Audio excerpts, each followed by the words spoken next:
Hello, chat. Are you there?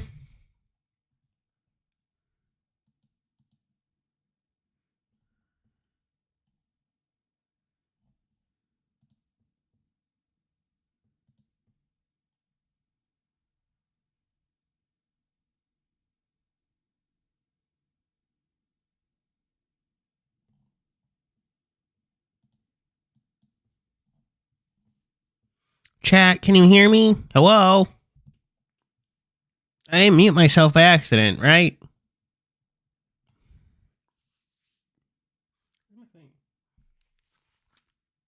Hello? I see Anubis, Mason, Cannard. It's my guess. Yeah, give me a second, chat, because I'm actually signing documents right now. NDA stuff.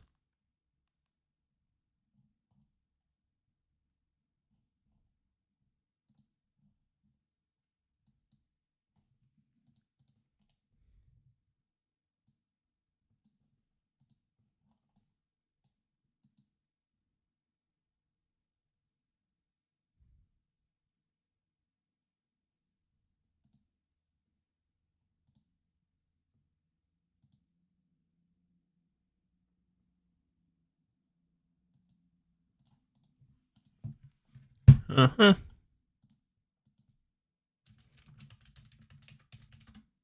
Well.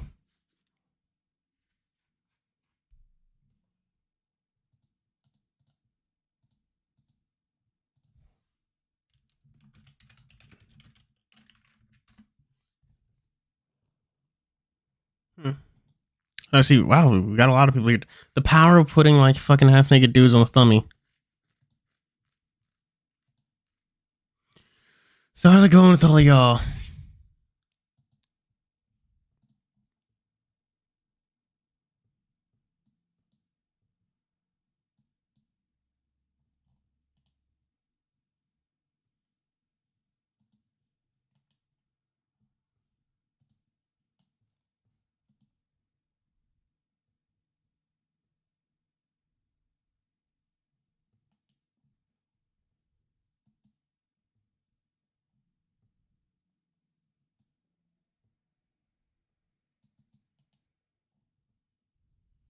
So, Hearthstone update tomorrow. That's cool. There should actually be a masterful update in, I want to say, a few days. We're getting the rest of the memento cards. Where's my fucking chapstick? Found it. Online interview. Cool.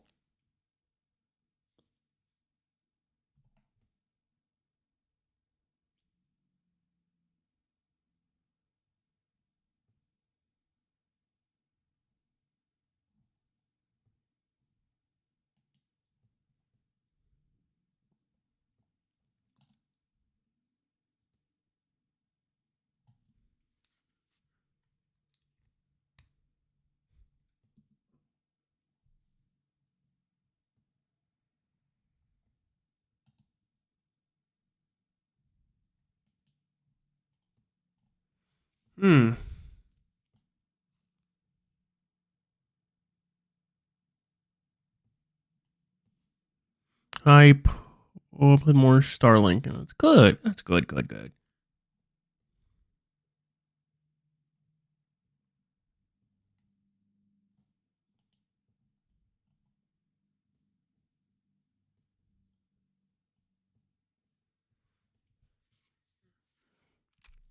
Anyway. Oh, that's nice. Anyway, I need to get the fucking game started, so give me a sec. Damn,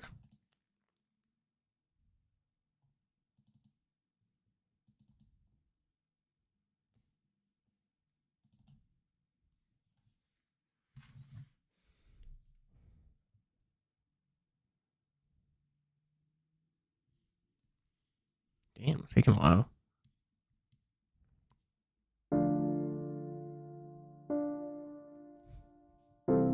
Where is it? There you go. Now you can see. SMT Strange Journey. I need to finish that game myself.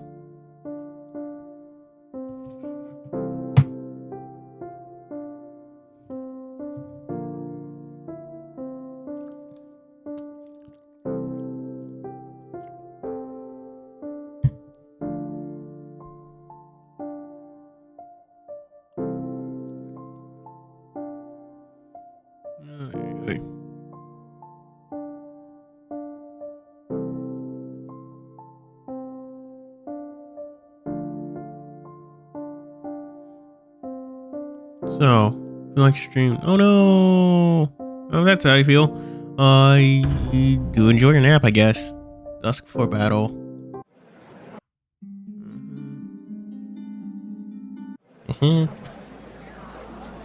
Later. Oh, Toku. Maybe not actually, because dead ass, they did tell me that they were going to a fucking science museum.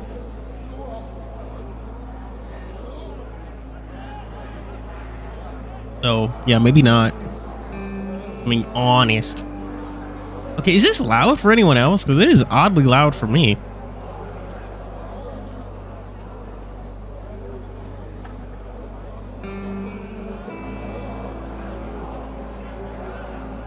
But what is your Toku-related question anyway? The sun on the edge of the sky became dimmer within a day's tiredness. Trekking across the sky for the day, as it retreated behind the mountainous range, it burned its last orange glow, painting the sky red.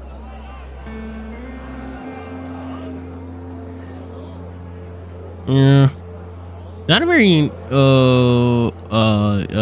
unique joke, though.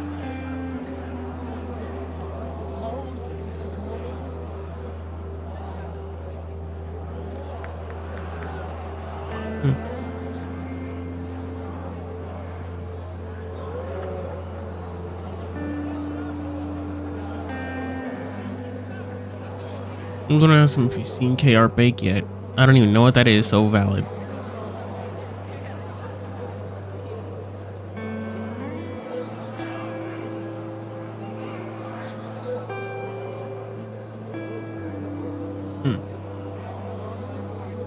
Underneath the hill where the elixir factory is located, a crowd was formed at the footsteps, and metal clinking bustled the area where soldiers began to last reinforcements of the defensive line. Within the crowd's center, me, Kono, and Mojia began our last preparation. Kamen Rider break! Oh, what did Kamen Rider break? His leg?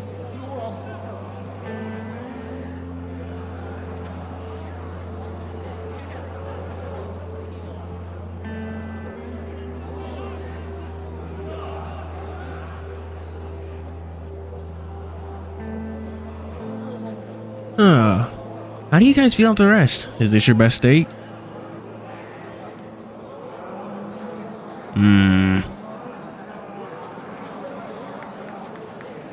Just a short rest for 3/4 of an hour. That's more than enough.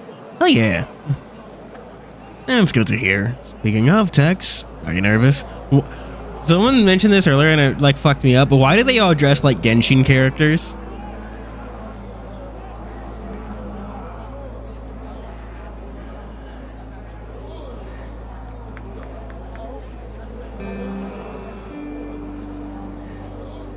Oh, what did he bake? A pie?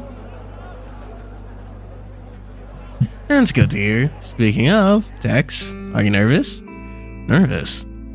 What's about to happen from now on not be as easy going as what happened during the daytime. If you're scared or want to stay here at the foothill, I won't oppose you. I'm not a little baby man. One speaks of fear, then yes, my heart felt its poisonous influence. Over so many years, this isn't the first time I had straddled between life and death. To me, danger is normal as a daily occurrence. Nah, dog, I've had a fucked up life. My life is on the line, but who cares? It's how it be. It's how it be.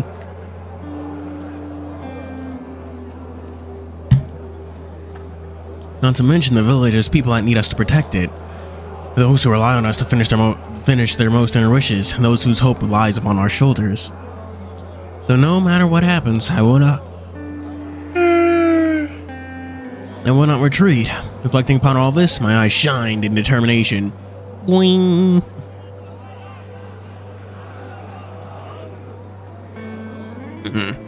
A man never retreats from danger. Looks like you've made your resolve. Moji is gonna call you cringe. Kronos smiled faintly as Varrock was finally put down from his heart and patted my shoulder. Yay! Excuse me, gentlemen. Cough, cough. How are your preparations going? Tonight's battle is one of great importance. Pray that nothing will go wrong for you people. What do you mean, you people? They must turn to look at the voice and saw the mayor and No Shang standing together, walking quickly over to us. Even now, Mayor Jin's face is one of arrogance and ignorance, making us feel indignation at his appearance. She get a bigger shirt, man. You like the outer layer, though. If the gentlemen need anything more, tell me, and we, like Quan Prefecture, will do our best to provide the help required. Despite his falsetto tone and kind appearance, not one would mistakenly recognize the nonchalant look on his face. His drifting eyes and tapping foot, that right now, his heart is nowhere here for the safety of this place. Sorry to interrupt you three's afternoon rest and called you out at such a precarious time. To this, I'm truly sorry. There's nothing to worry about. I was about to wake up anyway. Playing playouts with Zhao Guang and Zhao Yang. Returned to the house to rest for a bit, and tired and exhausted, but not long after I started to doze off, and Xing found him coming home and woke us up. When Zhao almost blew up in anger at the goat due to lack of good rest he should have taken, but considering how urgent it was to prepare the battle tonight, none of us blamed him. Afterwards, we took our equipment and followed Xing to the foot of the mountain. As the progress of the defensive reinforcement went unimpeded and ready. Is your equipment checked and ready? And may I ask whether you need any additional help or anything? Shall I send some soldiers to follow you people? How does that sound? No need. Most of your men are injured in the battle prior, and if they followed us now, they'd only serve as a burden in battle. I'm sorry we couldn't provide you with any help in this aspect. My umbrella and incense sword is ready and calibrated. Right then, would you? How's the thing you prepared for Tex? What's the thing you prepared for Tex? What did you prepare for him? It's this thing called a gun.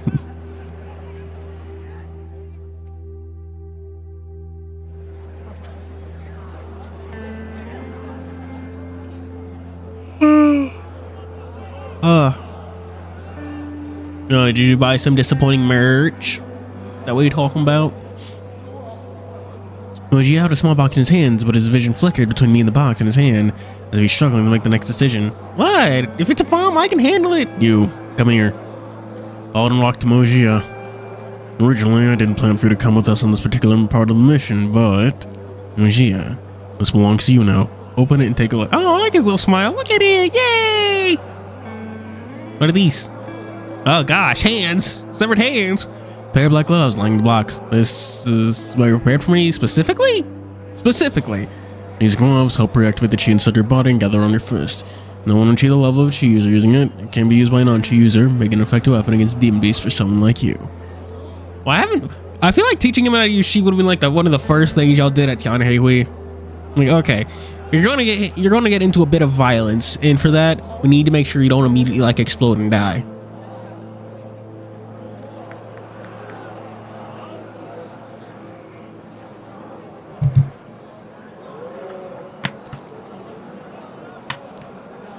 Cool, you didn't buy a disappointing piece of merch. Yay.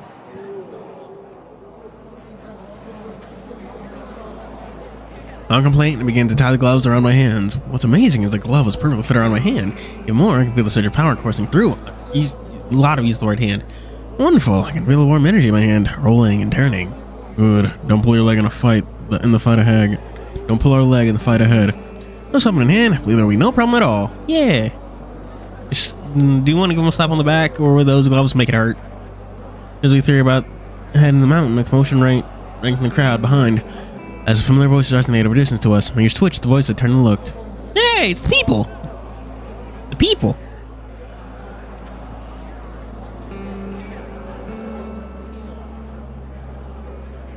Benefactors, please come back safe and sound! Yay! Benefactors. You can tell this game is written in another language because this is just not a thing people say in English. Didn't I tell you not to come out now? You need a good rest in your current state. Mothers, heroes, please, stay safe. Go ahead, uncles. Come on, uncles. I don't know how to say this, but please take my blessing and return safe and sound. Those who are seeing Dr. Guan holding Yao Qing, whose body is weak and unsteady, and Zhang Qinglan and our two kids pushing past the crowds and walking toward us was heartwarming. However, midway, they were stopped by the attendants, winging with shout encouragement from all the way back there. Everyone! I see, those are people here to pass on blessings and encouragement to you three. Where do these lowly civilians come from? How dare they intrude upon this ground? Where are the guards? Boring mayor, they barge in, so why are you just standing there? Get them out! They'd only impede the reinforcement with their presence here. Yes, sir. Whoa. Gosh, we don't like this pig man. Chat, opinions of, what are your opinions of the pig man? I forget his name. The mayor? Does the mayor actually have a legit name, or are we just calling him the mayor?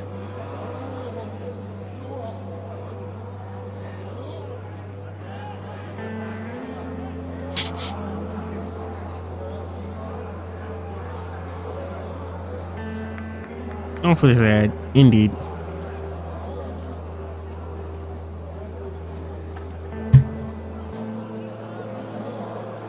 Even far away, even though being pushed away by guards and servants, I could still see the eyes of Mr. Zhang out in the crowd. And I have hope that just everything to us, trusting our ability, seeing all this, my resolution, determination of Hardens. He's filled with determination. Determination is a weird name for your wang, but okay. But in fact, you must return safely. Come back safe. Don't forget you have to look at my condition one more time. Silence! You're impeding on official business. I'm grateful we're not charging you interference. Now scram! As I push out the air, disappearing in the night ahead. And though they only brought words in this intrusion and interruption, the response was branded in my heart. Turn this thought into strength and use it to complete the mission ahead. Yeah!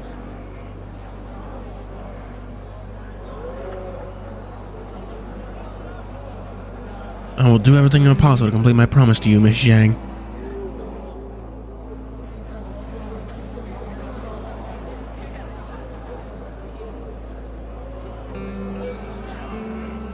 I'll do everything possible to complete my promise to you, Miss Zhang. Oh yes, I almost forgot to give this to you. Wait, fireworks? Yay! Actually, chat, I know someone just got back, but I need to leave to go refill my sippy juice, so, discuss what you want to do with the pig mayor man thing, or whatever. We don't know his name. Or at least I don't know his name.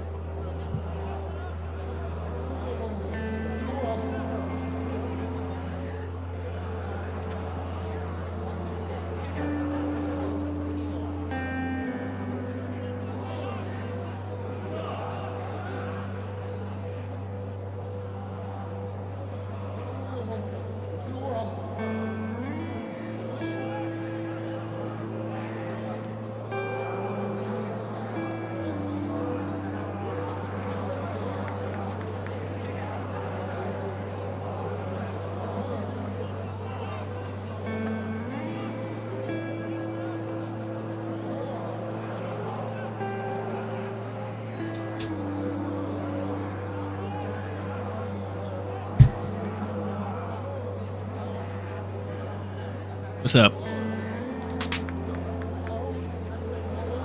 No Sheng said and walked up to us and passed a firework-looking item into my hand. Yay! What's this? A signal flare. It may be difficult even for you three to rescue everyone in the factory, so when you do find them, send this flare up and we'll notify the doctors in the medical center to dispatch rescuers with stretchers to transport the injured. Ah, so that's what this is for. Sky's darkening soon. For easier travel, I suggest departing now. Okie dokers! No Sheng looked at the sky and saw the sun that the sun was slowly devoured by the incoming night sky. With a worrying expression etched onto his face by his side, the mayor remained there, impatiently tapping his foot, absent-mindedly.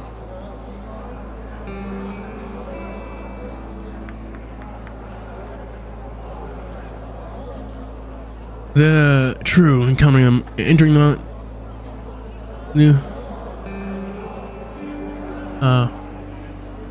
What looks kind of goofy?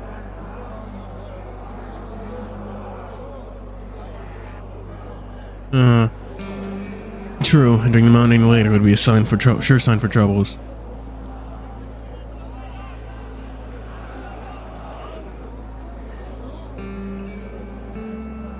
The Mer H.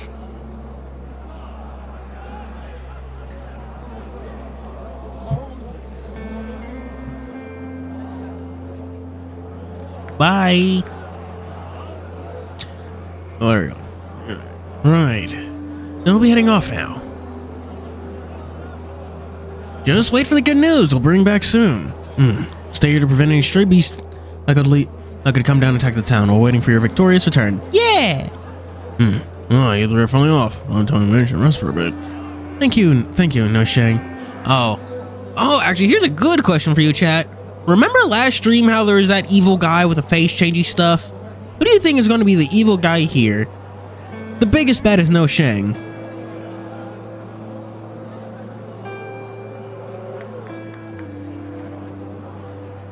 Alright, it's not a life or death farewell. Don't be so dramatic. Time to go, Tex. Yeah! Superhero time! Yeah! Stop wasting time. Let's go. I know. Wait for me! Oh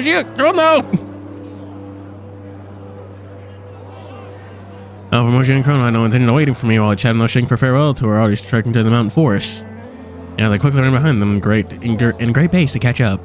They're so mean! They're so mean! He's a little baby! You can't do this to a little baby man! Body paint? No, kinda. More like face changing magic, whatever. About going where? No. You mean like leaving stream or like you were going someplace?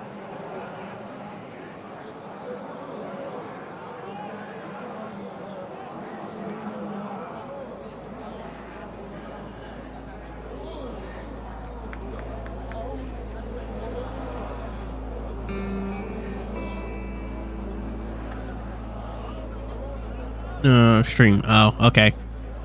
Over Mojia. If I'm running silent for a bit, chat, it's because I guess who again forgot to log in and do this like today.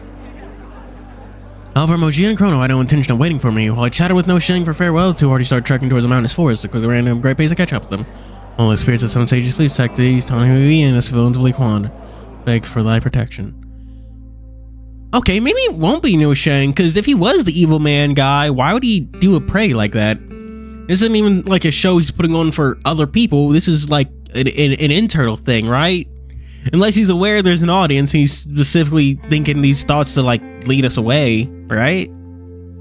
Is what I'm saying making sense? Or am I just fucking just words? Chat, help me with this. The night began to thicken, that's what she said, as the forest was splashed in a colorful powder of terror and fear. Even though the sun wasn't fully set, the thick leaves and branches have blocked out the sunlight, making it a rather difficult journey on the mountain road. Spoopy. What's the question?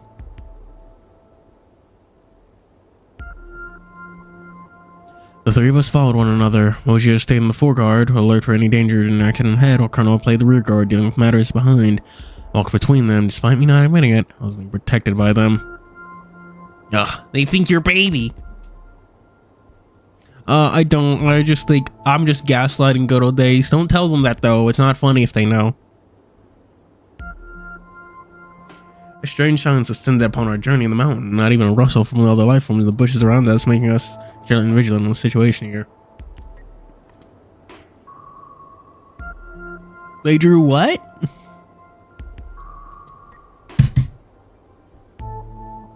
Strange silence went on our journey, making the situation here. I should just hit spacebar.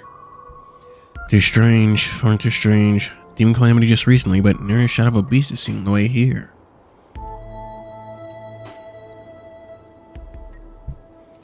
Chrono lowered his voice and spoke of his suspicions. So I followed his example and replied, "Why are we whispering? Is that a good thing? The journey here is quite safe." No, spooky bad shit. This is almost certainly related to the spooky bad shit that TianheHui and Bayou stumbled upon. Oh yeah, they made his titties big. They gave him titty enlargement juice. Isn't that a good thing? At least the journey here is quite safe. Good thing in some way. Too good even. As if someone is purposely inviting us into the lair of the beast. True, and a small sign of movement is heard. Truly creepy. But I hope that we're able to reach here in the record time. See you guys, that open space there should be it. Yay! Yeah. These lose track of time going through the forest where everything looked so similar. Due to being vigilant of our surroundings, I completely lost my sense of time and already at the ruins of the alchemy factory. Ruins of the alchemy factory. This burn smell. Damn, a fire? Whoa, oh right, yeah, there are 2 moons. There is 2 moons. Cool lord. Pushed through the thick hatchet before us, and tapped in an empty clearing before our eyes is a burnt ruin. The entire alchemy factory burnt black and covered in soot. And if the lingering dust light upon the forest, perhaps we wouldn't even realize there were a large building here.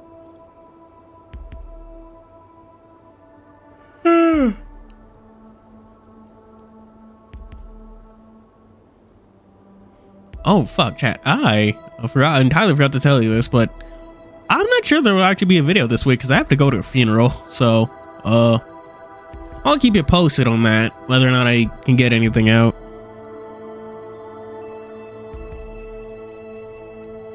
The surrounding of the factory was burned to the ground, as everything and anything that's even slightly flammable is burned to soot. desolate feel, and at the same time, cold wind breezing through the gaps in the forest, making one chill to the depth of the heart. That's definitely not a right sentence, but I don't have the brain power to correct it.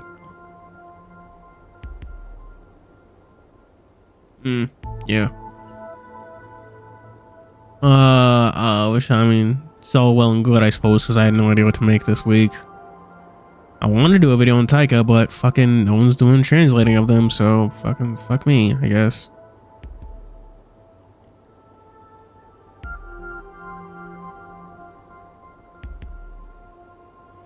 The surrounding area was burnt. Oh. It's all burnt down.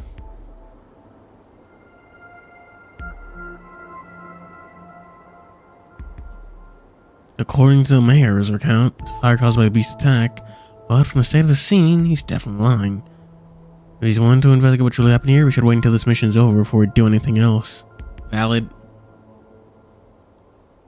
Those places are already getting super spooky. It's getting 5 spooky for me. 5 spooky 6 me. That's what I meant to say. There we go. Yeah.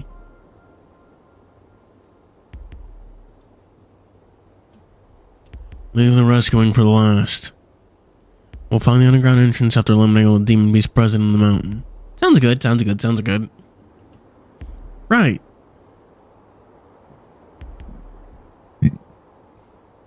Now then, let's get to business. What, are we just gonna make a bunch of noise to invite the demon beast here, or have like a better plan? I don't stretch lazy before looking around trying to find open space while Moji looked up at the elixir factory, looking over and over again. We'll set up a sniping spot inside. Colonel, stay here and set up an incense burner outside. Give it to me. Here we go. Got it. And what should I do then? Just stand there and look pretty. That's your job. That's your job, eye candy. Because I wasn't given a duty to do, I looked confused on Moji, hoping he could find something for me to do, but he turned his head aside, like uncertainty at me. Were you... Don't act alone, especially follow Colonel to set up a burner. It's a safer option. Alright, fine. That's only fine if you want to go inside with Mojo, since I can set up the burner myself. Then who should I go with? Who decide? Since the electric factory just went through a fire, it's most likely dangerous inside, and we don't know which place is loose and in danger of collapsing, so my suggestion would be staying outside with me. Okay. Point taken. Of course, staying outside is meant to risk the potential attack by the beast, which meant the need to stay constantly vigilant. With this, it's your turn to decide over this matter. Leave me to make the hard choice in the end. I go with Mojia and stepped in the wrong place, I might bring more unnecessary trouble to Mojia. I stayed outside and was attacked by beast, and I'm not able to free myself in the time being. I might bring danger to Chrono as well. Just merely making this choice feels so useless. Make a decision quick, every second counts right now. You don't follow now, then I'll go alone? Nah, if that's so, then I'll... Oh god, quit making me do stuff.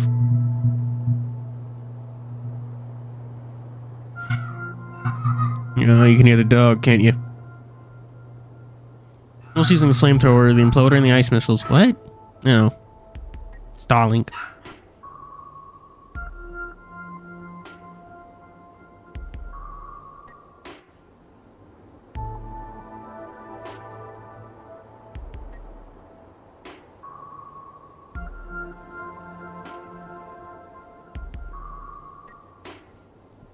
So, yeah. Which one? Well, okay, I know which one y'all are gonna pick, chat.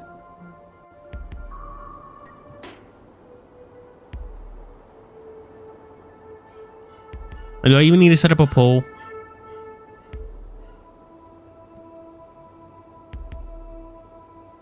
Where did I leave my chapstick?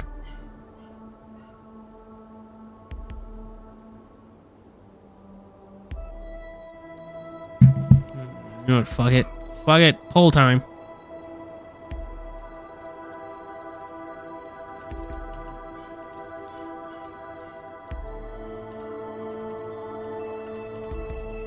Bloop.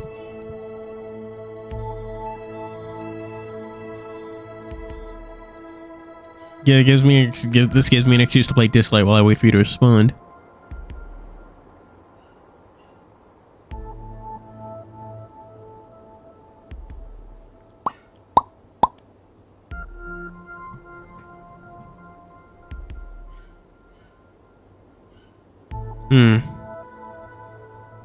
And does anyone not use quick battle when doing like this PvP stuff? Does anyone actually sit on their ass and not just let the computer handle it all? It's fucked up.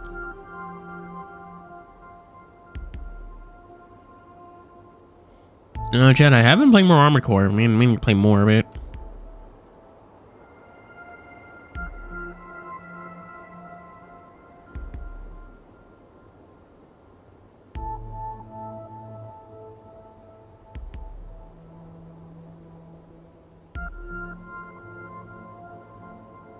Ay. 5 votes. Jeez Louise. People are so basic.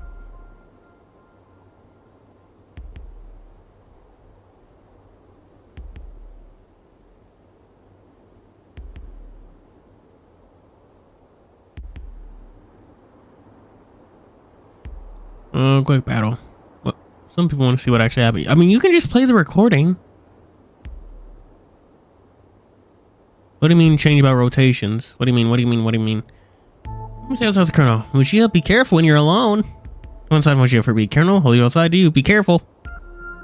There we go. Relax. Time's over. There's nothing that's going to happen to me. Didn't you say you don't know martial arts? If something were to happen to you, even if I don't know any martial arts, do you think I don't know Qing Yang? I'm just gonna run if I can't win. Even a kid knows that's the rule. You make things so unreasonable than they should be. Alright, get inside. Time's wasting here. Let's go.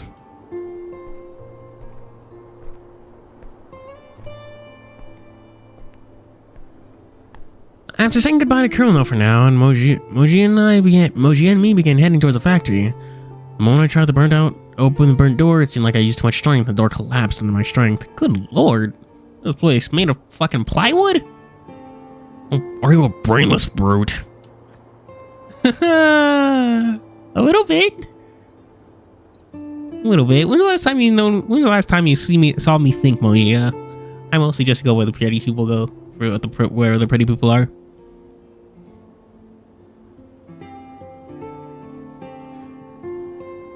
As soon as we stepped inside the factory, the soot smell began to thicken.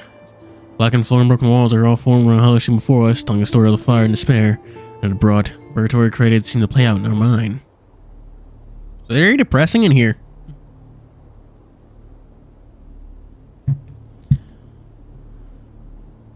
Perhaps because of my escape from the fiery inn from a few days ago, every step I took, my heart grew heavier, as if I was about to be sucked into the darkness. My breathing became more labored and difficult. Are you good? When we go inside, the present mood grew heavier and heavier, as if the burning corpse was about to crush my diaphragm soul. Suddenly, my mind was filled with scenes of fire at the end, but all the memories from my childhood. Oh, you just having a realistic depiction of a panic attack? This is a bad idea. This is a real bad idea. I forgot my family died in a fire. This is a naive idea on my part. Sorry. No, I know nothing about angels with scaly wings. Well, I know of it, but yeah, pretty much same here.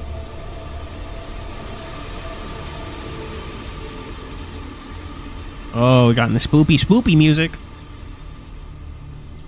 What's happening? I'm feeling the air is getting more turbid here. Want to breathe, but each inhalation thought as if someone choking my air pipe with as its snails begin to bite deeper into my throat. Each leaving a long, heavy mark. Tex. Boom. Dragon quickly looked around, sounding calmly, and then found a relatively brittle wall. Slammed his elbow down, bringing more collapse and a hole formed in the wall. Thanks to Moji's precaution, I could hear a loud crashing in my hazy consciousness. Yeah, is he okay? Oh, Swindle Man is here. Oh, yeah. I remember how the fucking static effect would happen when he got near.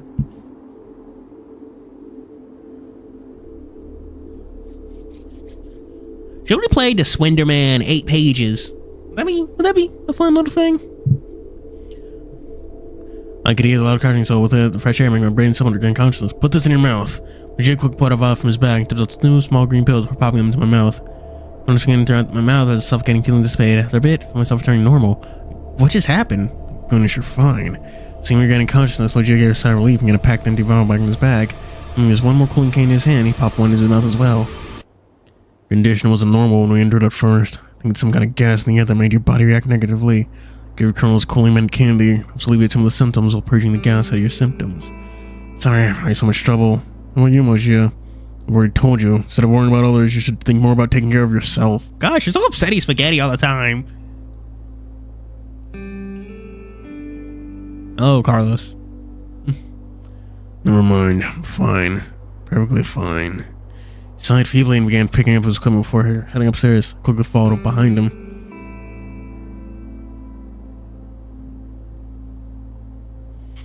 Around the third floor, an open platform appeared, and the scouting area surrounding the platform was nodded and put down the box in his bag before approaching the terrace in a crouching stance. This place should do. Gotta give him more of an old man voice. You know, when the kids are calling Tex uncle, I'm surprised there wasn't a joke. It's like, hey, you can call Mojia uncle, but I'm not that old. Do I look like him? I feel like that was just a missed setup for a joke. What you should do? What are you doing? Finding a place to set up the ballista. They're ready for the fight. Help me keep a lookout for any strange movements. Inform me at once if there are any signs present. Whoa, crossbow. She spoke when she opened the black box. The clanking, cracking metallic noise from the box, the large rectangle so quickly changed into a directly shaped metal block. And with the clicking noise in the interior, the black metal turned into a... This is a ballista? And one of the size 2? That's just a crossbow. Yes, you're right. This is my specially crafted anti-demon beast ballista. Even if I missed a hard wound shot, their generation of the wound will still be slowed. Sounds techy! ASW, Angels with Scaly Wings. It's a visual novel.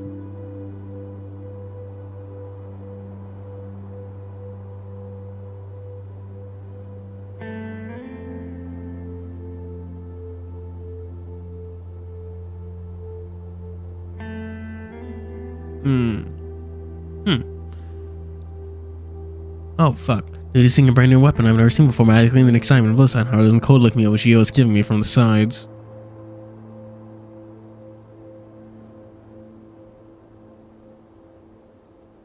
This weapon... Well, I haven't seen this beforehand. And took it out after you went off into Dreamland, so it's totally normal. You didn't realize its presence. Oh. Ah, fine then. I never thought the much larger metal block could turn into such a cool looking weapon. I walked up close to the edge, hoping to better see the structure of the weapon, but I was stopped by Mojia. Careful, this thing's firepower wasn't anything to joke about.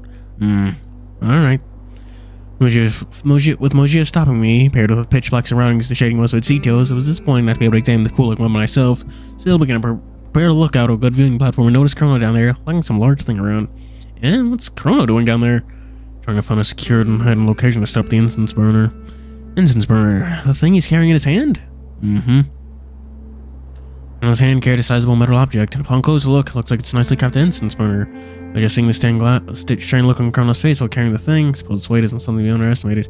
I know what's going to happen. I'd stay behind to help Chrono. He looks like he was entirely lugging that metal hunk about. Well, what's the plan for setting up an incense burner? Intending to attract the beast with incense? Looks like your brain is functioning well. The incense with Chrono right now, known as the Demon Lure Incense. When burnt, they have diffusing aroma attracts demon beast in the surrounding to its location, an extremely dangerous incense to have around. But thankfully, only demon kind possess the formula of this incense. Even amongst their civilization, only a handful of them know its components. Chrono is one of them.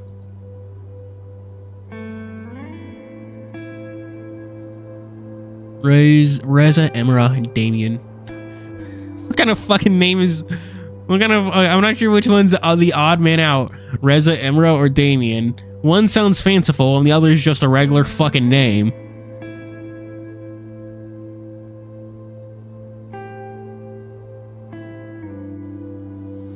Oh, God. I love when games are like that. They just mix, like, names together. Like, hell yes, this is my friend Samwise Gange, and that's Ted. Just Ted. That's powerful, but wait a second. The aroma of the incense burner has a limited range here, right? Spread throughout a forest this size, single burner isn't enough at all. That burner's purpose is to allow non-spreadable gas or smell to achieve its potency with alchemy technology, allowing it to achieve a greater range of diffusion.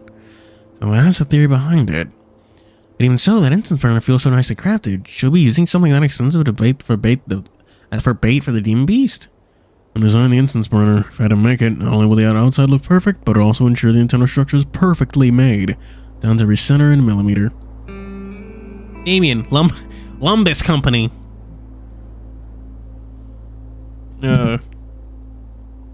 As expected from you. But that's the theory behind the burner operation. Some of its components are only made possible in the Chrono's assistance, since I can understand a single alchemy theory developed by demonkind.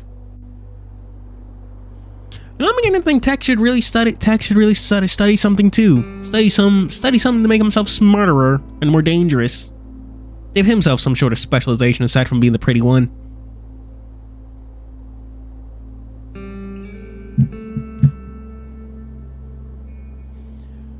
True, some alchemy isn't just based upon reactions between materials, it's also based on the adjustment and reaction. Also the adjustment and reaction that can only be made possible by pouring the inner aether from oneself. It sounds more and more mystical the more I think about it. No matter what I said, the most talented alchemists in the world are the demon kind, not only because they have the most knowledge in alchemy. Their vulnerability against all kinds of poison helped them experiment in more dangerous conditions with alchemy and chemicals, since no other current species possess that physical capability. That's why demon kind is the most brilliant development and invention within alchemy culture. Oh, nerd. Alchemy and elixir are in the same nature, but in different countries. In different cultures, still involved in two different branches. I was thinking of, and there's also potions, and from Texas homeland. Now it is just so I was thinking of the nature of alchemy. Moji remained non-stopping in his job as he drew 2 feet long ballistic from his bow. Damn. And settled into Blissus, slowly drawing back at the bowstring. Holy shit, Moji has a Quincy? There's my extremely obligated Bleach reference, chat. Did you enjoy it? Was it a good one? He's Basby.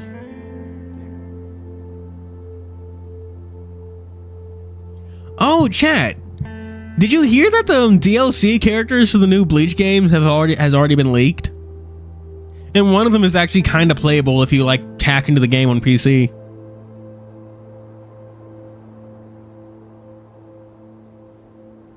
Just as I was thinking of the nature of alchemy, Mojo, the blister still on bowstring. Bolt glowed coldly in a pale blue light. Water-like etching flowed on the shaft, closing the tip of the blister bolt. Are you saying we'll be destroying the beast with this weapon?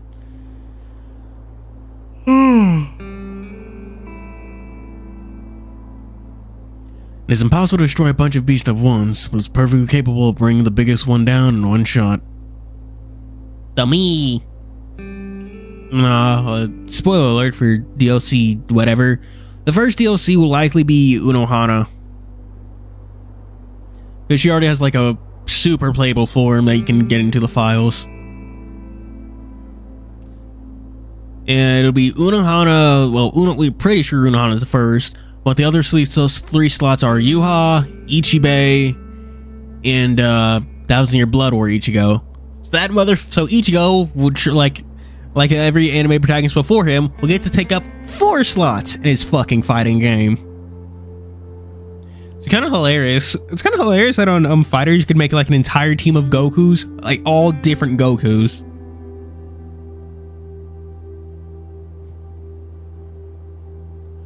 One of them is a somewhat abusive boss.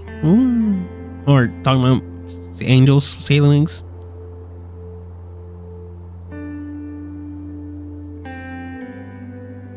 One shot. In one shot, but as soon as Moji made the mention of a big one, I remembered the Christ-level beast that we saw during the afternoon medicine we were picking. Strong pressure from its presence left a deep fear in my heart. It's not hard to imagine how a large-sized thing could even be killed in a single shot. Osaka? Oh, we're talking about this in his fucking ballista. His projectile stabby stick. His flying stabby stick. And now, before me, the ballista in Mojia's hand is capable of doing exactly that. Looked at Mojia, who was finished loading up the ammunition. With his finger on the trigger, a blue glow flowed from the palm of his hand. As not only the arrow, but the entire ballista began to glow with a pale blue pattern like a water flow. Could this be the power these dragon kind possess? But if this ballista has such firepower, then let's destroy all of them in all of them with this ballista, Moshe. Impossible. This damn thing's lowering speed is far too slow and it needs a long time to charge up. And it can't achieve the so-called rapid fire. I see. Yeah, the burner is too damn heavy. Next time I'm never gonna carry this thing by myself. Just as our conversation finished, Carlos' complaints again float up from the stairway behind us. Just as I turned to look, the green light began to lighten up, bringing illumination and darkness over space. Connor came forth from the shadows, his arms stretching and twisting, his tail slapping the ground with satisfaction at his job. I knew what's going to happen. I should have called you to help me.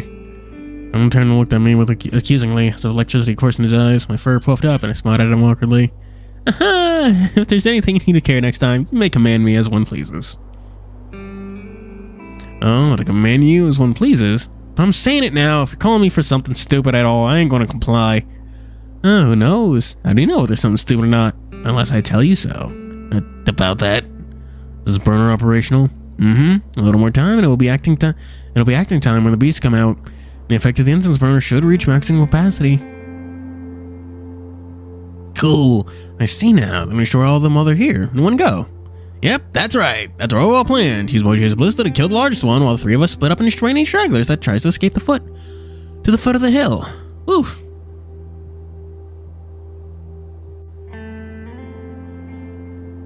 A lot of talking. Oh, why are you talking like Santa Claus? Hearing this, I finally realized why Mojio was being strict on no showing his offense and why I offered all those advices. Knowing this, I turned to look at Mojio, still charging his ballista. So that's the reason. So you have considered the worst situation that could happen. Let's have an extra layer of insurance. Speaking of, Tex, did you guys have some strange feeling while coming up here? Indeed we did. Ah, strange feeling. Yeah, I got fucking poison, nigga. His consciousness was wavering when we were heading upstairs. I given him the cooling mint candy you gave me. He's better now. Why is Tex so vulnerable? Are you two just a bit more resistant to poison and stuff, or is Tex just notably vulnerable to that? I felt my chest suffocating when I first entered, and my heart was comfortable too. Don't know why. Bad air. As I expected. Colonel, you know the reason why? Isn't this place an alchemy elixir factory? Might have been some leftover potions and materials left behind from elixir productions during the fire. After being burnt, they formed some kind of poisonous gas together. Oh. Well, yeah, dragon kind of extremely resistant to poison, which is why he's fine or not symptomatic. For you normal current species, it's very likely that there's negative effects. Which is why, since the beginning, I opened the force field to cleanse the air.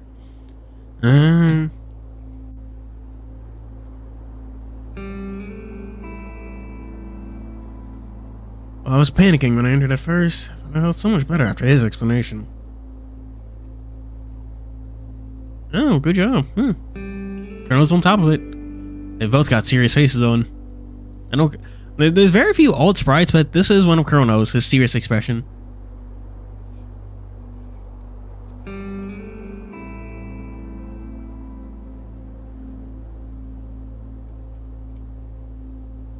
Again. You're so tangled and naughty. Ah, thank goodness. I thought there was something here trying to control my mental state with some special ability of theirs. Why are you so your brain really takes a strange direction with those sort of things. Hey, so much has happened so recently. Enough, you two. Stop talking and come here. Okay.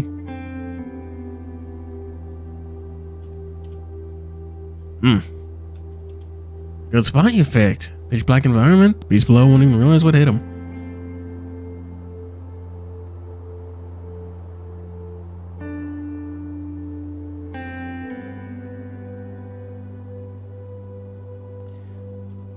That's why I chose here. That's why I chose here.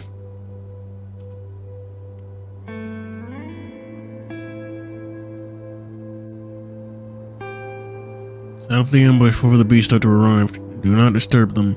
Last visage of the sun-devouring darkness of the night, our presence slowly fused in the darkness of the building. For a long time we remained silent, not a single sound made. Oh, ellipses. It was fortunate that the face of the building was located quite perfectly. Despite the darkening night, our vision was not impeded at all upon the courtyard with the moonlight up from the sky. So too is the smoke from Colonel's incense burner slowly wafting from its hidden place.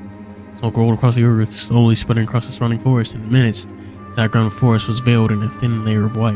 Whoa. I think such a small piece of demon lore incense could spread so widely under the effect of the burner.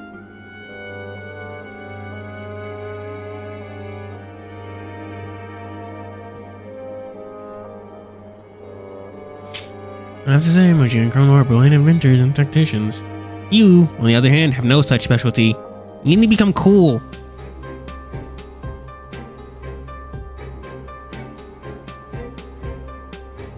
Like that Moji and Chrono. Concentrating his admiration surged in me. Coincidentally, from a slight distance away, the sound of the beast came from the forest, signaling its presences. Oh, I can't read. Presence.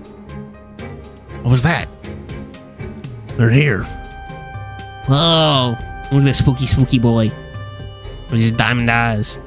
I turned to the source of the sound, found the trees in the woods swaying unrhythmically. At times, jumped upon a closer look. From the path came a small black figure poking its head out.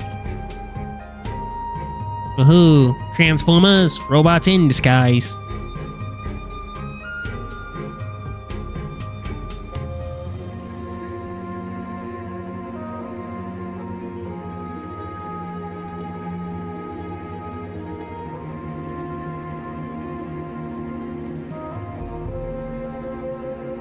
Well, that's a bummer. So that's a demon beast. That's a demon beast too! Whoa! Seemingly sure that there was no danger before them, the black fairies began marching into the clearing. With twisted limb movements and unnatural posture, they began sprinting before sniffing around, trying to find something nearby. Searching for the incense burner? Relax, place the burner is absolutely concealed. It's no easy task for them to find it that fast. Then do we attack now? Wait, big one isn't here yet. Seconds turned to minutes, and the number of beasts began to increase in the courtyard, each with its own twisted, hideous look. I couldn't see them clearly from the distance. It felt like these things are slightly different from what I know of normal traditional demon beasts. Boom! Boom! Boom! Just as he pondered over the differences, the familiar clicking noise reverberated in the ears once more. Not so far away, this footfall sound. Must be that thing. Get ready. It's Spider. Sir Spider. Three of us noticed the big one's footsteps at the same time, approaching. Oh man, this is not going to succeed, is it? Their super clever plan isn't going to work, right?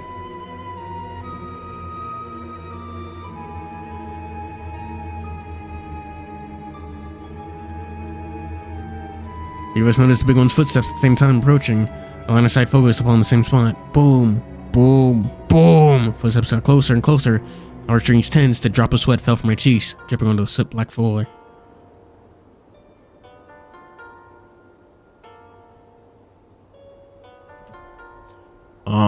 So much regret. And there was an instinct I could hear the beast's mouth. Language onset is similar from our own language. As I took notice of it, even so, right now, what matters most is what's happening before me. Perhaps I should ask Colonel after everything's over. Well, is it foreshadowing that no one else can actually understand Demon Beast? Is this Tax's special trait? Things look. What things look? What the hell is wrong with it?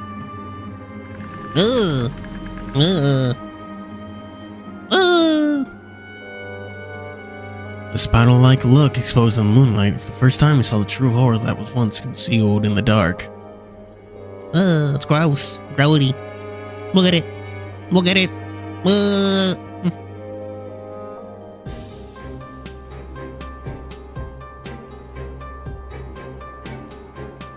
That thing, is that even a demon beast anymore? Bony body with its behind. It's a bony body with its behind connected with a gigantic gorged belly. Several misaligned heads of various lengths roll over the side of its belly. Some of them so short that they fail to reach the ground, while its elongated ones served as its 8 legs. On its upper body are 2 contorted, pained faces, and on its sides it's trying to remove itself from the head in the middle. Oh my gosh, is that the fucked up experiments they were doing? Is that what they were kidnapping all those people for? This bad, spooky, bad shit? The most horrifying part was seen upon the spider's belly, where endless faces grew from within its stomach, each gaping its bloody maw as though it's screaming, as it wiggled and squirmed and contorted a roar. This is the gigantic, irregular, abominable beast was that we were supposed to defeat tonight. Think of this and breath began to shudder as my eyes wanted nowhere to close. Look. Wanted nowhere close to look at its deformation out of fear. It's going where the burner's at. I think I've realized where it's heading. Likely, since beasts of their level has a greater thinking abilities compared to those medium and small sized beasts. What do we do now? Kill it before it even reaches the incense burner. Eh? You two, prepare for assault. The moment I pull the trigger is the moment our mission starts. Get them straight down there and kill every last one of the small ones. Leave no shred behind. Oh, this is not gonna work. This is not gonna work. Oh, I'm so stressed. It's literally just gonna fucking grab the fucking boat, like crossbow bolts out of the air like Ichigo did with the fucking Quill Gaze arrow and Bleach, you know, in the first core.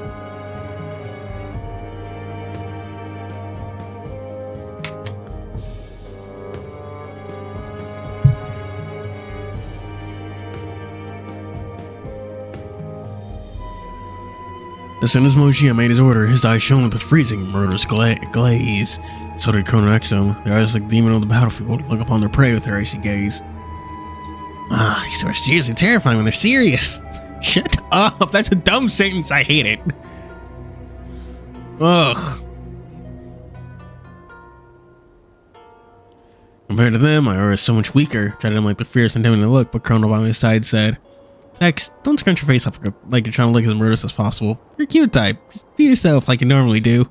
Hey, what the fuck does that mean? What the fuck does that mean? Seriously, you just had tease me in such a moment. Oh. You should get by you to work on your murder face. The ones other people are already having arriving the month after next month. One's getting here in a week and a half. So nobody else actually has yet. That's cool. Meanwhile, a gigantic demon beast continued moving slowly and arrived before where the burner was hidden. Began to look around, searching for the source of the aroma. Each step of its steps were careful. The atmosphere of the courtyard was ever so oppressive until whoosh! The ballista bolt shot out like an unbridled wild horse. In this moment, a cold, aquatic as the light cut through the tranquil plain and like a lightning bolt pierced through its body, and with it, oh my gosh! Holy shit, 9/11! An energy wrapped around the tip exploded in an instant as blue light erupted within its frail body. Beast roared in an ear-piercing scream, shaking them out in the forest. Even the three of us could feel it right where we were. Control was blown apart his body. As his left half was evaporated, the gigantic beam beast in his death throw finally lost his body control, slowly fell to its other side. This only one hit, and we defeated that thing. Oh. Even the small-sized demon beast finally reacted and realized that their pack leader has fallen. They noticed this. They went off like headless horses, entering into a rageful frenzy, while some began to run down the mountain. Oh no! Yeah! Tex, Chrono! Tex, Chrono! Attack! He's not wearing gloves.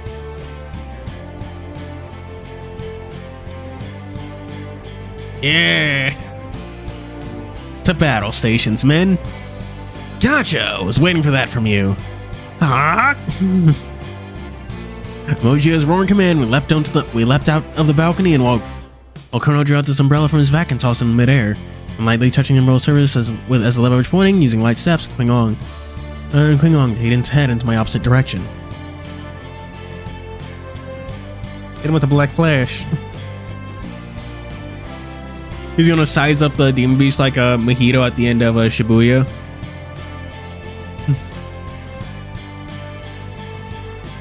Well, they're not the Decepticons. You're like the Autobots. They're good boys. I know nothing of Kling-Long or the most basic of brute force, so with the inertia from my jump, I stayed airborne for a while and heavily the crowd of beast. Well, I have nothing against all of you personally. You've hurt the civilians here in Lake One. Time to put you all down. An all-out attack. Oh man. You know what I miss about the splash screens in Persona 5? and Persona 3. I missed the little skull-shaped death cloud, you know? When your all-out attack actually killed all the enemies. That was so cool. At least, as the last of the three of us jumped out, Mojia conveniently kicked the ballista as the black metal compressed itself and transformed into a black box like the beginning. Then, with a weapon motion, Mojia picked up the box and chucked at one of the running beasts, landing right on its head. As it fell over, its head was cracked open. It was able to move almost immediately. Leaping out from the balcony, and next to the boss, pulled out a pair of pistols from his coat. The drawing of the ocean sea printed upon the circular surface of the umbrella as it continued to levitate due to the ascending airflow, and paintings rotated still in midair like a mesmerizing mirage. The rolling galaxy and Milky Way above, the umbrella floating in the air, a pair of feet above its tip landed upon the gentle feathers, opening a curtain of green light that crossed across the ground. Oh. Why are you aura farming? Why are you aura farming? Good aura farming.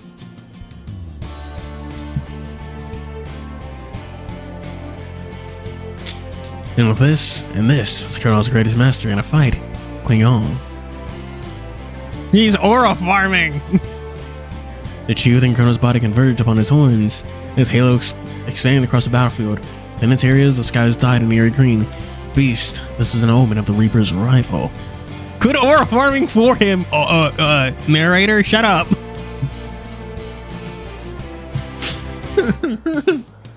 Oh, God.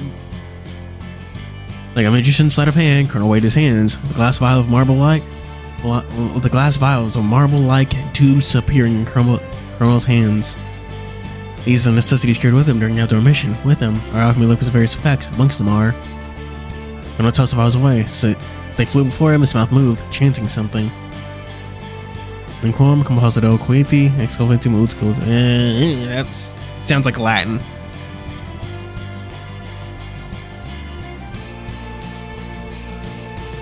No follow through.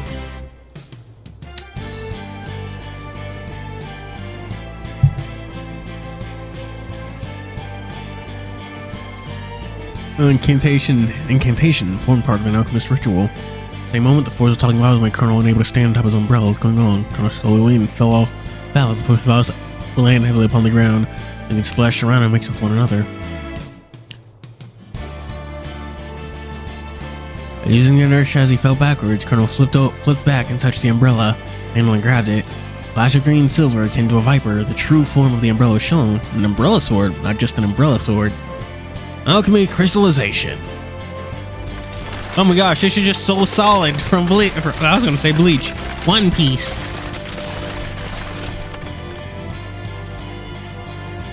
Chrono really is the king of the aura farmers. See this boy?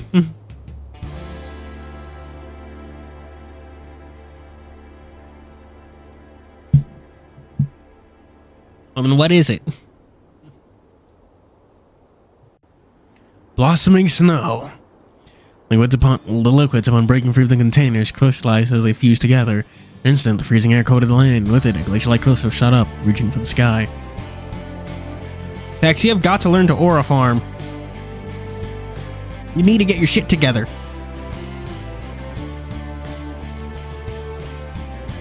With the wave of his sword, the air current around him turned into a blizzard. Part of them surrounded the army of beasts. On contact with the freezing air, the beasts were devoured and trapped within the ice crystals. Colonel continued dancing within the glacier with a hurricane of ice around him. Imagine they're not chanting in any language, that they're just making shit up to fuck with you. Of course, not all of the missiles were put down. Some men shall avoid it, waited to strike down Chrono as soon as the defenses were lowered and take his life, but Chrono saw through this and with an extra trick up his sleeve. Oh, tink, tink, tink, tink, tink. Oh my gosh.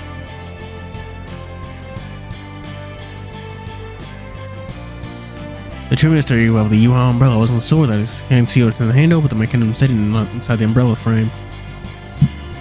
Little components tipped at the end of each frame rib shot out. Each tip attached to this special silk connected the ribs, not only allowing it easy to recover the hidden weapons, but the ribs themselves were coated in poison as well. What are you, sorcery? That's a Naruto reference for all y'all. Oh rain, oh fall, oh pierce, till you blossom like the flowers you turn. Shut up! Quit aura farming, you fucking cringe lord! Look at him. Look at him. In an instant, the beast's bodies were pierced with wires taken to midair. They would even reach the tip of Chrono's horn. While some of them had their most vulnerable heart pierced in some struggles. Now then. I'm gonna put out 2 more vials of full of blue alchemy potion. And look at these spinning beasts in the air. Let's finish your abominations off, one by one.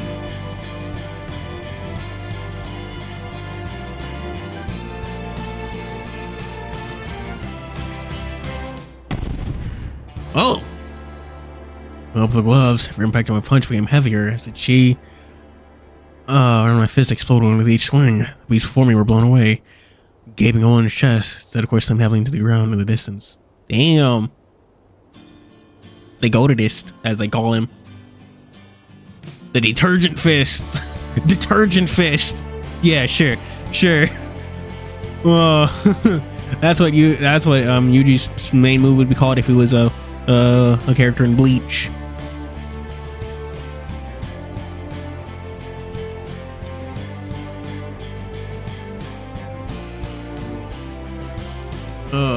I cast fist. Indeed. The only spell you need.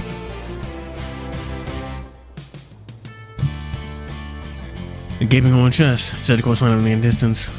Excellent. It's like this. I can do it. Still not wearing gloves, but you know what? Whatever. He just likes fisting his enemies. Is that a crime? Is fisting your enemies illegal?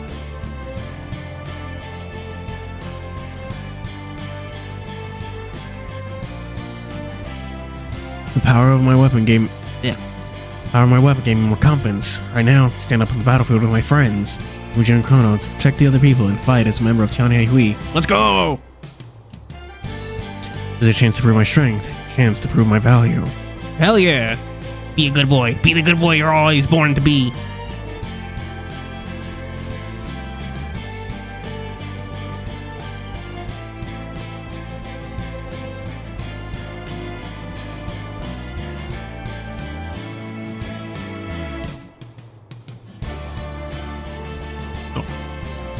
This is a chance to prove my strength, prove my value. You got it. You got this, Sonic. And here's my decision, then I will not retreat. I believe tighten my fist once more, retreat slightly, shifting my center a little lower, trying to analyze my surroundings carefully.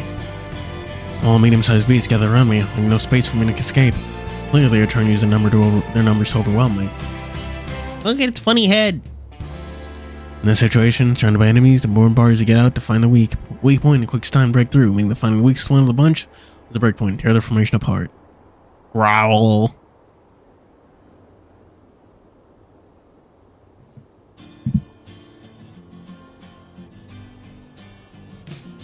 That's so? Then I choose you!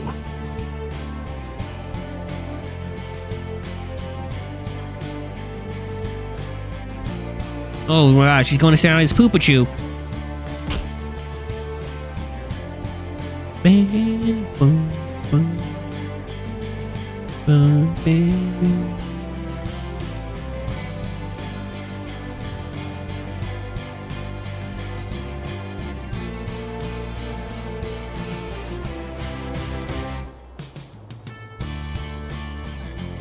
Ah! Oh my god, my cargo. I lunged and punched the beast's chest, giving no time to dodge. My fist punctured straight through its chest, rupturing its heart. Oh my gosh. Is my arm okay? Because it feels like it's fucking falling asleep. What the hell? Before that, the beast in front of me in my back could approach. I turned and raised my left fist, while drawing my right and aimed to lead the point, and killed the two with a fast, precise punch.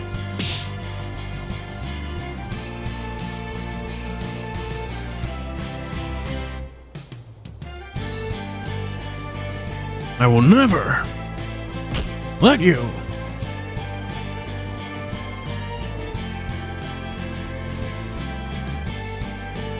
On breaking through the circle, I chose not to escape as it turned, being pointed at the sea of the beast's back. Hurt anyone ever again! Wow. Boom! Another punch. My fist pierced the And more of the demon beast's chest. His blood spread out, caught my vision. And so, not stop. You should at least wipe your eyes. So I'll fall. The people of Lake One no longer live in the shadow of the beast. The sun rises on the other end of the horizon. Whoa, no. I will never let go of this fist of mine until my last breath is drawn. Oh, okay, Dante.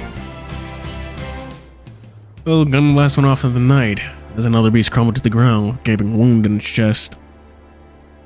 When she held his pistols in tight, their tents standing not so far away. What a bothersome bunch. Muzzled on the pistol glowed as it gathered a blue glow, as the same as his body, as another bullet was released with a bang. The beast fell beneath his gun. Redness people surrounding the blue was so alien. Within it, gone as the emotion from before, when the coldest blood flowed with his irises, as undisguised murder churning through it. Oh wow! Another escapee. You'll see another one that tried to escape down the mountain, where she lunged and kicked the beast, pushed stomach on his chest, crushing his diaphragm into splinters. A sudden bang! Gosh. Double tap.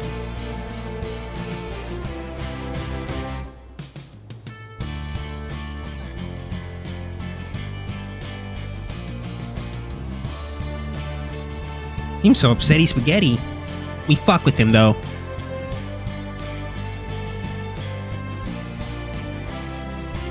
Without further words of farewell or any other unnecessary movements, no more time for the demon beast to fight back. Oji fired a shot at the black thing beneath its feet. What? You can't say that. That's not cool. A win button, if you would. Oh yeah, and stats. Got her just in time to see the main character's aura farm. Not all the beasts feared Mojia and the weapon in his hand. Suddenly, several middle-sized beasts lunged behind him, attacking Mojia's vital points pointedly. Let's finish you all off in one go. When Mojia turned to face his enemies, his large blue tail swept and stopped their assault. Not only that, finishes this in one go, Mojia was quick as hand speed, reloaded a new clip in his pistol whilst turning. No change. Oh my gosh, he's a Kamen Rider. And his hand gave a clack as the repeating gunshots orchestrated the coda symphony. Bang, bang, bang, bang, bang, bang, bang. Oh my gosh. Wow. With a wave of his hand, the beast with the once around Mojia began to fall. One by one, his spent cartridges fell into the ground. Tongue resonated coldly around the Reaper. Oh god, is that what you're just calling him? Is that what you're just calling him now? Is he aura farming that hard? He's getting a new fucking nickname. Amazing. You ever aura farm so hard that the narrator gives you a new nickname?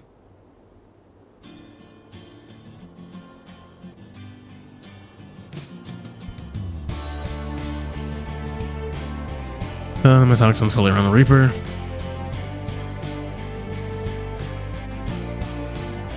I mean, if physics and Pokemon were realistic, I could have much more bigger problems than Macargo. And as the fight came to a brief close, the trio once more gathered around Mojia, analyzing the battlefield around them. How are you two doing? No injuries? Still gucky over here. Good. You guys? I've told you already. Think about yourself more often. How many of these things are left? Not sure. I never thought this mountain could conceal so many of them. Stop wasting your breath then. Kill them all. Whoopsies. Oh! Child and a woman figure stood upon a slope, not so far away from the alchemy factory, looking interested in the fight between the beast and TianheHui members.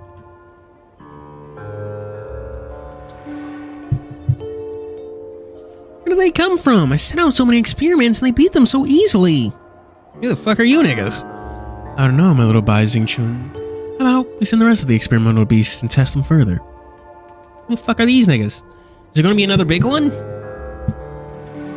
Kong Kuei, can you not use the disgusting tone of yours while talking to me? I'm getting goosebumps hearing it.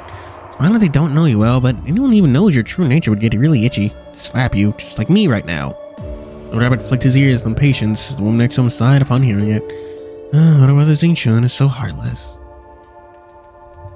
One shook her head in resignation, while at the same time her voice began to turn more rougher, while the shadow beneath the moon grew in size. Do you not know what— oh my god! Do you not know why Master Ying dislikes you so much? It's because of your disgusting nature around others. I just wanted to make myself cute like you. You? Cute? Forget about it. Turning to you, however, I'll not be as cute as you then, my dear sweetie. Try it, Chi Kong Kui. The moment you try to shift in my look, I'm releasing my piss and poison you to death. Oh my, I'm a little afraid. Well, never mind. I'll chew on some fruity. What? Did she already clock Tex? Hey. What do you think who do you think she clocked? Tex, Mojia, or Curl No?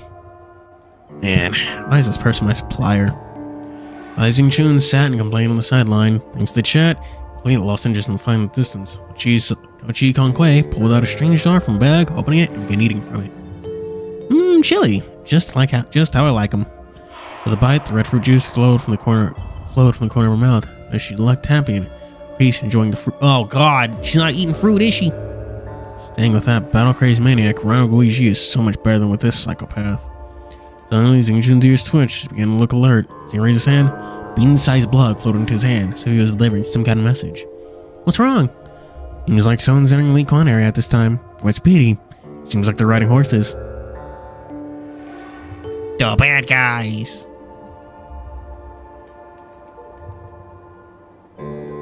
Shit, damn interference. One after another.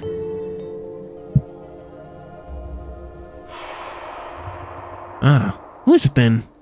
Looks like the people investigating your crimes back there. This is because of you leaving behind some clues for them to investigate. Oh, how annoying. You chase after me from so far away. I'm so nervously shy. Time to go. Send some shadows with you to Jen Zhangkai.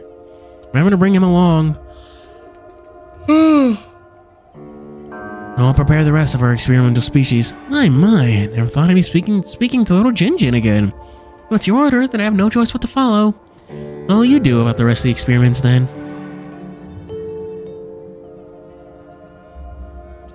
Send some extra fodders to play around with them. My experiments aren't weak like that. That combined hybrid demon beast interesting aspect will reveal itself soon. Can't wait to see their despair. Oh my gosh!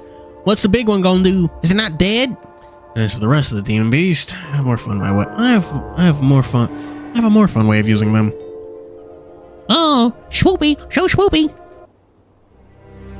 Yeah.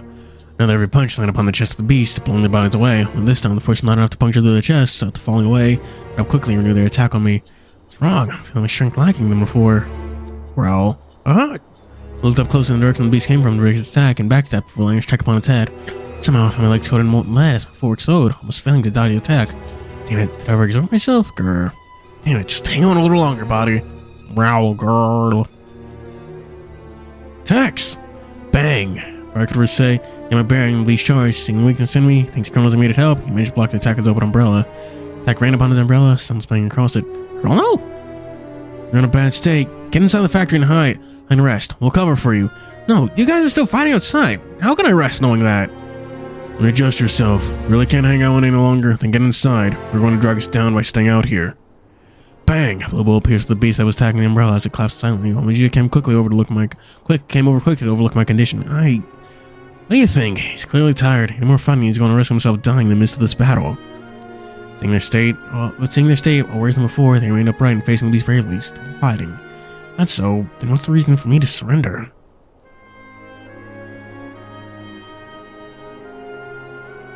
Damn. I'm fine. Just a little accident. Won't make another mistake from now on. Tex kind of looked worriedly at me. I know what he's about to say, but right now, the situation demands the three of us to cooperate as one. And I'm exhausted. The wounds and blood soaking my body. I have to hang in there. I cannot fight anymore. I have to do my utmost to support Colonel Mojia, which is why not abandon either of you on the battlefield. If we're going, then we're going found. Words.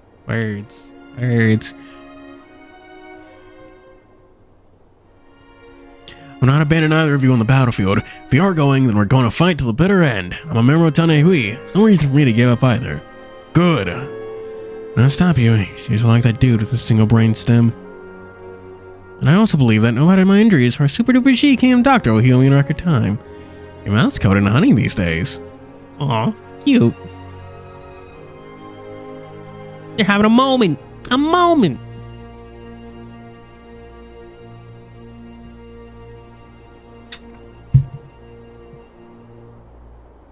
Afterwards, with our backs turned to one another, we prepared once more, not a single inch of fear upon our face, but a confident smile, for we believe in one another that we protect one another's back. Hell yeah! Hell yeah! The remaining numbers here isn't too many anymore, just hang on a little longer. Oh no, we don't know about the evil big one that's coming from, I don't know, fucking somewhere, man.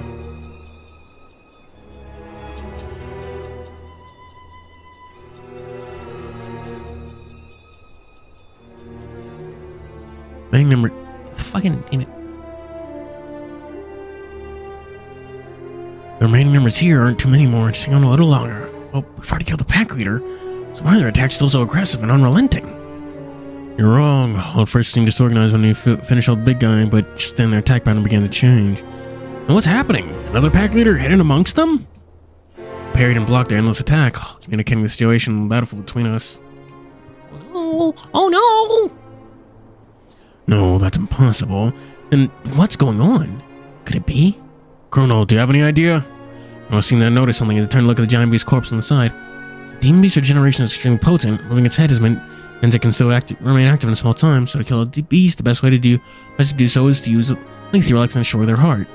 But their heart and flesh are on the disintegrated Muji's weapon. It didn't regenerate at all. Is it not dead? A ridiculous thought. Perhaps it's a type of beast we've never seen before. Oh no! Stop beating around the bush and say it. Except the big heart in the chest cavity, it's like this one has another in its abdominal cavity. How can that be possible? No such beast was ever recorded in any text, ancient or present. I have two hearts. Can this even be possible? No, it's hard to imagine the existence of such an abnormality. That it would remain psychologically functional despite the heart in its chest being destroyed, pretending to be dead, but instead regenerating and repairing its internal function. Well, since you mentioned legacy relics, and Bayou has been cleared to carry one. Looks like good shit's happening in our future. It looks like we're gonna clutch this out in the near future.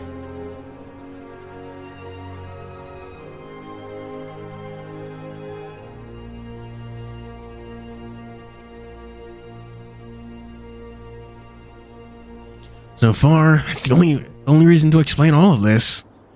And what do we do? Hearing Chrono's explanation, most of his expression changed. Blocked the attack of the small beast in front of him before firing shots at the heart. In an instant, the two beasts were clearly finished off. Then Mojia grabbed the box behind him, quickly transforming it into the ballista once more and aimed it at the stomach of the great beast. Sonic Beast took notice and began to rush him, so me and Chrono quickly went to cover Mojia. If that's the case, we'll blow up the other heart before it fully regenerates. Growl. What a bothersome bunch. If that's the case, and that thing's regeneration is about to complete. We have to finish it off now. I know. As soon as he said this, Mojia pulled the trigger in his hand without a hint of hesitation. The object being less powerful, the blue guzzle ones in his eye blinding as the last shot, so it strikes true at the beast's body. Bam! With a boom, dust begins to blow away from the landing spot. In the environment, we're blinded whether the target finished off or not, so we remain vigilant. Did it work? Not sure. Oh no! It can already move! Oh no! We're cooked. Dunzos.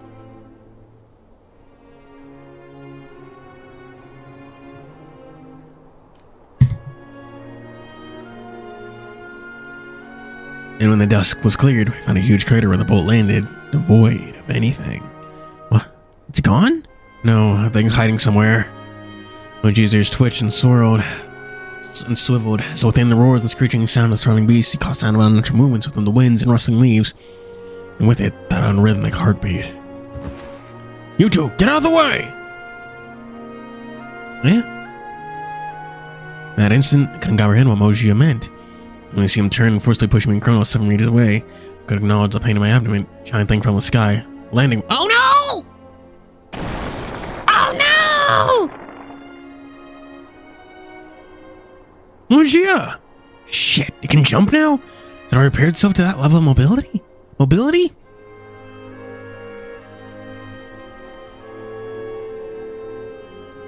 I hate to be the bad news bearer, but, we might be fucking cooked, chat. Two of us maintain a distance against the shadow and not willing to attack before we're certain of the situation at hand. As the dust clears, a close look, the beast gaping when its chest is already halfway regenerated. While not much muscle or sinew and bones even cover the surface, the slowly beating heart was so clear before us. Oh no! I roared once more, as if it was a general showing off its accomplishment in defeating a strong enemy. The roar quickly followed with an echoing roar in the clearing. Beast morale boosted and climaxing. Gross, keep it in your pants. It's not good. The pack leader's back, and with it, the remaining small, medium, deep beast will be affected too. What do I do? And Mojia, about him. I need to worry about him. Mogiano never falls like that. God. Roaring voice came from beneath the beast, and the legs of the beast started to lose gravity, his body lifting. Mojia crouched with his arched back beneath the beast as he was using back to lift the beast. Don't lift with your back. So he stood up, his guns pointed straight into the abdomen of the beast. Go to hell! Go to hell! Oh, I need to work on the delivery of that line.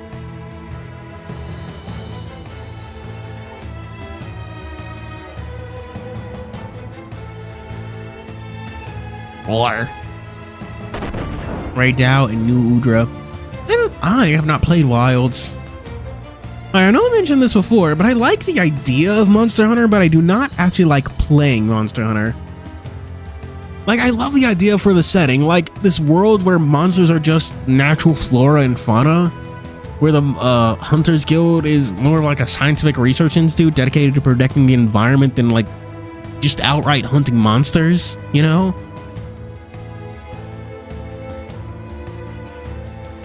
But I just do not actually like playing it. Playing it just does not feel good. Banging shots came from beneath the beast, but the beast learned better this time. So his muzzle of the pistols glowed blue and leapt out with its several legs, away from the danger beneath. Mojia, you alright? Fine, no issue. Struggling under the heavy weight of the beast, Mojia dragged his wounded body up and let the demon beast that jumped down with his attack. Breath ragged and uneven as the Chrono joined him. What's wrong with that thing? A single ballistic shot didn't pierce it? The team's skin is too thick?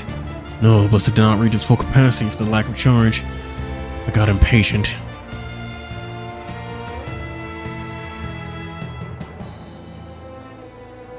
Yeah, probably, but my friends don't really vibe with Monster Honey.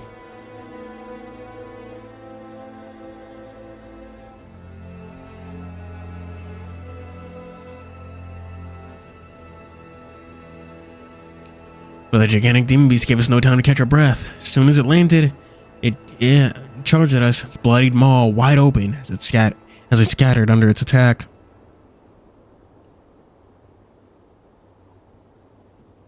War, it hurts. Damn it. And then the two of us legs attacked from both sides of the stomach, trying to block my escape route by grabbing me from the sides. Realized its intention, leaped back. Successful backflip, escaped the attack. Upon missing its attack, the giant body became its burden. Lacking mobility in its clumsy limbs, even if it's for a few seconds, the cover was only chance for us to attack. Kick its ass!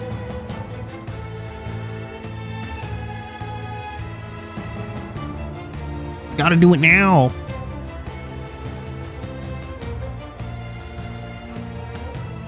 I know I've said this before, but I fucking hate championships in this light. They're such a pain in the ass. Take the chance when it attacks.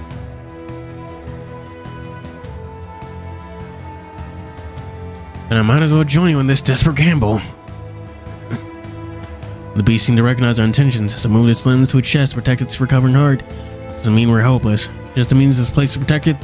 Just that place is protected. Its abdomen is wide open. Inside now my fist. The last stretch of my speed, I punch its stomach. Of the glove, this punch is the most powerful one. One that I used all my strength in. Shock traveled to my forearm. I felt numbness in my arm. Oh. It was attacked at the same spot at the same time, but...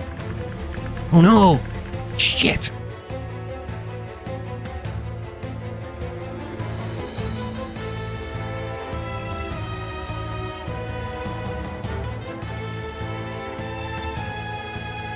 That's not good.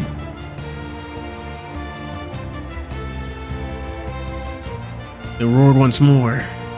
as wave after waves of shockwave reverberated across the clearing, pushing us back. Not only so, when we looked again, the combined attack wasn't able to make a dent at all. All we did was grazing its skin. Oh my gosh. Oh my gosh.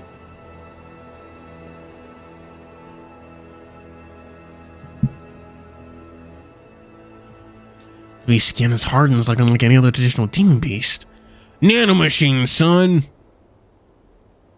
This beast's skin hardens unlike any other demon beast. So much regret.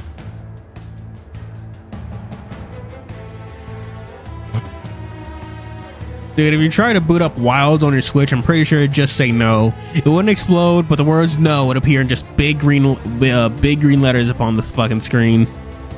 And then you get like a PNG of Miyamoto, Shigeru Miyamoto, looking really sad.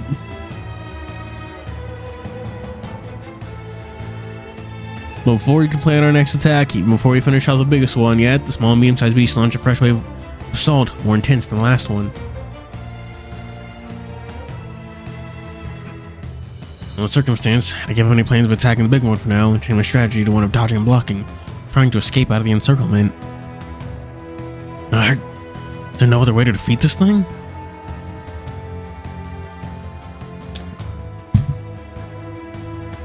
How long is it going to go for? This bunch. The situation now, compared to before, is a complete disadvantage to us. The largest beast had the thickest and toughest skin of them all. Other than Moji's ballista, we had to use everything, maybe, to break through its defense. But right now, we have no such opportunity. A small-sized beast launched an attack after attack, and no time can be drawn out to kill the big log right now. What exactly are we supposed to do here? And that's our moment, Moji suddenly had a plan. The situation is unavoidable. In order to defeat this thing, I too need both of your help. No problem. What exactly do we do here? Give us your order. Three of us dodged attacks while yelling amidst the chaos to pass on this plan. I'll be retreating further back to prepare the ballista for charge up.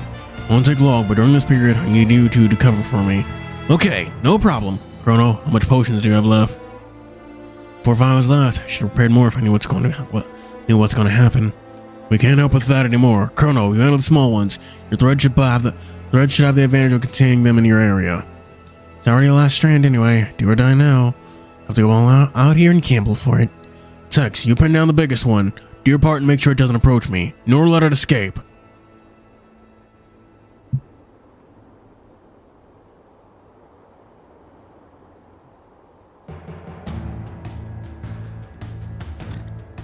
Boip.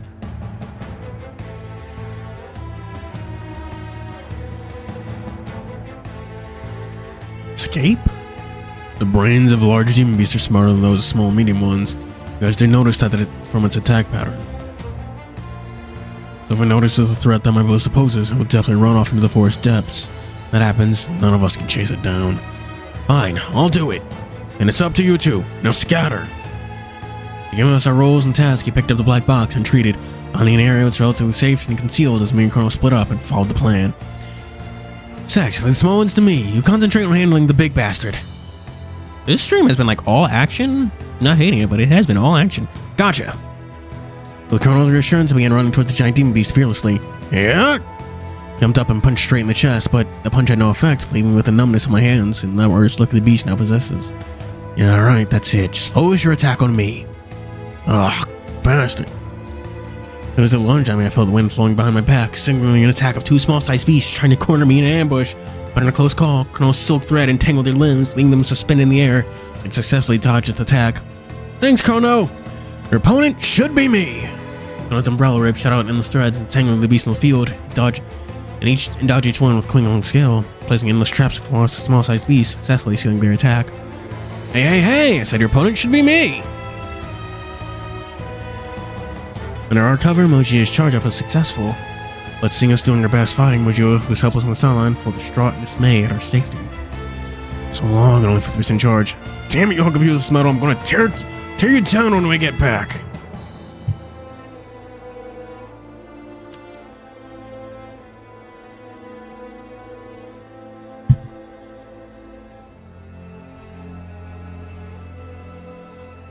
Buddy, I genuinely don't think a Switch can run Wilds, like any form of it. Maybe a Switch 2. If it's supposed to be about as powerful as a PS4. But I don't think any Switch can run Wilds. The beast charged at me again. But I only felt muscles searing in pain. Each tendon tightened to the limit. Any more would tear it asunder. Top to bottom, I could only feel burning pain. Are you okay?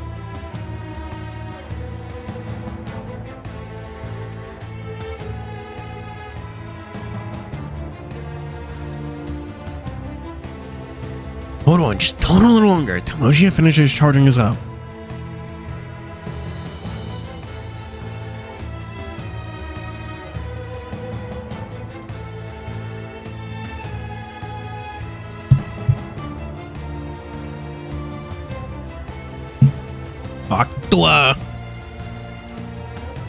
Chat, for when I stream the new Elden Ring game, Elden Ring Night Rain, you'll better be prepared for me to make endless Hawk Tua jokes. I'm just going to tell you that now. Like, you probably saw that coming, but you should be aware. Hold on just a little longer. Tamoshia finished charging up. 6%. Come on, you useless shit. On the other side, Colonel's falling into a disadvantage too. Threads within the UI umbrella were almost used up, and yet, with the most being tangled up, a couple stray ones still ran over to Tamoshia. Damn it! I know my sword play sucks, but there's no other choice now. She unsheathed the umbrella sword without hesitation, running towards a pair of beasts and did everything he can to block at least one of their attacks. As fresh as that otherwise, to him, that was his limit. Then he pulled 2 vials of potions from his bag and slung them at the beast. Crystallization, blossoming snow. Potions broken, vials fused, the mist began to rise and turned the ice crystals spreading out in terrifying speed. We could lunge out of its range to frozen from the ice. Maybe I should listen to what she and TianheHui for once. Such a nice stamina. Charging 75% faster! Oh my gosh! Oh my gosh! Oh my gosh! Roll. No, you're not going anywhere! Same time, noticing the blue glow from a short distance away, the beast again lost interest in me. Its eyes widened to where Moji is at. Its eyes full of terror and fear. Blow him up again! Blow him up! Ah! I said, you're not going anywhere. His intention was clear. I was getting close to Mojia, stop his ballista firing. So no matter what, I needed to stop it. Oh no! The charger stopped once more by me. But each impact it pushed didn't weaken ever even slightly. Rather, an increase in power and pressure. Comparison and condition was not so great. He's bleeding. He's bleeding. Ah, it hurts. The organs are bursting apart. Yeah, it's a great back. It is a great back.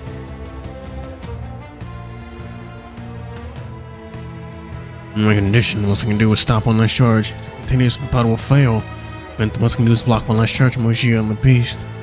And so, I might as well try to gamble on it until it charges at me, standing on its legs. Not advancing any further. Retreat a step back. Oh no. You two just hold on a little longer.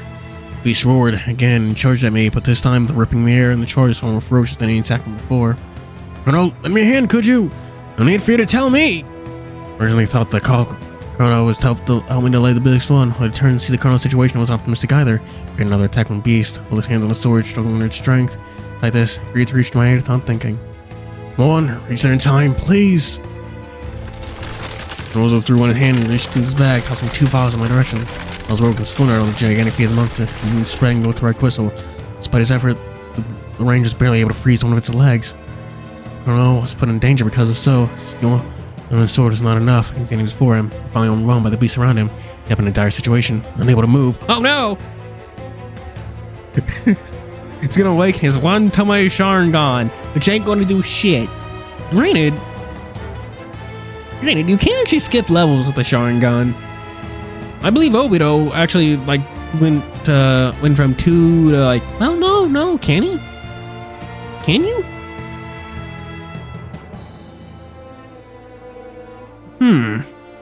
Obito originally had 1, then he unlocked 2 when he was fighting the Transparency Brother. I might be remembering that wrong. Chat, I need one of you to look up that the fucking Kakashi backstory and tell me, did Obito unlock 2 Tomoe or just go from 1 to 2? Did he go from 1 to 3 or 1 to 2? I need you to tell me that, chat. Now, Chrono was put into danger because of so, single-handed sword. Oh no! Chrono! Even so, the ice crystal wasn't able to stop its tracks as it shattered. Under the heavy impact, the only good that came out was at least to reduce the power behind its charge. To me, it was enough. Oh! Fearlessly, I stood right before its destructive wake. It was wide open. Next moment, boom! Damn! When its impact was reduced, my body suffered blood-curdling internal injuries under its impact. As a clot of blood was spat out of my mouth. Oh, jeez, are you good?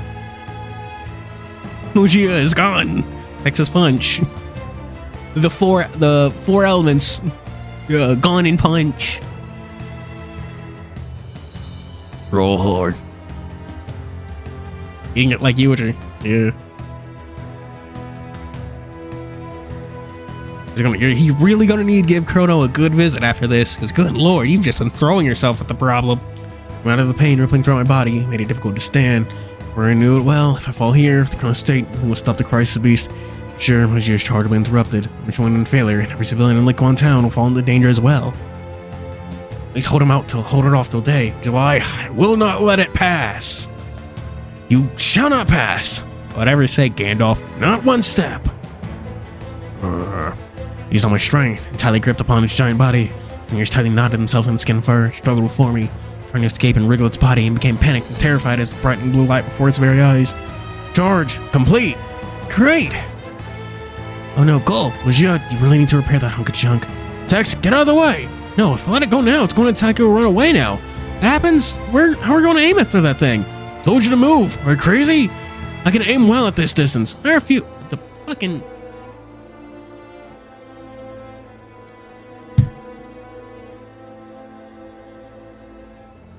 If there's only chance, if we lose this chance, and the civilians down there die, I will never let that happen.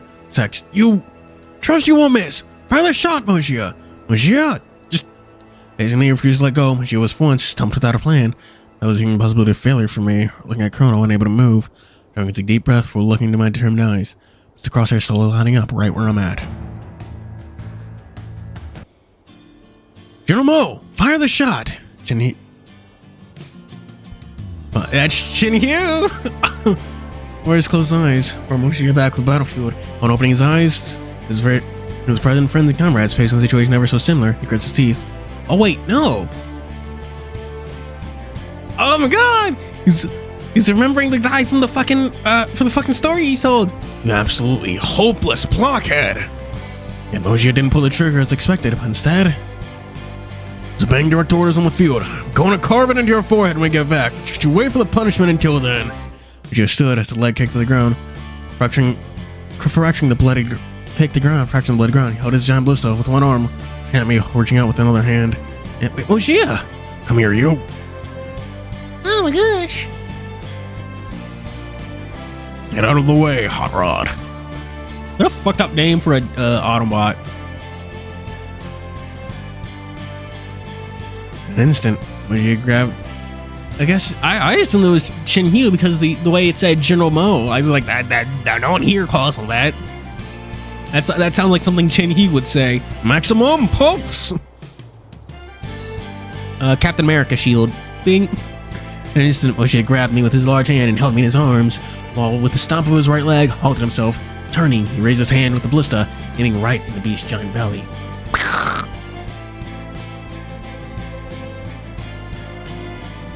I know, but it's kind of fucked up to name just name an Autobot Hot Rod. It'd be kind of like naming I'm not really sure what to compare it to, but like naming a fish. It's like, well, yeah, we know what it is. You don't have to tell us that twice. You named your car. What are you doing? Point blank shot will 100% perfectly land on its target. But if you do this, your arm, go to hell. Oh my god!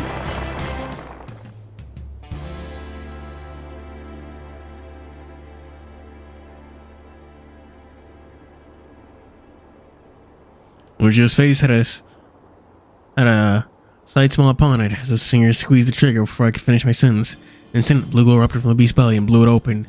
Blast blew it apart from medium and small size, blew it apart while the medium and small size surrounding beast. As the two of us flew back.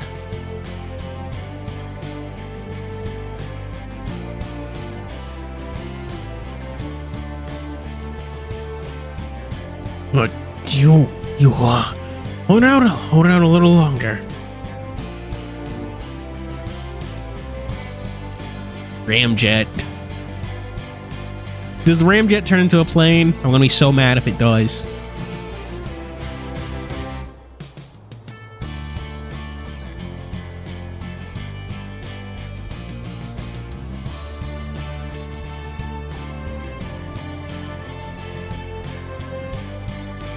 And thanks to the blast, the beasts that pushed Chrono to the ground are blown away, giving time for Chrono to move, albeit sluggishly.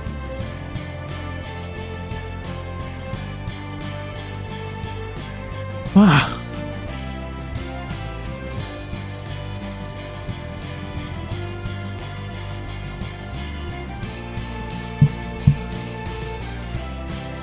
Over here, the moment the blast reached us, Mojia tossed the ballista aside and shielded before me with his body, preventing any shock-driven blast injured my internal organs any further. So, two of us flew off into the alchemy factory. As I were about to hit the wall of the factory, I felt the hug around me tighten, a thread-like feeling tingling around us. The roar, Chrono used the last of his strength and changed our flight trajectory. Blew us slammed ourselves on the ground instead of the wall. We hit it. That was most certainly the result. As an explosion sound faded away with the blue light, I felt water drop on my ears before I can react. The courtyard rained. Hurts. Wait, is it raining? No, just water from Mojia's ballista exploded. And so, Chrono held his knee instead of from the ground, slowly moving towards me and Mojia on the ground. I had a hand for both of us, turned close up. His tone carried resentment as he berated us. I'm gonna be honest, that's the most complete, reckless fuck-up I've ever seen. You're trying to add a workload on me when we get back? Human fees coming out of your wages this time. You're making a joke when we're still in the middle of a mission. Speaking of, Mojia, are you okay? I'm fine. This time Mojia didn't push away the aiding hand from Chrono. Instead, he and I both held on to the aiding hand and slowly stood up from the leverage. Ever, my body hurts. I feel pain coming all over. Sting weather usually for the last thing testing my new medicine formula this time, eh? Doing your medicine? Absolutely, but right now, the one next to you is not in a good state either. So like just going through a trying battle, Chrono was able to quickly readjust himself. In our chatting and smiling, he reverted back to the laughing, pranking Chrono I know and love. The condition isn't that bad. No need for you to worry. So when she had talked, his cold expression suddenly turned painful. Seeing them like this, I just remembered the one blocked most of the blast from Mojia. Before that, Mojia, your arm. Told you I'm fine. Did a forward point-blank shot. Mojia's right arm was fist with the first casualty. Sleeveless coat was burned, tattered, and she thought, oh. Left finding the blister single-handedly. The back to the left is not one to look at. Lying, your right arm is clearly dislocated. Oh, I thought it'd be much worse. We'll take that. We'll take that.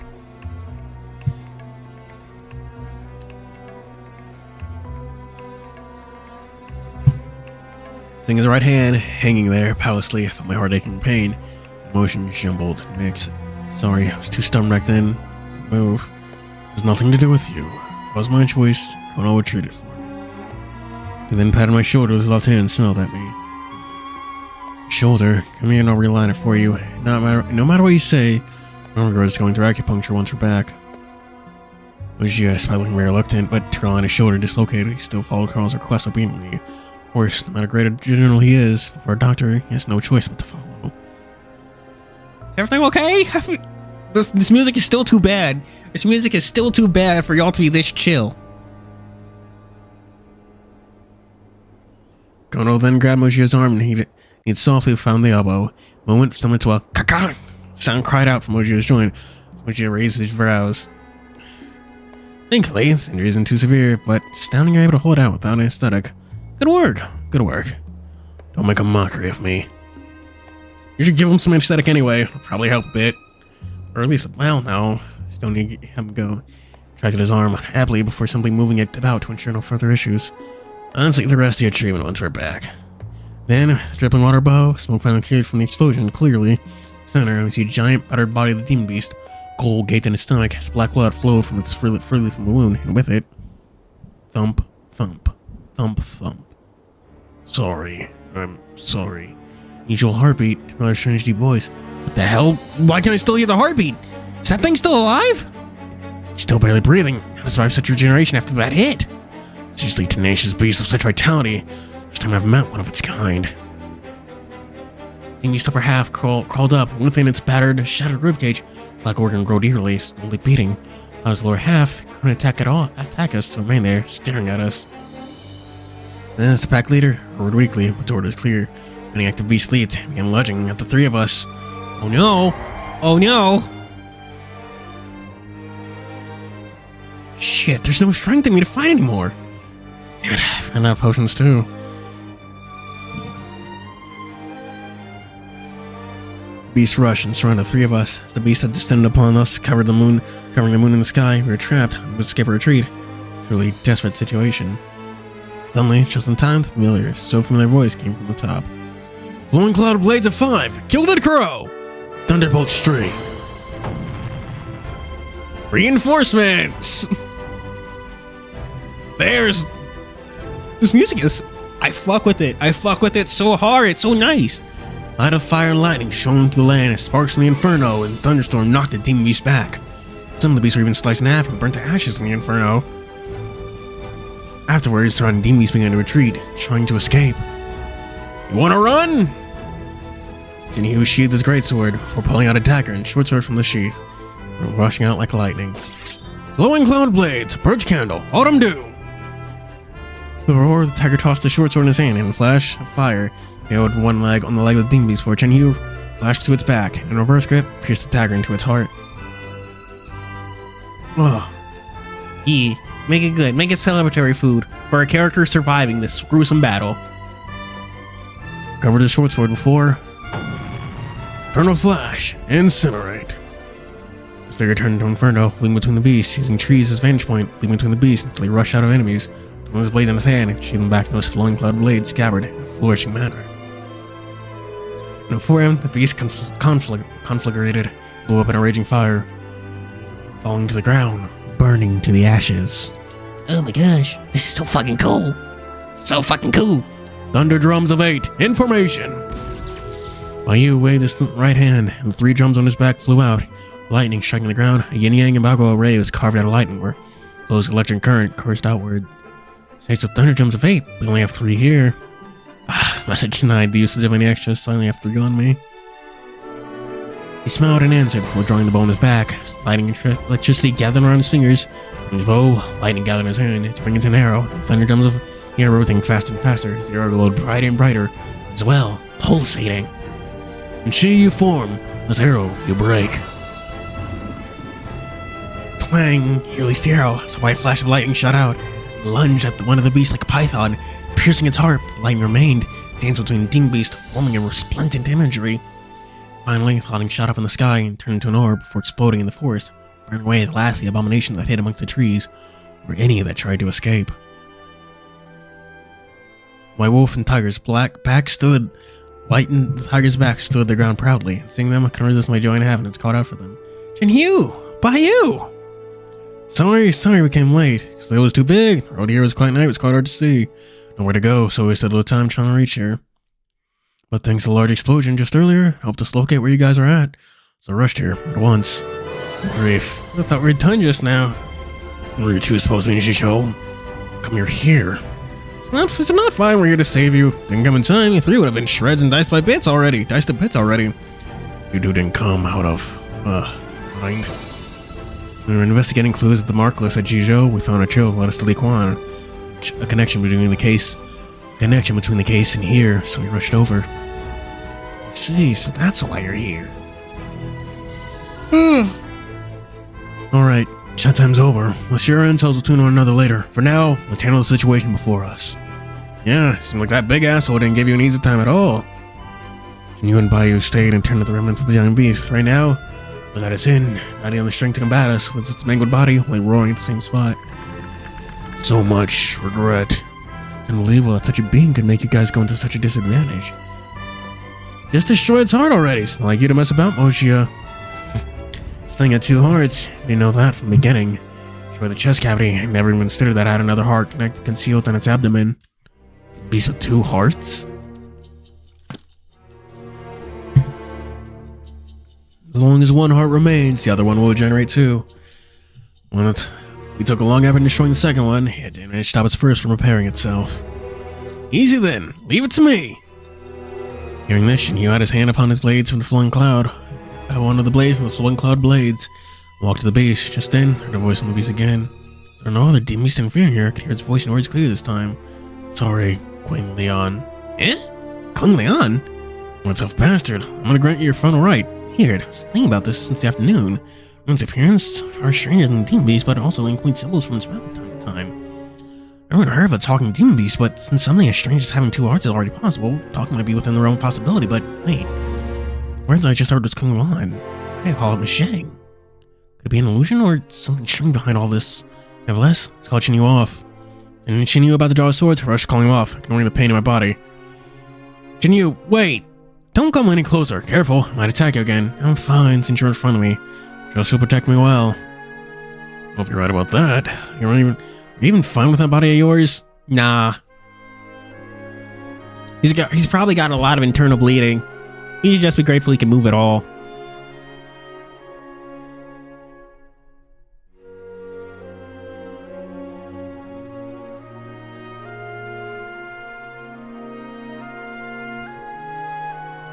Thanks, Shinyu. Speaking of, did you guys hear this thing? The things this thing's saying at all? Eh? The thing speak? Demons can talk? Why didn't I hear it? Wait, is this some? Okay, so this is unique to text. Turn to like emoji and buy you and Chrono, thinking that perhaps Shinyu and his lack of listening skill. That's rude. I ignore some important detail. Perhaps Oji with attention to detail could catch something. When I was had, it was just an illusion. I just heard some simple screeching. It might be just screeching itself, Tex. You could be mishearing something after that exhausting battle. No one else heard? What's wrong? Did I really mishear that? I was beginning to doubt. I heard the voice on the beast again. This time, much clearer than any time before. You're straight into its voice. Sorry, Queen Leon. Can never come back. So much regret. Listen, it just talked again. Did you guys really didn't catch that? When I turned and looked at everyone, they looked at me, stumped and confused. If most of us here heard it, I might consider the reason within. What if you're the only one hearing this? It's not a good symptom to have auditory illusion. No, I absolutely heard it right. It just said, Mishang, Queen Leon's name, said that it has so much regret. Go and rest for a bit, Tex. The rest here to us to handle. But what are you guys doing? I'm finishing it off. What happens if this guy's regenerate again? Gonna be a bother to kill it again. Seeing no one believe my words, I felt bitterness rising in my throat. Shinyu said his piece and drew his blade, walking the beast. Didn't know why, but unconsciously stood for the beast. Shinyu, wait, just let me hear that voice, okay? It's an illusion, then I'll go ahead and rest. An illusion. Oh, man. The correct word in this context would have been hallucination. Like, illusion works, but hallucination is the correct word. Hakudo no Ken NPC. What the fuck does that mean? Talking about Fist of the North Star? But this, it's a generation. It's fine, since that thing's abdomen hasn't recovered yet. Not to mention the other heart. I have nothing to worry about in the short period. Very well. Thanks to Chrono, vouching on my behalf, Shinyu sheathed the sword in his hand. Thank you, Chrono. But no need to thank me. As a researcher, I'm curious why only you were having this kind of illusionary hearing anyway. Yay. Familiar travels. I have not heard of either of those, actually. Afterwards, the five of us remained silent, focused on the voice in the beast's mouth, listening clearly to the message behind each broken syllable. So much regret. Star Kung Lan, Xiaoguang, Xiaoyang. I can never come back. Finally, after moments of silence and growling, I heard the voice from its mouth once more. Sure, this voice is turned, about to tell everyone about this. I find everyone looking confused. The waste bag where my notebook's at. Tex, your bag. Why is it glowing? Huh? Why is yeah, that's weird. Why is your bag glowing? Quickly look down and open the bag. The blinding light almost blinded everyone present. What's going on? Said, pulled out my notebook. The moment I took out a blinding white light, covered my vision. I quickly closed my eyes. What's going on? What's happening? What's happening? Don't ask me questions I don't have answers for.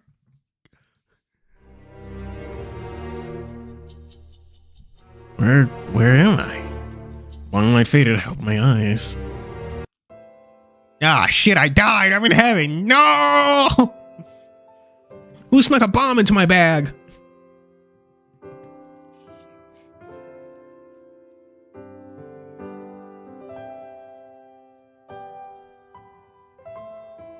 Where I realized, staying beneath an open starry sky, a shooting stars streaking across at times.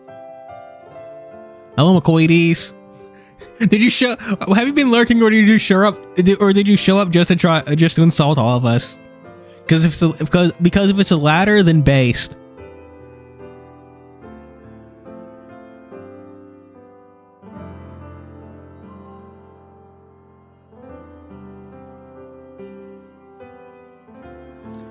And before I realized, I was staying beneath an open starry sky, shooting stars streaking across the times. What's up?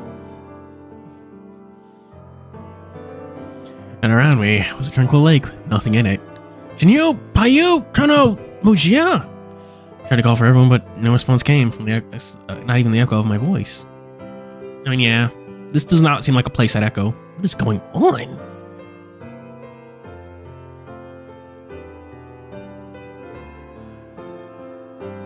What is Familiar Travels?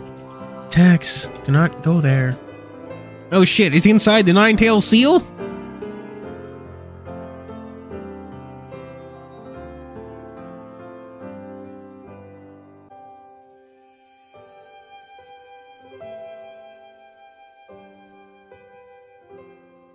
Oh, it's a visual novel. Yeah.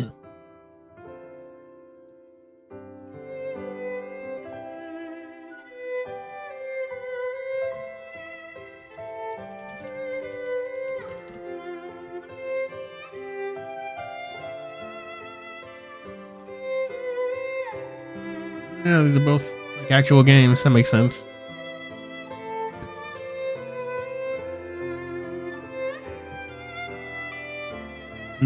Text, do not go there. Who's that? Suddenly a familiar voice came from across the empty void. Looked around for the person, but upon this lake, for me, there was no one else. I always thought it's Mom's, but where did it come from? Guess I was wondering about this voice. It rang out again.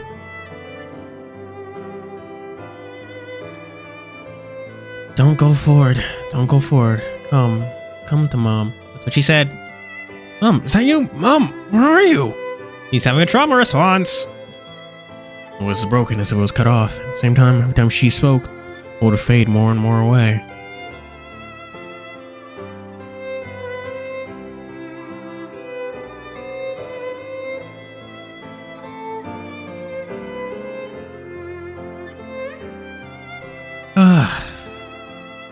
Aksha, stop me. Find. Aksha, stop me. Fine. Mom, where are you? Are you in this world? Remember, don't go forward. Find me. What do you mean, don't go forward? Where am I supposed to go to find you? Mom!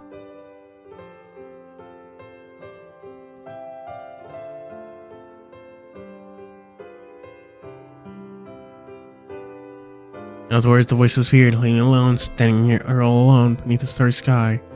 Silence permeating the atmosphere. Code Vein. Familiar music. Code Vein. Is this in Code Vein? I own the game, but I never really finished it or did much with it. No, calm.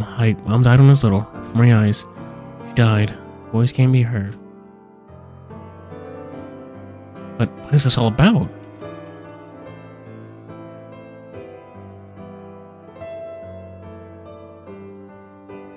Just then, a golden book page floated past me. As it floated, it withered and broken into golden fragments, laying upon the starry lake.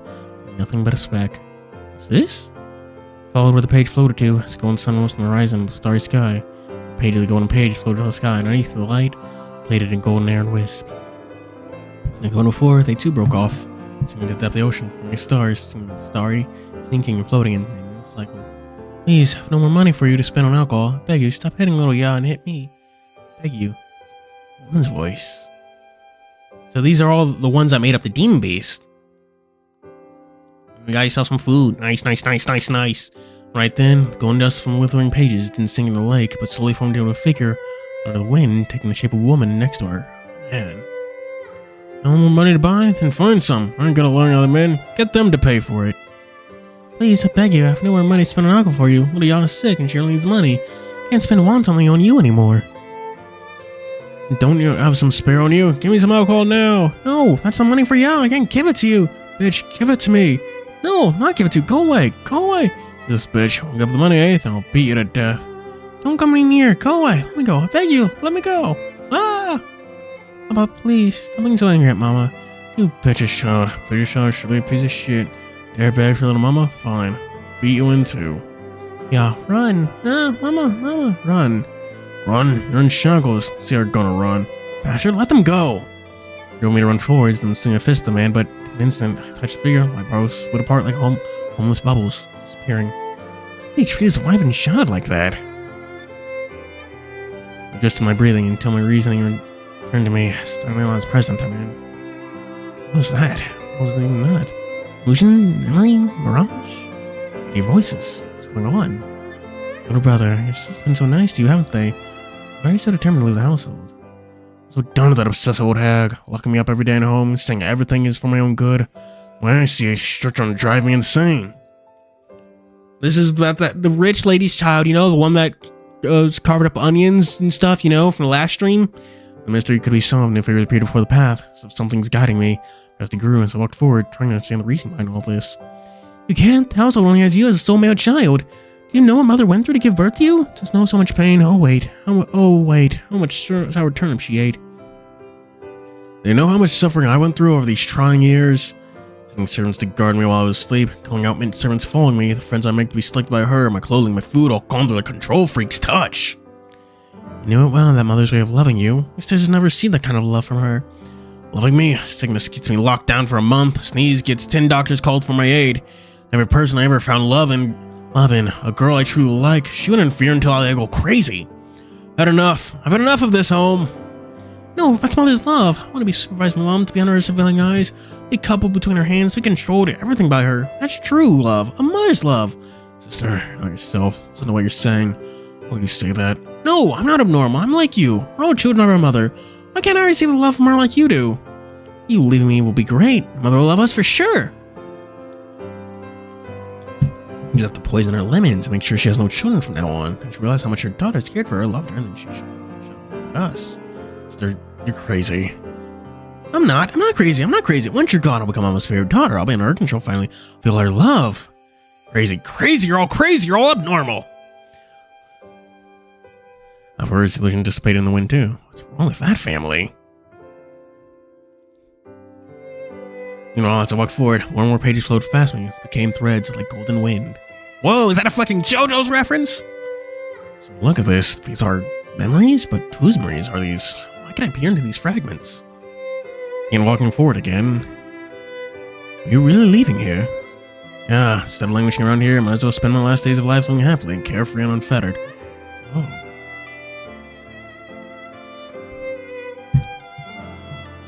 Oh, the old lady. Oh man, the old man. Right times to sing songs, playing music, playing chess over several years now. It's really turning back on that. It was a song. I want to sing with me one more time. Happy to.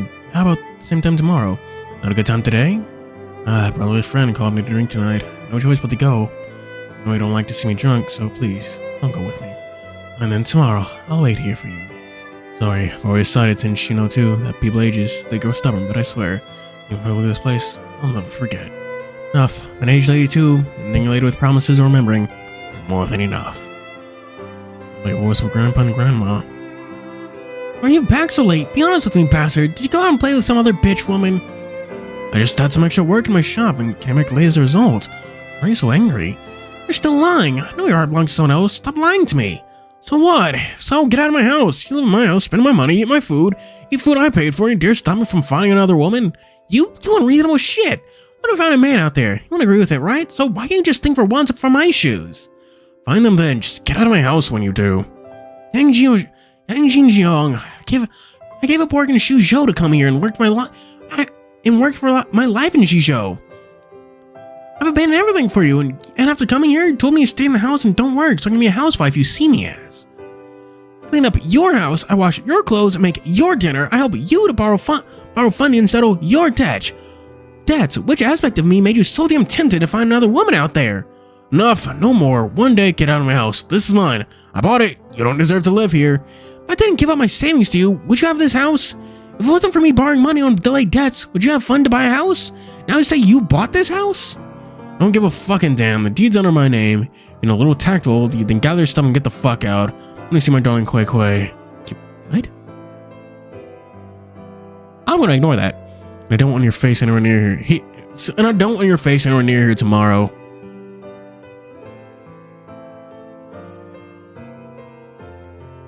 Oh wait, does something like this happen in Code Vein? Yin Xinjiang!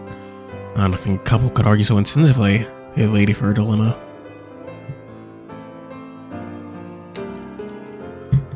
After that, the fam stayed into the light as I walked forth once more. This time I heard the familiar name from phantoms. Please, Mary Jin. King Leon and Zhao Yang have fallen victims of the pandemic and they're malnourished. Need the money to buy the medicines. And Zhao Yang, that child is still so young. If the medicines don't arrive in time, he'll die. You. You know how rules work. The harder you work, the more you earn. You just have to work overtime. This money will flow into your hands, right? Yay. Oh yes, his husband was Shang. But why would I appear in his memory here? One for him. Here, Jen? Fine, no problem. Stay behind for work. Can't do any work you give, no matter how tiring it is. I beg you, just give me a little more wages. As long as you do good, then I'll pay you more this month. Yes, thank you, Meryl. Thank you for your kindness, Mayor. He is fainted and faded away. There's a new illusion played in front of me. Looks a bit. Yu is talking to one lady. Senior Yu, yay. Please rest for a while. You've been overtime for a month already. It's fine, Juan. Hold out for a little longer. Our kids back home waiting for me. Going on too. Regent said, the more you work, the more you get. So as long as I work more, this month's spending will be resolved too. So you please, don't force yourself like this. See how thin your body is now. Relax. Regent is invested in just my health. My elixirs intake recently has doubled compared to you guys. I'm double in health compared to you. Sir, don't tell me you've been eating elixir pills that our factory produced. Why wouldn't I? Production supervisor. All the ingredients are added here. Better than any of you. Senior Yu. It's like the little girl Juan is a coworker of UAA. Senior to UAA? I faded. No phantom appeared, and before me, UAA and Mary Jin appeared again. What's wrong? Why is this month's wage so little? That's the wage you earn every month. That's what our contract said. You want to complain? Since you said part of the work wasn't done well, but because of that, I've worked overtime. You didn't talk or increase my wage, but this month, I've done everything you request, everything perfectly. You worked overtime, so why wasn't my wage increased? Overtime? Isn't that what you're supposed to do? What do you mean? Not finishing the work that you should have done in one day? Isn't that your job to resolve this mess during the night as the elixir supervisor? I didn't force you to work overtime. The work contract said the only forceful overtime would get an extra pay. Oh, you working overtime willingly. That just meant you didn't do well. It wouldn't mean you didn't do well, you. How could you be such a damn bastard at breaking your promise? Contract said it clear. Black ink and words. How did I break my promise? My perspective, you're the one being unreasonable.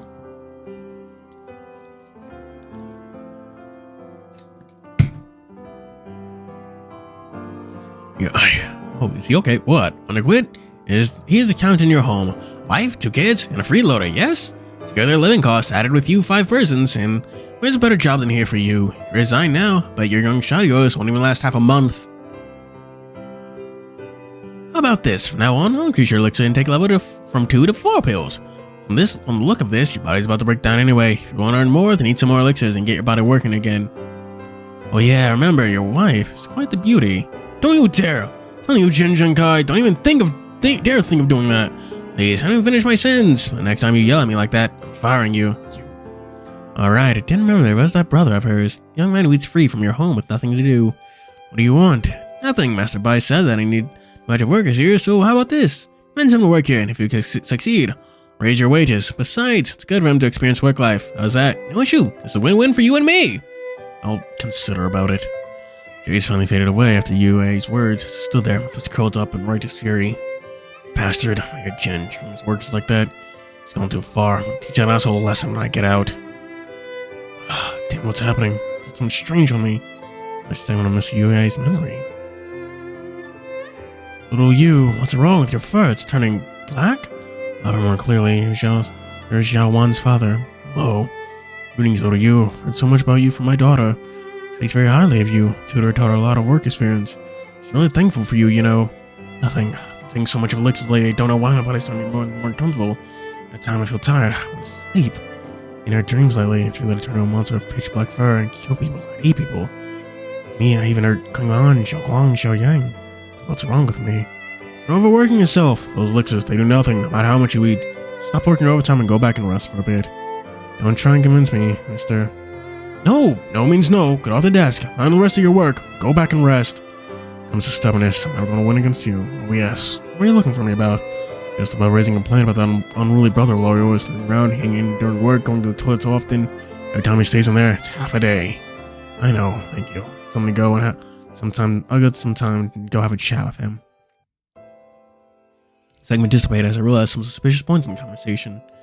I showed signs of discomfort in the body by this time, and no matter how many elixirs it took, nothing stopped the illness. Wait, elixir pills. I'm going to talk about Yao Qing in the morning, about how Mayor Jin distributes each employee 1 pill a day. I said I need to look at the elixirs and see the components within. Could be whatever Yu Ye went through is connected through those pills? That old man mentioned that Yu Ye's fur was turned black. Yu Ye mentioned something about strange nightmares about him becoming a black-furred monster. To be connected to the demon calamity that happened here? Just as I was thinking over this, the next segment played out before me. I don't like before. Instead of people, it was an entire scene. Raging inferno where crowds of people screamed and howled. A scene of stampeding demon beast. This could be the night when the demon calamity happened. Yes, this is what happened to all the missing people. Those earlier shades were the mother getting abused, remember? Then there was the old man that went missing, and the son with a really obsessive and controlling mother. And now finally, we're at Yu Ye, the wife of that bear who worked at the factory. You know? Deeper in the shades of shadow and light. What's happening? Where did these beasts come from? Oh no, help! What are we gonna do? No one, stay calm. Follow me. Come here. Mr. the Inferno, everyone panicked and screamed. Only one, without an inch of panic in his heart. Stand amongst crowd, then guiding the supervisor in an orderly fashion to an underground chamber, running outside, fighting survivors. While every living person was guided to the underground shelter under UA's command, avoiding the beast in the fire. What are you doing? Where are you going, brother? There's still more. What? Yao Qing, where are you going? I need to find her. Don't go yourself. It's more important you stay alive. No, this look of mine, I can't consider myself alive. Miss Yue disappeared into the sea of fire, followed behind the shade, to see what he meant by his words. Don't come any closer. Juan! When his little Juan was about to be attacked, Yue came and shielded his junior with his body, but a strange thing happened. He was about to kill Yue, he stopped, began retreating. Sir, are you alright? I'm fine, little Juan. Go over there and get in the underground shelter. Sorry there, you guys can hide from both the fire and the beast attack. But senior, what about you? I'm fine. So didn't you? I don't know why, but this beast will never attack me, so I'm completely safe. Senior, look, could be your... A bright and flame, Yue's appearance appeared once more, contracted, terrifying, his face rotting off, his dire fur was coated in despairing black. This matter, please. Speaking of horror, clinging on about it. He even grabbed the jade pendant, a letter in the back from his robe, passing it to the girl. You, what are you doing? Take them, and wait for the underground shelter. Someone will rescue all of you. When you're out, please give these to my wife. Thanks. You, please, say no more, I beg you. Stop playing the hero for once, at work. And now, in a situation of life and death like this, do you really feel happy playing the hero? Forcing yourself like this? Now tell what happened to me and how it looked to anyone. So we can pass the message to my loved wife and my children. It's one sentence. No! Yue, as he said this, a sad smile closed the door of the underground chamber. I will always love them. Afterward, Yue pressed gently and locked the door, not because of his strength was greater than Xiao Wan, but using the twisted amalgamation of his arm, come to look at the uncertainty of his muscles, Yue's body began to change. What is happening? Could it be that giant demon beast was... Yue held on the burning wall, expression of his pain and despair for a moment before it turned into a relieved look. On the ground, he stopped his transformation, his death, and his eyes turned to me. Seeing like this must be our greatest misfortune. Are you talking to me? Sorry, my eyes are nearly blind now. I can see a damn thing. I think I can guess who you are. So yeah, you! Jin Shanka, you bastard, you lied to all of us. This was your goal from the start, wasn't it? Eh? He's not talking to me? He's the person standing before Yue. Then she talked to Yue. I'd like to apologize. Firstly, I'm not Jin Junkai. My name is Bai Shun. Secondly, you're right. The goal of working with him is finally being cultivated today. For me to see the day my experiment succeeded. Experiment number 105. Truly been an amazing subject, being able to endure this amount of elixir intake compared to everyone else. Right now, you're the perfect mother for all this. What are you talking about? Relax, you will die and be reborn as a demon beast, and I shall fuse you with other prepared experiments on you. How to be my best creation so far. Of course, that's her now. You know us doctors never sees our progress here alone. Pursuit of our evolution is our eternal goal. Bastard, all of you. Yue's emotion exploded as the body expanded suddenly, starting from his legs. Like the couldn't handle transformation, blew out in a sludge of meat. Oh, come on, stop getting so emotional. Too much of that will speed up your transformation, might make it a possible failure. John began walking toward Yue. Crouch while crouching, analyzing the broken lower half. Looks like I have to sell the lower half to you with these leftovers. What a bother. Relax, these materials are that guy. Relax, these materials are those that guy brought back. Wasn't needed. Like severed heads and killed off faces. Besides, selling those onto you isn't a shame. Isn't a shame on your face. Because they're all faces. So much regret. Zhao Guang, Zhao Yang, I'm sorry. So much regret to turn into an abomination like this. Alright, time to sleep. You should be thankful that's me you see in your last moments. Yeah, my friend instead. Like I'll probably torture you to death, you know? At least I can give you a swift end. Sorry, Guangyan. Sorry. At least I should have taken more time. At least I should have taken more time to spend with you and my family. Ah. Who turned on the lights? Who's showing off? Who's a living light bulb? Too bright. Text. What's with your notebook? Huh? What are you angry about? In a dark forest like this, your notebook just showing up like a beacon, almost blinding us. I'm back? Looked around me in a stupor. Starry ocean in the shades I saw disappeared before my eyes. What are you saying? I'm back? Were you just standing here like right here? How long did I pass? What do you mean? From the moment I pulled out the notebook to now. Just a moment, probably a couple of seconds. And what was that I saw? You saw something? Mm-hmm. Nodded and turned to look at everyone around me, taking deep breaths, decided to tell everyone what I saw. What can this be? Yu took a notebook from his bag and shaking hands, comparing it to something in the notes on the face of the beast's belly. This was the missing list I took from TianheHui in regards to the Jisho cases included within our portraits. Look closely, you can see that the intact faces on the beast's abdomen. You're right, your face on the beast's belly matches the ones you met in the illusionary realm. They were the people missing from Jisho a long time ago. These basic facial features were a match. What can it be? Then all the things I saw really happened. But you began flipping through the pages and pointed out the portraits one by one for us to see. Yang Xingjiang, male, 33 years old, feline. Like you said as I began comparing the face on the belly to the portrait. Wei Gang, male, 74 years old, avian. Right, the facial features do match up. Wang Meiling, female, 30 years old, ink. Those are the names that appeared in the illusion. Gulped. Man, male. Enough! No need to continue anymore! When you always began recounting the names one after another, I felt excruciating pain congesting my chest, because I knew that everyone on that list was a living person, who had suffered dismemberment made into a dark part of this beast, the cruel truth of this mission. So those are the memories once flesh and blood turning into this, it's nothing but a tragic realization. Markless, Twinch's kidnapping, brought them here, then turned them into that thing? Demon beasts fused in the corpses of people. So it makes a lot of sense why it had multiple hearts. Which meant that they used the corpse of living flesh and sewed them up into this abomination? It was like Xinjiang Kai had a lot of secrets in this factory. We had a thorough investigation once we get inside. Meanwhile, the demon beast croaked out a voice again, as usual, said the same thing. Sorry, Quinn Leon. See you, yay, everyone. The Zhao frowned and looked at me, seemingly knowing what I'm about to ask. Despite great reluctance, he pulled a ledger from his coat and passed it to me. You know what you'll see next. You know what you'll see next. The name of the booklet from Mojian swallowed my saliva, began to prepare immensely for what's going to happen. So Mojian wavering voice, holding the booklet shakingly. I know, just to be sure. One page, another page. I saw name UH on the page, portrait of the bear. Of course, he's twisted away, his fur is now pitch black, bones tell no lies. Similarity in it. Walked right before the thing beast, and slightly bowed a submissive face on it, confirmed. No matter how that face was the fusion of several, I can still see within. That this was Yu. Text, careful. When it can't continue to fight, still maintain your distance from it. I know. Jinyu and Baiyu laid their hands on their weapons, ready to fight in case I was attacked, but before me, my eyes. What is there before me? It's not a demon beast, but a living person. My mind floated back to the promise I made that afternoon to Queen Leon. Hope you can bring my husband back. It's something entrusted from him. My illusion of Yu saying he can never go home again. Xiao Yang, since he was little, he never had his father by his side, so no one, Xiao Yang's father will never be by his side ever again. I hope Papa will be back. He'll never be back.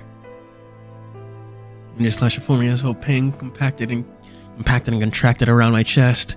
It was an internal wound. Is it an internal wound I suffered in battle? Or a piece of the broken promises? Self-condemnation for not being able to complete the promise. I raised my head and looked at the corpse, my face fused in the beast. Before you, there is nothing in its eyes, yet why? Why does it apologize? Leon, sorry for not coming home. Yang, so much regret. Dry lips repeated those soulless words again like a machine. His tone was full of regret and pain. Perhaps it was regret after all, regret of not spending more time with his wife, with his family. Worse, they kept the thought alive and made it to me, the voice and the thought. Sorry. I began thinking and closed the booklet, handing it to Mojia. Thank you, Mojia. I know the truth. What do you want to do next? He's dead. That being before us, without a doubt, threat to every life in the Gleekwan town. Zombies, things not you, yay. The missing Wang Mei-Ling, Weizhou, definitely not anybody else. It's like you still have a clear idea of what's happening. This thing before us, nothing but a hollow shell, an abomination that opposes the nature forged by the corpses of the dead. That's right. No matter how much regret, no matter how much pain, how much pity we feel for them, souls are never coming back, cannot wallow in seeing those who have departed. When you protect should be the ones that are alive in the present, those who are important to them. That's it. No matter them or us, we can only walk forward into the future. Those people may be their loved ones, the ones who love them, or perhaps their own flesh and blood, perhaps the best of friends. I stepped forward and curled my fist tightly, burning through the pain in my body and channeling the last of my strength and chi into my left hand. It's to you and everyone, I have no names to speak of. It's you and everyone who I have no names to speak of, those I don't know. So much regret. Singing those commenting, the beast looked shocked, so it raised its last attack them, striking me down, just while you and Shinyu drew their weapons to block the attack. Rest in peace, my souls be granted eternal rest.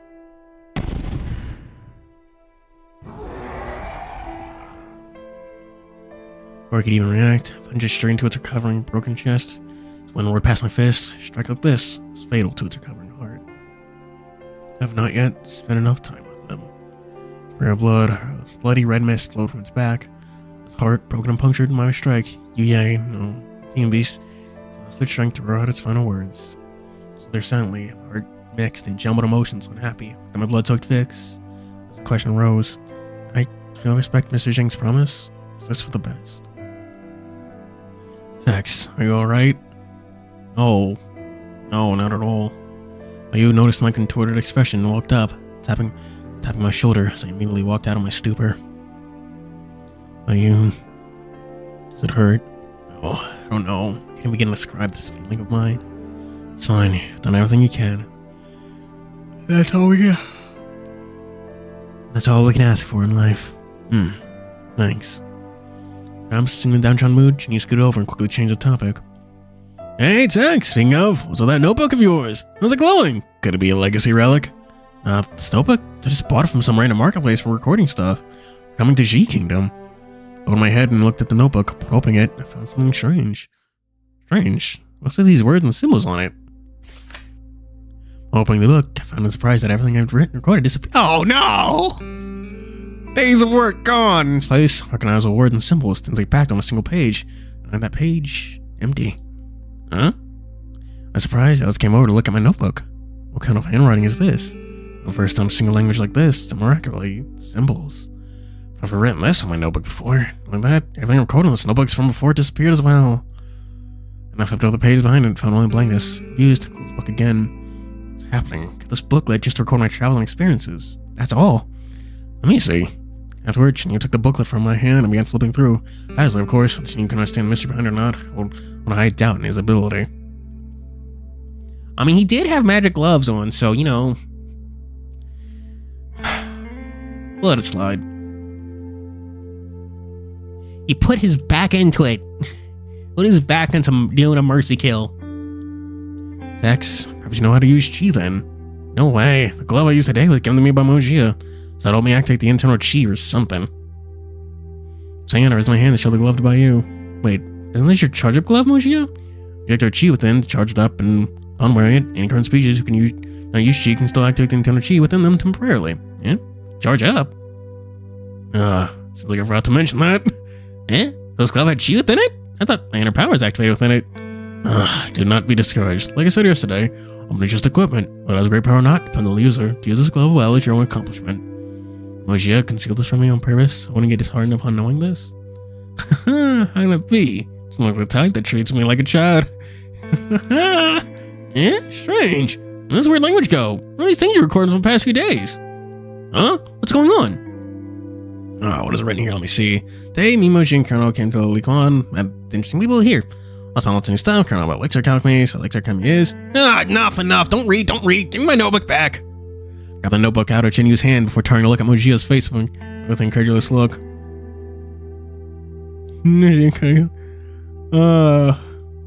What's with the writing style? Trying to emulate a kid's diary on a spring trip? Don't mention that part! What's wrong with my personal writing style? Afterwards, I give wide eyes at Chinhu. I held the notebook in my hand when again, just as Chinhu said, the strange language upon them disappeared. Everything on the page returned to normal. First, it was only me who listened to the beast whispers, then into the realm of the illusion, finally, no book. There's so many mysteries today. Except for the last one. I guess some of the reasons behind this, I guess for some of the reasons behind the first two. First, and the second, I can explain the same reason. That's because you can sense the chi upon the demon beast. In other words, felt its lingering thoughts. Upon wearing this glove, your chi within was temporarily activated. As you know, chi is different to everyone. Perhaps the nature of your chi made you more sensitive to these. Don't worry, Sally has a similar ability to yours. She too can hear some origin species language from time to time. Ah, then I finally reached an awakening? At long last, an ability like you guys to control the Aether. Oh no, it's you within myself? Look at how happy you are. It's but a level of normal current. This is but a level of a normal current species. Some random training they can undertake easily. I used to killjoy. But that's only the answer I can go with this. As for the notebook, let's talk about that later. Right now, finish part of the mission destroying the beast populace. So I have to rescue the victims. Oh yeah, all the employees trapped in the underground chamber. You forgot all about them, dude. On Colonel's reminder, I finally remembered that there are two parts of our goal. One is to destroy the demon beast, the other is to rescue the refugees in the underground shelter. Text, signal flares that No Sheng gave you? Right, No Sheng said that to launch a signal flare we need their help in carrying the wounded. Immediately patted myself down, dug the signal flares out me, launched in the sky. The whoosh and boom, the night sky was blinking with fireworks. For sure, No Sheng and the others will recognize our signal. That's done. No Sheng and the others will be here shortly. Huh? You still have jobs unfinished yet? Jinyu, Bayu, join us. Got it. I heard where the entrance at the underground chamber's at. Saw it in my vision. Follow me. Your ability is really handy. Can you scroll through a few extra memories? This way we save the work of investigating these ourselves. I'd like to do that too. In that illusionary realm, I can't choose memory segments up to my liking to watch. Alright, just teasing you. But for a moment, I'm gonna recover. But wait for a moment. I'm gonna recover our super duper mountain halfway defuse an instance burner. We began to run off to recover the instance burner. Moji returned to the exploding site to pick up the ballista. Stay serious. I'm going a little reckless there. Our mechanism was loose. Some key parts were misaligned. All their screws and bolts were blown apart. He tried to fiddle with it for a while before he blistered his hand and refused to transform back into the box from before. Of course, this made the already tempered, composed of obsessive Moji even crazier. This thing, what's wrong with it? Change back already, like you always have. Some of the screws brought from the store has some kinks to speak of. Pay a visit to the boss and get one piece of my mind. To be fair, I don't think even you plan to do whatever you did with that thing. Clack, clack, clack, clack. Change back already! Meanwhile, not no place in J Kingdom. Hey, why's Master Ying asking us to guard a book? Never came here to read it. Master Ying's order, we have no choice but to obey. Without the antidote, we can't even live a day longer. It was point. Speaking of which, I heard a major character is here today. Major character? Is major character as major and great as our Master Ying?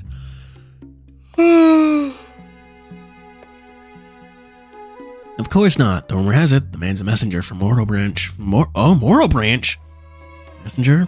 Yeah, right now Master's entertaining the guest. Oh, Jack, give me a second. I gotta refill my sippy juice. I don't know. Discuss whatever you feel like, chat. Y'all can carry a conversation yourselves while I'm gone for a few seconds.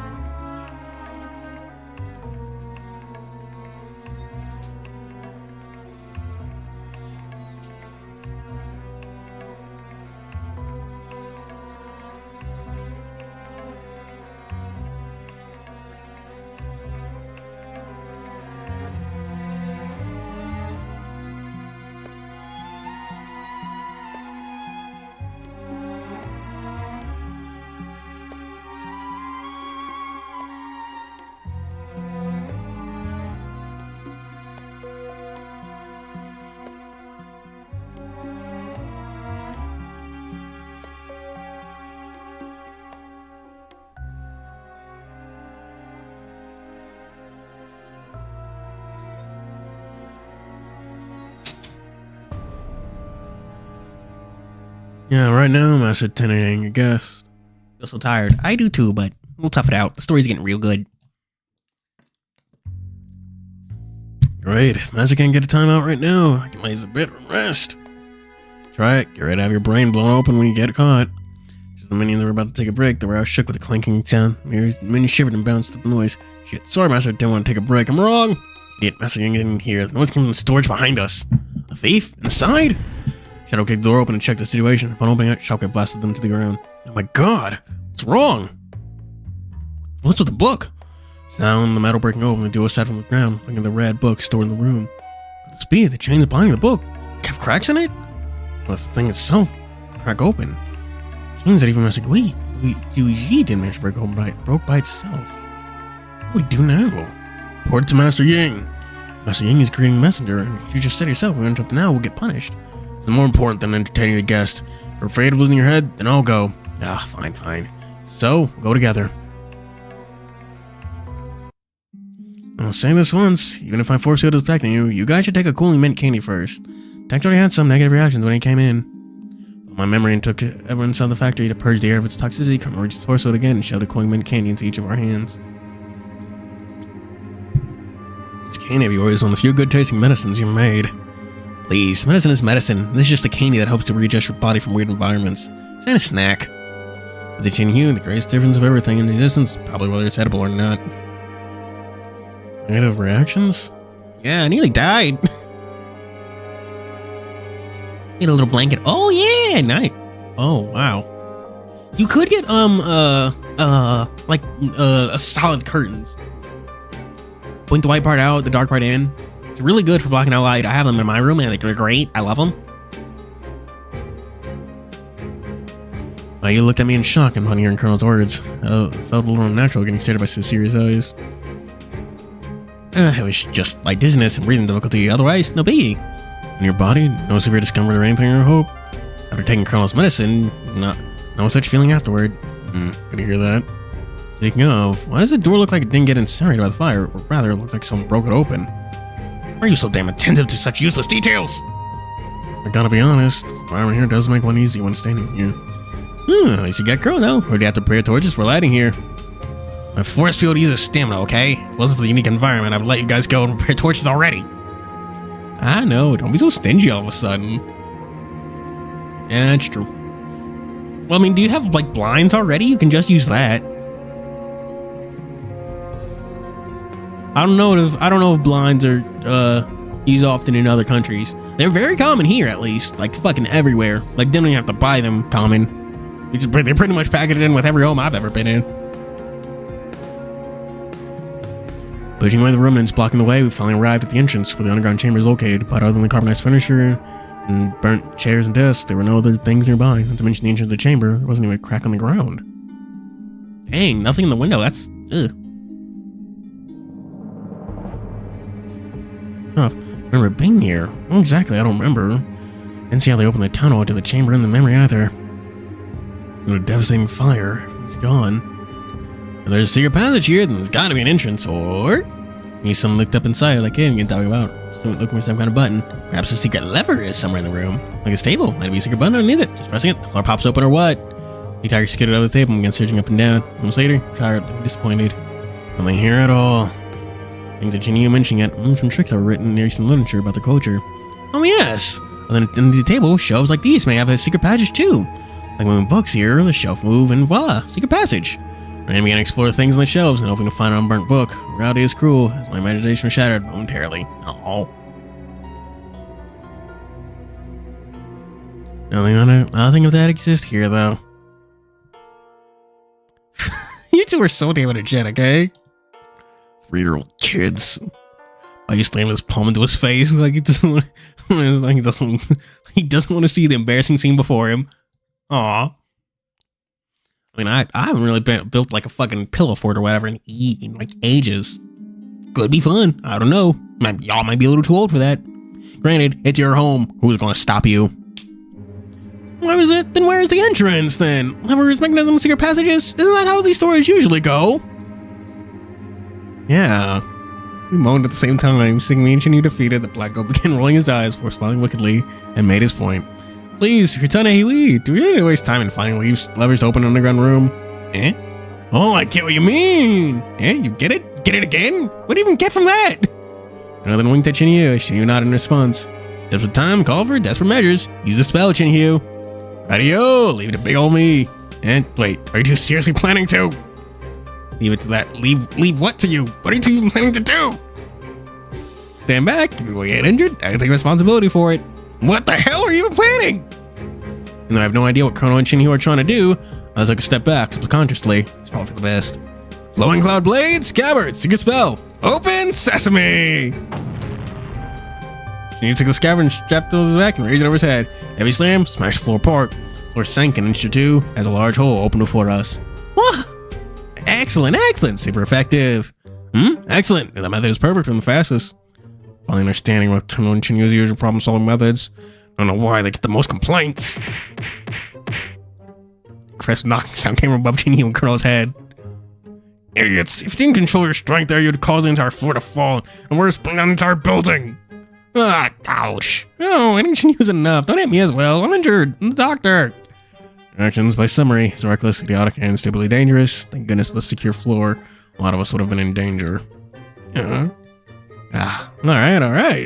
Engine's the underground is open now. And we're safe and sound too. It's not for the best. Let's not argue about this anymore. To ensure that the awkward atmosphere wouldn't impede our rescue effort, I set out and played the role of mediator once again.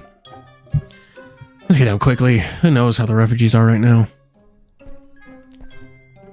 Afterwards, the five of us walked down the big gaping hole and down the stairs, slowly climbing down in front with TianheHui and Bayu, while Connor stood in the middle, making sure the force field would encompass us, while Mojia, the injured, walked behind us. Long winding stairway in the air turned tense and oppressive. What smell is that? Corpse stench. Huh? Careful, there's something in front. Mojia then called out as five of us turned in visual state, seeing pointedly at the darkness before us. Vaguely, we heard some person with a moaning of living matter. Are you kidding me? Team Beast even here? No, it's not a beast, or any that I know of. So now the voice became clear, like something clawing the ground with it. Horse and husk moaning all familiar like the beast from earlier. Stand back, guys. I'm really afraid of fighting in tight spaces like this. So I need is to burn you guys with my flames. You drew out the flowing cloud blade from the cabin, Bayou notched an arrow and drew his bowstring tight. All three of us stepped back, wearing alert. Help. It's coming. Leave it to me. Someone's finally here. Save us. Eh? Suddenly a large figure lunged at darkness, coughing steps and weakness. Move. Let's take a look at move. Let me take a look at this guy. I want to save me. I beg you, save me. Stop moving. We're here helping you right now. I jogged to the crouched man, survivor. Crouched next to the survivor man, analyzing and treating his pulse, but touching his pulse and wrist, turned sharp and grim. Pulse condition. What about it? Remember TianheHui, the man this morning? Mentioned back about how strange his pulse condition was. The poison hands on the beast's attack causing his pulse. There's also something else strange within him. It's mostly elixir pills out the gate. Something wrong with it. Yes, we need to grab samples from Miss Zhang when we get out. For now, get him out of here. And start rescuing the remaining survivors. I beg you, save me. I don't want to die. Ever looked at me, his eyes brimming with tears and desperation, begging us to save him as I crouched next to him, in his hands. Take it easy. Get you out of here. Right, thank you, but there's still many down here. So get some beasts and their vital points, they try to run. Barely hanging on. TianheHui, Bayu, bring out anyone who's still alive. Right.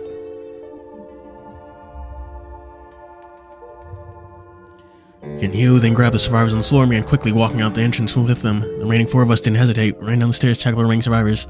As our own hurried footsteps resonate up the stairway. This is a gnarly sight.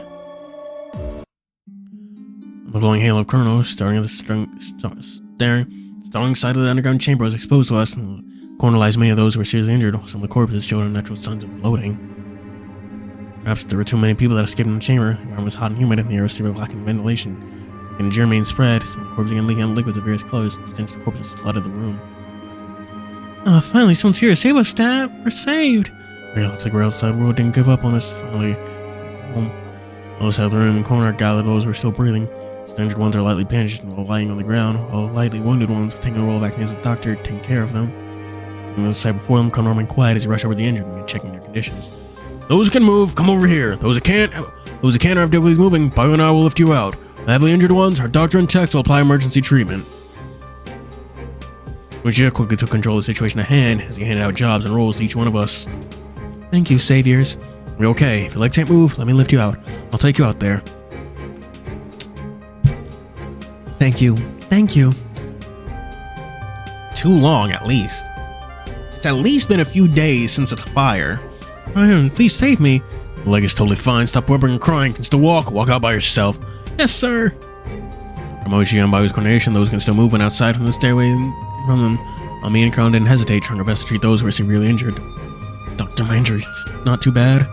No, from the leg condition, it's basically dead. It's the amount of pus is flowing out from your purulent wound. From the condition of your thighs, there's too much poison within it. What? Does it mean I'm going to be paraplegic from now on? And then respond and draw a few silver thick, jabbing into the man's leg. Ow, what are you doing, doctor? You still feel pain? Good. Your upper half is still mobile. The needles seal your arteries and veins, preventing poison from traveling up from below your thigh, from below to the upper through blood circulation. I see. Without saying another word, from poison, Colonel poured powdered medicine over the wound's pus and the leg before drawing the bandage and wrapping the wound up. Good. Wait here. We're either the dragon or the white wolf to carry you out. I'll be checking on the remaining injured ones. Thank you, doctor. Tex, get these medicines to those who aren't severely injured and spread to the other wounded. Simple treatment will be enough for now. Saying this, Colonel passed me a roll of bandages and a medicine bottle of powdered pills. Right, leave it to me. Check on the others on the state of their injuries.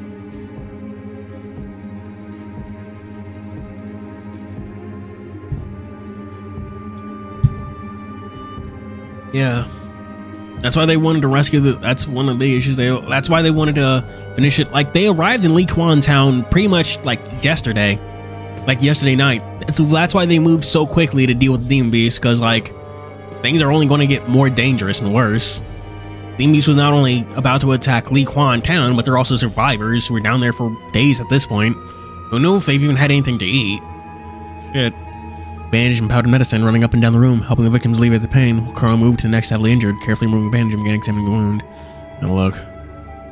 Father, is my father okay? The young lady next to the old man must be his daughter. It seemed like she was under our constant care the past few days. Oh, let me put this medicine on your wound. Truly, thank you. Busy myself to the other survivors on hand while carefully listening to what Colonel's doing, just in case he knew my hope and first response. Colonel said nothing and stared solemnly at the barely alive survivor with a gaping hole in his stomach. His hand and fingers trembled as he traced around it. My father is fine, right, doctor? The wound is putrid now. It already exceeds the scope of a supposed skin wound. What do you mean? Can my father be saved at all? Please, doctor, give me a straight answer. His organs in his abdomen have already festered, and poison has spread from his vital points to the whole body, until from his exposed vein on his neck. Doctor, please, can you please save my father, please? Like how you saved the others. Just rub the medicine and have some bandages, we'll be fine. Right? Right? The young woman's voice turned more and more desperate, crying, tears frankly from her eyes. His injuries are too severe for me to save. Please, doctor, me and my father only have each other left. Come here together to work and live the hardest life. Don't even know how to live without him, doctor, please. Please, doctor, please. I won't swear to repay the favor 100 times over, so please, beg you, save my father. Oh, I think you two have moulted to your palace in the face of truth. I think that the usually easygoing, brimming, countless colonel would be so unfamiliar expression. The despair, hopelessness, remorseless pallidness, all reflected in his night-black face. But the daughter next to the old man must be feeling even more despairing. Perhaps to have the only person that was part of her life, part of a relationship, love, dependence, and trust, and did not save him no matter what, calming powerlessness, a feeling that I'm painfully familiar with. Doctor, please, beg you. Colonel rose from his spot, ignoring the crying woman behind him as he began walking off to the next patient. Doctor! Why blind yourself with why the vexation? This is how brutal life is. Look around you. Not the only one who's suffering. Everyone's suffering through the pain they don't need or deserve. Lives are exactly like this. Brutal and fleeting and so easily lost. No matter how skilled I am in the medical field, how practiced I am in the treatment methods, and how well prepared I am with my wealth of medical knowledge, I just can't bring the dead back to life either. On the surface, he's out to the lady, but in reality, he's directed to himself too. His concentrated, averted eyes began to waver, as if he remembered something, turning his willpower into an empty flotsam. His tone, once commanding, no longer carried the authority and strength he once commanded.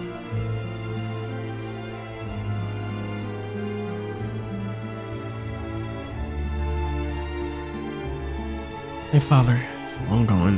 Yes, I told you that way. You're not accepting it seems you were wrong. I just told you the truth from the start. The most bitter truth is the only cure here. Let this be. How could my father's already... Silence for the first time in the face of his most familiar art of healing. Silence stood his powerless. His head hung low, his palm was open. He said his silent message. Everything is what they are now.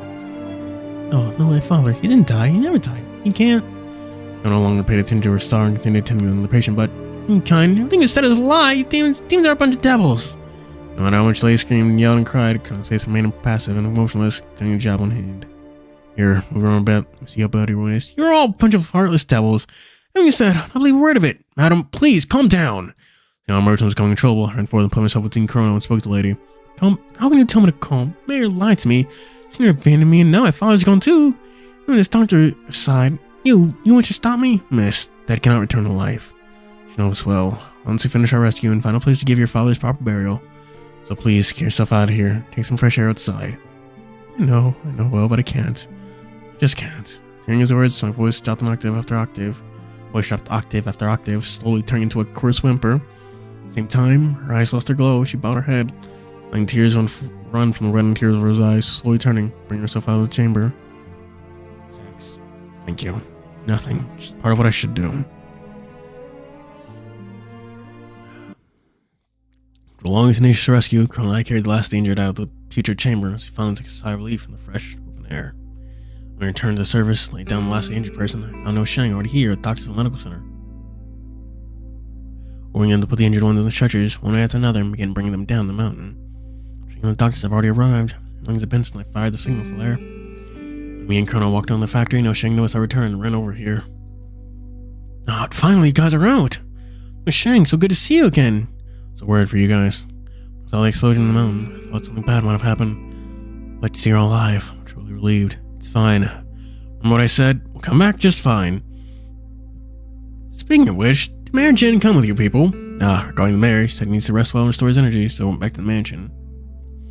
In simpler terms, went back to sleep. That's all. So I'm assuming these are the last of the injured people. The rest of those need a grave and a coffin. I rescued 4% of the initial count, so the rest of them were... They didn't die from the injuries in the chamber below, then they might have been killed by the beast in the middle of their escape. The world is an impermanent one. May your souls find peace. Yeah. Come quickly. Someone get here and carry the last of the injured out of here. Yes, Secretary. Like a manning shout, the doctors and the attendants ran over with the stretcher, and in lightning speed, placed me on the stretcher before running down the mountain. Speed and efficiency made me speechless at their attendance. A high work efficiency. I truly thank everyone of TianheHui for this. If it wasn't for you, just our power alone, we could only watch helplessly the destruction of our town by the demon calamity. This is part of our job, though. Yo, no Shang! It's been a while since we met. You're ranking up in your positions quite quickly. You flatter me, brother TianheHui. But look at the state of yours. It's getting worse and worse. You've been resting well lately. I just had jobs piling up, that's all. Soon, there was a silent clique that walked over to us and began poking fun at no Shang. Then kindness you've shown this time. He no Shang, and no Shuang. Swear to repay all of it. Too exaggerated and dramatic. Besides, I'm not even interested in your kindness and all. You're right, though. If you want to repay us by something, then tell us honestly. Why'd you send out a man to eavesdrop on our room last night? What are you talking about? What? Seriously, no Shang? I never thought you'd have such a lowly taste and interest in peeping at others. Jingu looked at No Shang in disgust, the girl began to panic and tried to explain himself. How could I do such a thing? How dare I do such a thing? Besides, I'm TianheHui. I'm dead to all of you forever. I'll never do such a thing. And this sick bother lady mute lying about it? Sick bother lady mute? Looked at me unbelievably, trying to find an answer behind all this. Elaine Wilson ears and whispered, long story short, sick bother lady mute was a nickname given to the eavesdropper we called last night. Full meaning is Mr. Pretending to be sick to bother ladies mute person. He didn't add super duper in front of the name this time. I just don't like his naming style. A man must have lied then. I solemnly swear to heaven above, I did not. If I did send someone to eavesdrop on a member of TianheHui, then maybe spare a solemn oath. It's enough to know that you didn't send that person. Thank you, but speaking of which, what is TianheHui planning to do next? Return to the town with us? No, have someone finish business here. Head back down now for yourself. Very well, but before I head off, this lady here wishes to speak to everyone present. Is it the fox? You probably should have also told No Shang that to arrest the mayor immediately. Do not let him go. Do not let him stop. Do not let him pass go. Do not let him collect $500.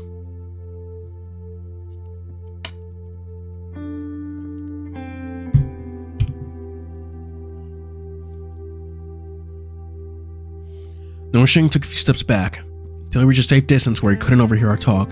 Seeing No Shang like that, I couldn't see him as a culprit that sent the eavesdropper out last night. Like No Shang said, the lady who wanted to talk to us was... Greetings, everyone. My name is Juan. Little Juan, firstly. Apologize, everyone present here. Back then, I was too emotional and didn't mind my language and brought trouble to everyone down there. Truly sorry. Juan. Little Juan? And her voice sounded familiar. Could it be the junior that you ain't talked to memories back there? So everything down there, not only delayed the rescue effort, but you've also disrupted the order of our rescue environment and operations as well. Sorry, at the time I was just far too angry. Every second delayed meant someone could have died because of it. Now the simplest sense of priority down there. Sorry, Miss Swan just lost a family member down there. Someone who's been with her for a long time. To adjust her emotions at short time is nothing but a miracle, so please, say a little less against her. No, Mr. Dragon is right. I don't cause trouble for everyone. I showed bias to the doctor that came to rescue us and spoke bigoted words against them. Saying this, Little One turned to look at Chrono apologetically. I know I can't turn back I know I can't turn back the words I said, but I hope you can forgive me. No issue. I forgive you. I smiled wryly, walking himself as he spoke. I've been a doctor for so many years, so what kind of patience in battlefields I have not experienced before. A situation like yours, I've seen so many times over. I'm already used to it. Kindness and virtue everyone has shown here. I should never forget it. I didn't even count towards. Experienced too much recently. So much feeling bad. Get on with new shingles off the mountain. See the doctor's there to patch you up. She'll go then. Wait, Miss Swan. Hero, do you have something to say to me? I remember you said something along the lines of, the mayor lied to me. Something like that, about this matter. Would you be willing to share it with us? About that. Swan then turned to face us all and began to recount the story in a dignified manner. 1.5 years ago, Mayor Jin began recruiting people to work in the alchemy factory for him in mass. On the surface, it was to make elixir pills and potions, but the real job was to be the test subjects for the medicine. The test medicine. Yes, within daily 3 meals, I gotta eat pill as well. We call it the holy elixir that'll cure any disease. Of course, this was all but a lie. Because I saw it, senior, had been taking medicine so long and great changes it caused him. There's no holy medicine at all. Those elixirs are nothing but poison. Not only that, when the mayor announced that he himself had developed the formula for a new elixir, yet coincidentally saw a private conversation that he and 2 men in black clothing making a deal with him. One was tall with a strange body. His clothing tells of a fisherman, but it couldn't tell his species when he doesn't ask. Bamboo hat, but the other one, some clearly short figure with long ears, a rabbit for sure. Bai Jing-chun really was him, one of the 3 assassins from that night. Mind flickered back to the little rabbit that I met at the inn that night. Fisherman, it's gotta be Markless. They're discussing at the time, something not ending their contract. Oh yeah, someone called it the event happened quite recently. During it, heard them talking about Mayor Yu Ye's recent body and his condition at well. Oh, Yu Ye, what do you know about him? Of course I know. Senator Yu Ye was a hardworking man, very popular among the workers. Not only my father, but everyone here also liked him a lot. I too was taken care of by him on several occasions. Many of my new work skills were taught by him. But in the past few weeks, I could tell that Mr. Yu's body was worsening day after day. His state at work was not stable as before, and at times showed great pain throughout his body. He didn't seek out a doctor at the time. Mayor Jin bids him to see a doctor. He used excuse like incomplete work to force Mr. Yu to stay. In that period, the only painkiller that helped him was the necessary elixir pills we all had to eat. Such truly a black-hearted man, unscrupulous our operation. To us, Senator Ye is a hero to all of us. The day the demon stacked, Senator Ye commanded our escape. About time for us, and most of us escape in the underground shelter. A hero, to his own fading life before his imminent death to save so many people. That alone is a great title to be given to the dead. Your husband is truly a great man. Oh yes, remind me. Before you helped me to enter the shelter, you trusted something to me. Her robe, Miss Yan pulled out a half-jade pendant, the one Zhang told me about earlier. I have to stay at the medical center for a long time. I'll have to return to recover, so I can't move about a lot. So this jade pendant has to deliver this to Senator Yu's wife. Miss Zhang Kumline then?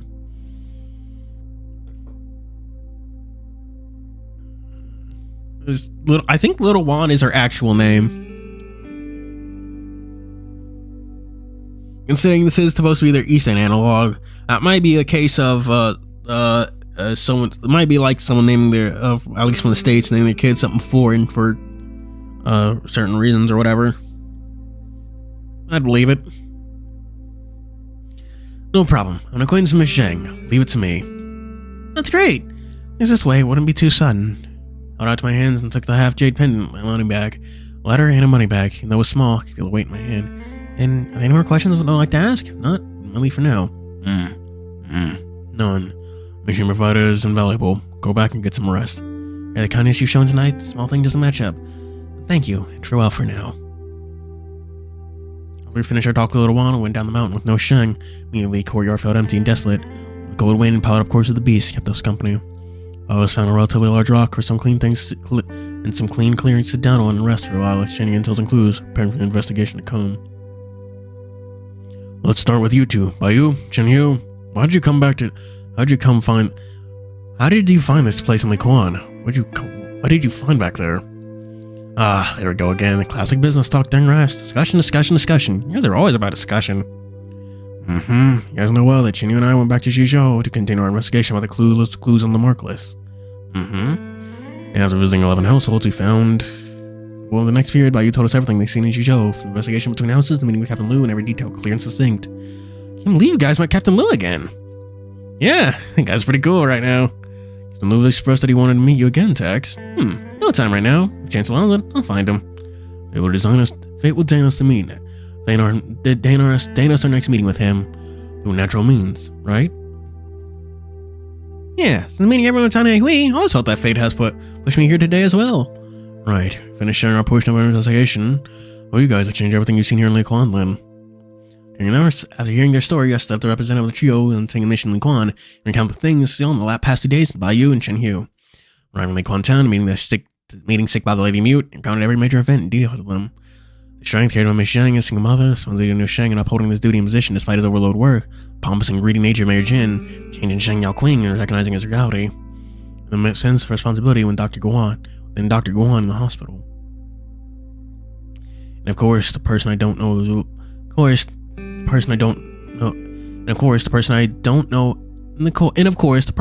his real name of, the real name of, sick by the Lady Mute.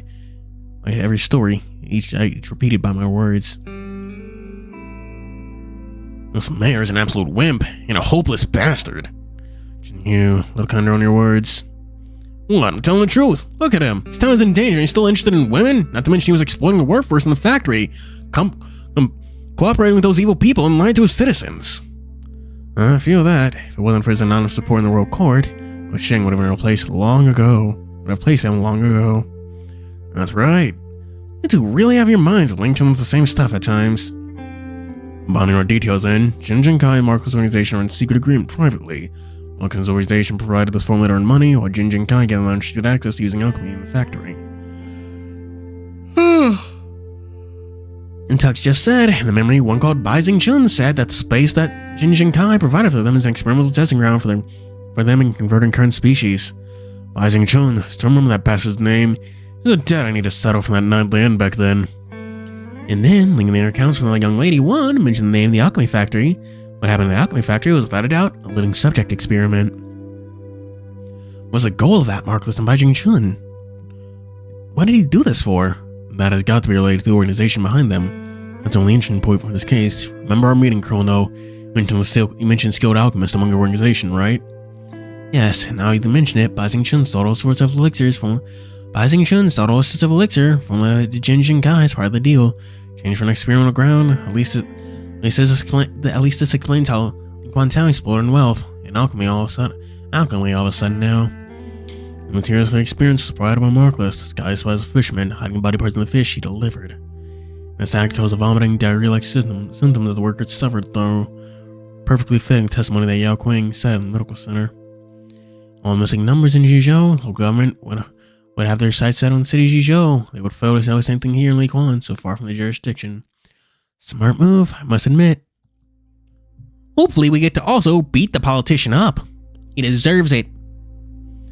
To commit this series of crimes, the Markless used their face change to disguise themselves like close person of the victims, supporting them and earning their trust, getting them into weakness before killing them. I see. Are you guys afraid of me for not understanding a word and broke down to something like this for me to listen to? Our theory of yearly missing of 11 person has a problem too. The truth is that one person was murdered per month. Why? Why the change? Because there's 1 month where the missing, the murdered was that the Markless used a disguise art on. Since then, most of the people were foreigners or people who don't live very often in Xizhou. The case for our port in Xizhou Ministry. That's confusing, so complex. Can you just tell me where to go? Hit who? Hit whom? And how many times do I hit? If it was as simple as you thought it would be, we wouldn't need to spend so much time investigation already. Suid. My kingdom. Oh, Suid means like pig. I can't believe it. Now I can't believe it. Now the clues are all connected. Yeah, Suid is like the same way as you say canine or avian or feline. I believe it's like a genus or something, one of those two. No, there's still one question that remains unanswered. Markless and the Rabbit Alchemist, they have. What's the name of the organization they belong to? What's the purpose behind the living subject experiment? Wondering some questions, new problems appeared. Thinking about this makes my head hurt. How are I supposed to find answers like this? Yeah, I was deflated, only to see Colonel smirking at me before pointing to the burnt building behind me.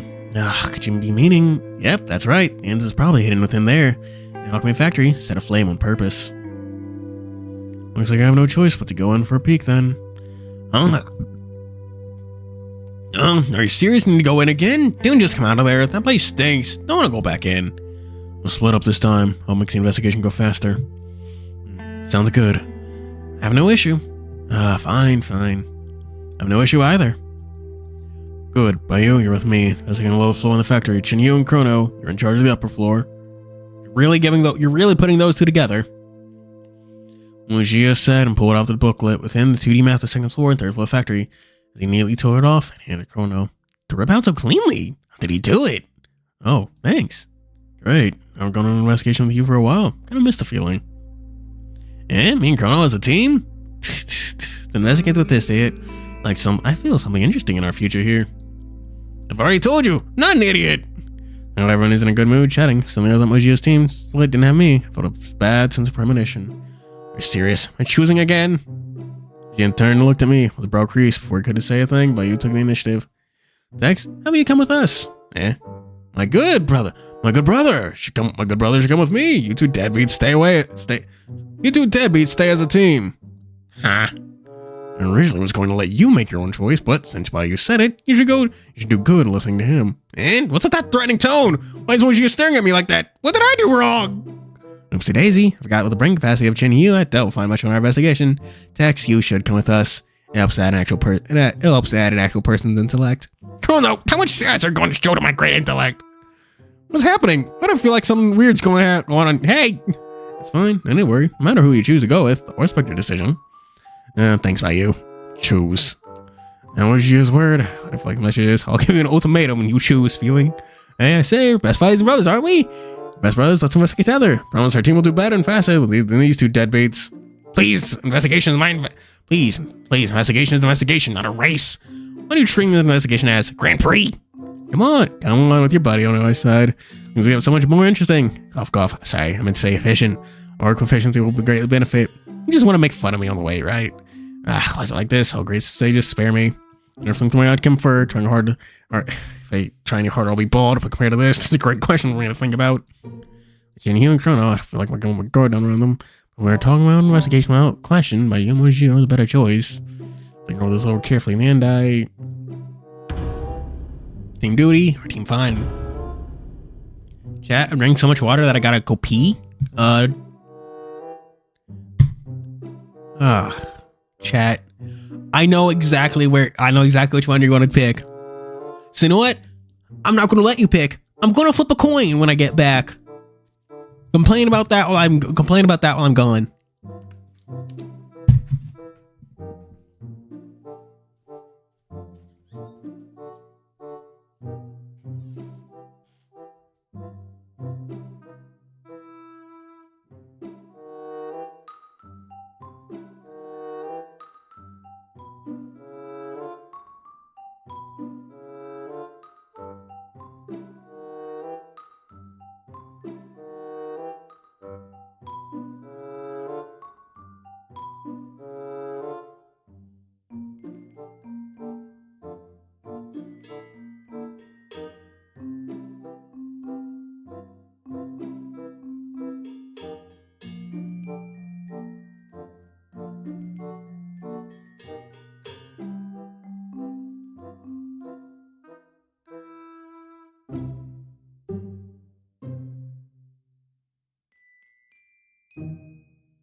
It's been, hang on, 3 hours and 11 minutes and 20 seconds and counting.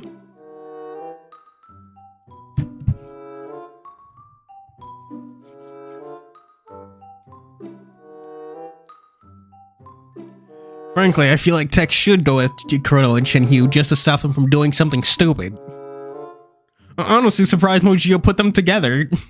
Because we already know what it's like when those two are together.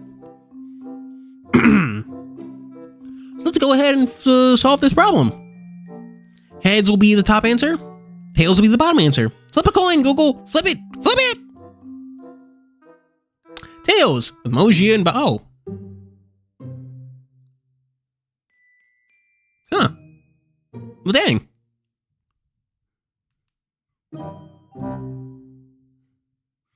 Before anyone doubts me for lying, I'm going to post a fucking result in the Discord server. You can't complain. You can't complain.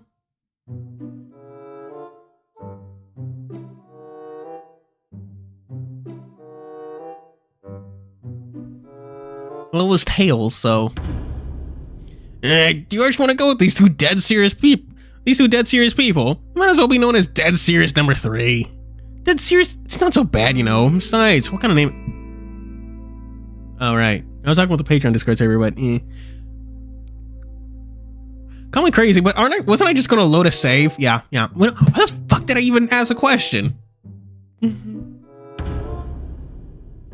Yo, some say you can't rest easy with us running about, but you actually just want to hang out with us, right? No, seriously, I don't feel comfortable with you two working together. I knew you'd choose us two, best brothers for life. TianheHui then turned in and wrapped his arm around my neck. TianheHui, lighter, please, it hurts. Since we've teamed up as the awesome badass team, then we gotta bet do better than by you and his team. Then get the important clues first. I already said an investigation isn't a race. Why are you so stubborn and excited anyway? He crossed his arms on his hips before smiling with his resignation at us. But if we're going inside for an investigation, you guys better prepare torches and all. Mojio, Bayou. No need for you to remind me, thank you. Just butts into the creepy factory once more. Bayou called to me. Tex. Yeah? I have to Chrono and TianheHui. Make sure they don't ruin my head first and any troubles. Both you and Chrono were injured as well, so don't ever exert yourselves. You're so nice. It's easy, Bayou. I'll look after myself. Besides, if something does happen, we have TianheHui to cover for us. Since things are all organized and done, write it in. The King Oro Farmer and the... Yeah, TianheHui does seem like a shonen protagonist. King... Oh my god. I'm still not over Chrono's fucking fight scene.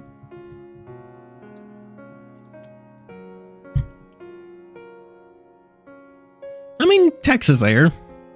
Bayou, Mojio, let's see who does the better job. What kind of interesting clues will there be when we find there? Makes me boil in excitement. Actually, what? Oh, wow.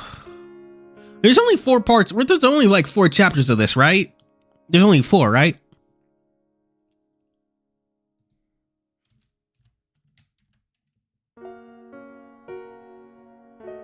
Yep, chapters 1 through 4.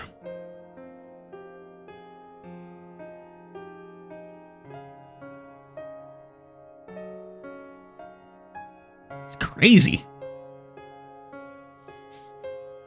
Oh, man. The three of us went back inside and on the first floor and began heading upstairs to the second.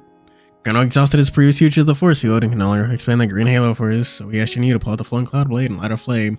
There's a torch in its place. You're not asking for this lovely job again. This is a legacy relic, the almighty flowing cloud blades. Ain't your normal matchstick. You wish checked through the stairway on the second floor, echoing throughout the space TianheHui's complaints as we searched our surroundings for useful clues. I call it, make the best use of everything, since that way your everything can do best. What are you saying? But this is my best everything. Well, lighting, why don't you open that force field of yours? I've already expanded much of my strength today. I don't really have much left to open a new force field for you guys. Oh, wow, you just got... Oh, that's a shame. You missed a lot, actually.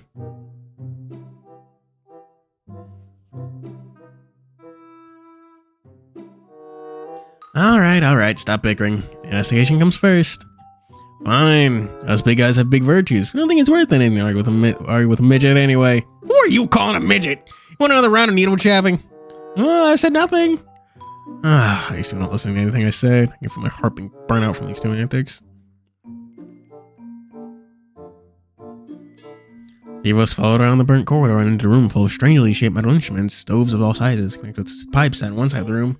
Though after the great fire, most of the containers are blackened. Right in the middle of the room, looks like catching of them all is the gigantic elixir alchemy stove. The top is connected to various pipes, forming a connected system from the jars to the sides.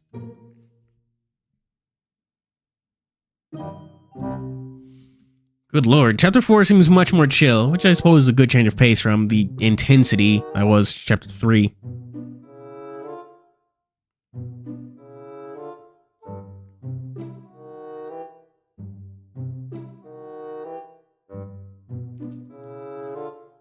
Ugh. The room is... a lot of stoves here. Looks like this is the center of their operation, like their brewing room.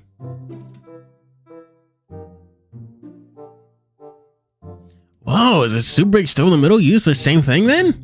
TianheHui said that, man, wrapping knuckles against the giant metal stove and cheering out as a deep dong noise. It's such a large stove. They've really cracked money into this operation.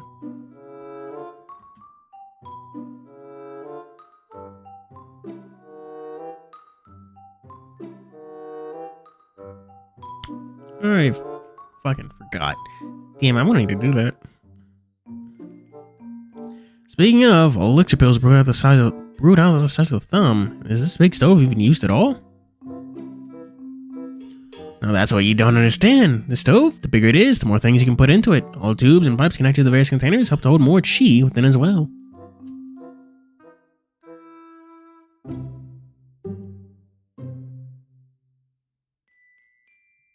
Colonel then walked up before pointing out the big metal jar in the 8th containers of the room. At this point, he flicked upon each one of them.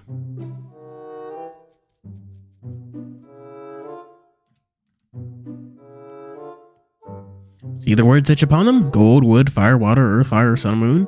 This is the place where they gather the sacred wood chi of heaven and earth, and the moon, blah blah blah, yada yada yada.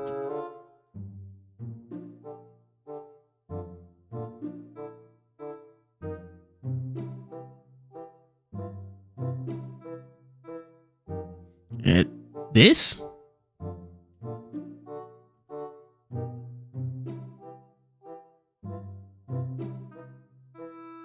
Then the process begins. The valves are open. The floor, blah blah blah blah blah. Are you certain that this thing will make some kind of poison in it? That's each of each's meanings. Since during that era, the stuff was full of calcium, iron, zinc, and selenium, and sulfur, arsenic, lead, and all kinds of metals. At the time it was the era of heavy metal.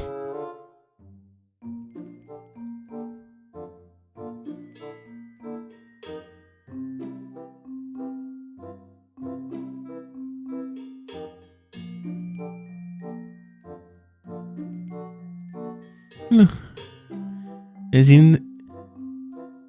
the thing even brewed from this reliable? What is the sun and moon element supposed to be? Oh, that's just oxygen.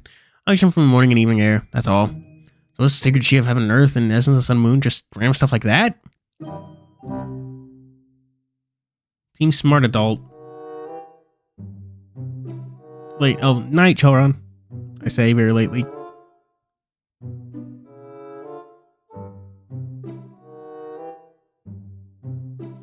Man.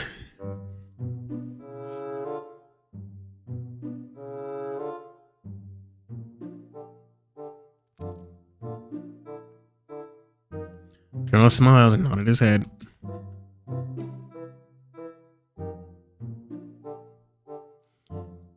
The way many people, and why are so many people willing to believe this bullshit? I sighed and looked down the jar above before noticing a jar that Colonel didn't explain about.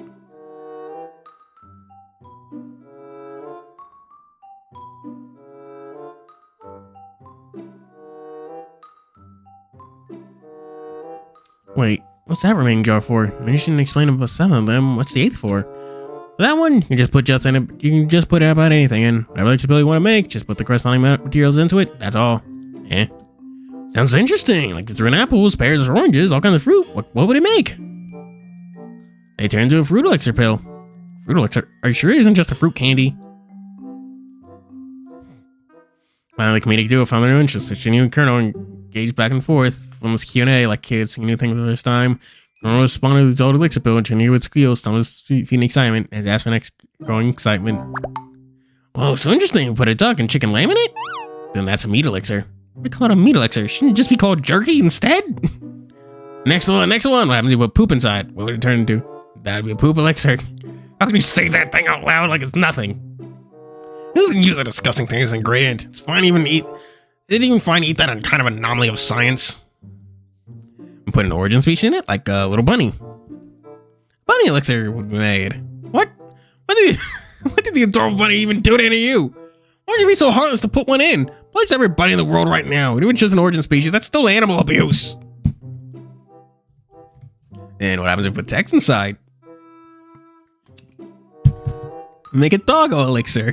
Why are you putting me inside there? Who just called who just called me his breast brother? Don't even make a joke out of me. Hey! And wait a sec, what kind of name is doggo elixir? Something so rude and derogatory like for a medicine's name. Let's give it something better like text elixir or something. Now, don't get too emotional, Tax. You must know those ingredients that Chinhehui mentioned are people actually use them to make elixir pills. Are you serious? In Colonel's explanation, my interest and appreciation for the mysterious Eastern arts of elixir alchemy was shattered. Started staring incredulously at Colonel. I can't believe Richard is surprised at a bunch of useless junk. They're brain dead or something? I did recall a patient I met many years ago. The ingredients had described medicine containing an ingredient known as Zhonghuang, or medium yellow. And requires excrement to make in the first place. What kind of strange medicinal ingredient is that? Put herbs in sealed bamboo tube before throwing it into a shithole and let it soak for a while. The resulting product has the ability to cool overheated bodies and organs while purging away the fiery poison from a person's body.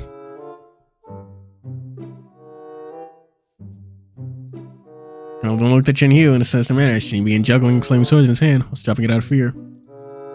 Don't ever want that in my medicine, ever! Relax, buddy. I never use that ingredient in my medicines, unless necessary. What a broad and profound field of Eastern medicinal science it is.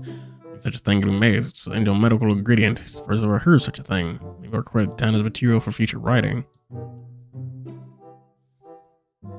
Alright, joking should have a limit. Give for clues and investigations. That's where we're on the factory line. Oh, yeah, right. So, you'd forgot about it if I didn't mention it. I'm told by you to look after us and look at you, surrounded by a cheerful environment. And then skid up to me and smiled evilly, still wagging behind him. For an investigation, though, the floor is nothing but a couple of stoves. That's all. That's enough to tell us that this fire wasn't started by the beast, but someone's man-made action, done on purpose. On purpose? Just a few demon beasts enough to devastate a place. What's the point of burning this place, then? Destroy some important clues, probably.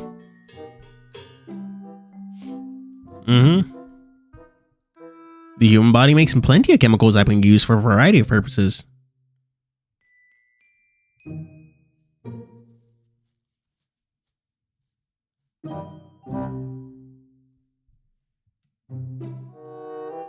During my session of alchemy, during any session of alchemy, especially during elixir brewing, when of the potions, forms of liquids or powdered mixture are normally left on the ground.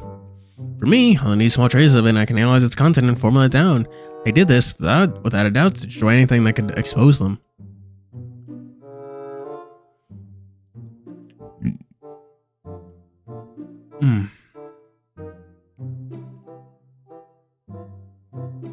For me, not only that, but did you guys notice? Ever since coming to this factory, we haven't seen a slip of paper document nor a bamboo scroll lying around. Paper documents are likely burnt to ashes, right? Either destroyed in the fire or before the incident happened. All important documents were taken away.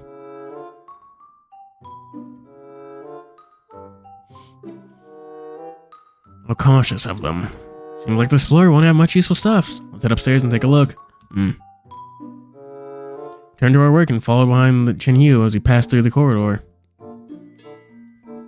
And the stairs and arrived on the third floor. To one side, the terrace we were on an ambushing beast. There we could see the entire courtyard and town in the distance. On the other side, half the room compared to the previous two floors, the floors were more well retained.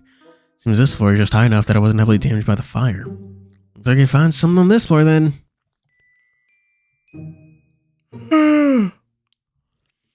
Colonel then pulled out a floor plan he got from Ojia and turned the spot for looking at one of the rooms. I've never read IDW Megatron. Manager's office. Let's go. There's the old Fatso Mayor's office there. Let's see whether you can find something useful in his room. Following Chrono into the space room where the door was burnt, black and damaged, but other than flammables, most items here were preserved intact. Oh, same as the floor below, there ran not a single soot of soot from paper or bamboo slips on the shelves in the room. They thought of everything, not a trace left behind. Yeah, what? What a bother. Split up and look around. No matter how absolute they've done their job here, there must have been something they missed. Right. Next month or two, we split up the room, again flipping through the rooms, overturning the shelves and chests. But other than sitting carbonated possessions, or blackened jars and pots, no single useful clue was found. There's just nothing useful here. Hang on a little longer, TianheHui. You said you'd find stuff faster than the other two, didn't you? You're right, but TianheHui said in a lazy tone as he popped himself on a nearby desk and went to rest on the flaming lights with storage, his face full of exhaustion and hunger. I'm hungry. Same as huh? Aziz? He just sat himself on the desk, his hand touched something as he quickly crouched and began scrubbing away at the bottom of the desk. Scrubbing away at the soot, a series of numbers appeared. And text, Colonel! Look what I found here! Yeah? What is it?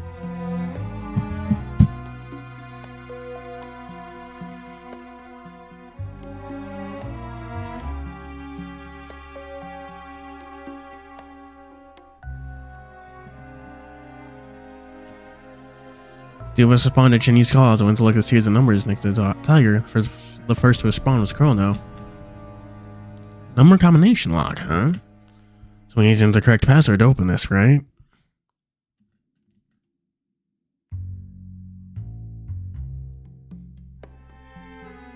Not bad, TianheHui. Good work finding this. Seems like I have a knack for this investigation stuff. Never been awakened before. From now on, call me Detective TianheHui, and you two are my assistants. Pointed at Chrono. Your assistant number 1, Peanut Butter. Wow, love that code name. Peanut Butter's my favorite. Then the tiger turned back to me. And your assistant number 2, Goji. Are you only able to name things based on food?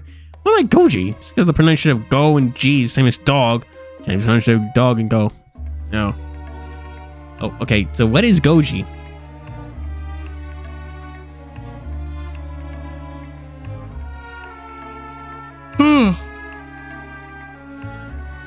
Goji berry or wolfberry, Chinese. Goji is sweet fruit of either lichen, berry, like Chinese. Two closer species of boxhorn from nightshade family, something like barbarian Chinese fruits similar but can be distinguished by different taste and sugar content. Goji berries are clean in TianheHui, Thomas region, Xinjiang, China, where the unique climate soil can contribute to the vibrant color and nutritious profile. It's originated in East Asia, long as just Asian cuisine. Goji berries.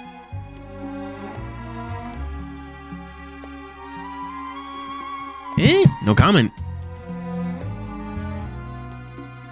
He began rubbing like his hand, looking pleased as his ears flickered. As his ears flicked. So the table's hollowed out. I thought it was solid. Thought that too at the beginning, but what would be the password be? Guess it randomly? No, usually for combination locks, if you gotta get it after a couple tries, it'll automatically enter the locked state. If the station of the Smith is locked in the first place, no one can also open it again. Too much risk to do that anyway. I have to try and find some clues in this room for a password. Only has a shelf, 3 chests, so could the password be 3 and 6? And the other numbers. I'm gonna bring my brain juice out, thinking about the password, kind of looked at the lock nonchalantly before quietly moving back to a couple steps. What did you thought? A table? Something made so hard. Seriously, can you just be any stiffer about opening a lock? Move it, let me show you how it's done. You push me aside before raising the blade in his hand. Clunk, smash the blade down. Should have known. Objective complete. Opening the lock. I knew this way is the fastest. Why are you two always able to synchronize your solution for such problems in the word violence? Could be that they're alike when they gather on a mission? Ojia and Bayou is here with this? They'd wait until their hairs are gray before they find the password, yeah? Yeah, if them stubborn asses handle this, they'd still be arguing over how many numbers on the password itself. TianheHui and Colonel suddenly began knocking the door downstairs while I looked on the side, thinking. Who'd you ever heard that? You two would be so dead, like beaten to bloody pulp. Why are you just standing there? The lock's open. Take a look. Seems like the two exits are hidden inside. Oh, Jose. You missed the whole cool action scene. You didn't get to see Colonel Aura Farm. Well, here I thought it'd been Mayor's little stash of private money stored here. The attitude of how he spends gold like water. Can you imagine he'd be the kind of person that hides money? Point taken. Let's see what kind of little secret's hidden on this document of his, eh? Just as Colonel Pearl the excerpts, footsteps from the stairs behind, following it. Yumogia appeared in the door and began walking to us. Wolf's lead, a couple of black jars. Yumogia, guys that quick in finishing your investigation? I think everyone is the same as you guys, messing around and jibbing around. This doesn't count. You found clues at the same time, so it's a tie this time. You're the only person here that cared about the competition, TianheHui. Oh, fine. We're counting as a draw. Ew, gross, what is that? We're opening 3 jars tucked in his hand on the table before us. Now, what the hell is inside of it? I'm gonna say a room downstairs, inside full of kinds of glass bottles and each strangely shaped organ inside. None of that does look like organ species nor current species. So we went to your opinion, Colonel.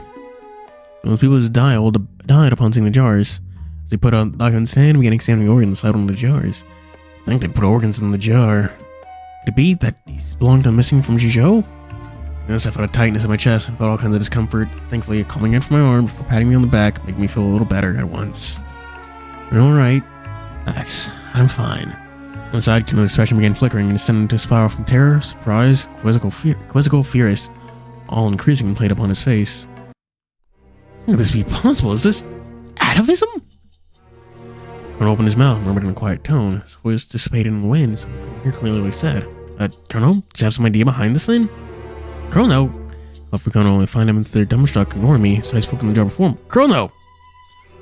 Hey, say, why are you standing there lost since you laid eyes on these? Seeing Colonel looking so strange, and he rushed with impatience and tapped his shoulder lightly, says he dragged Colonel's until its soul back into his body. Sorry, I was distracted. Like you know something, since your action was quite exaggerated. If I say nothing, or I say I don't know, because you won't believe me, right? Colonel setting carefully looked in the jar in his hand for sighing at the sky and looking at sighing at the sky outside the window. Everyone's present here except Tex must have heard about the atavism event that happened a few years ago, right? I remember that. I guess back in the capital was reported.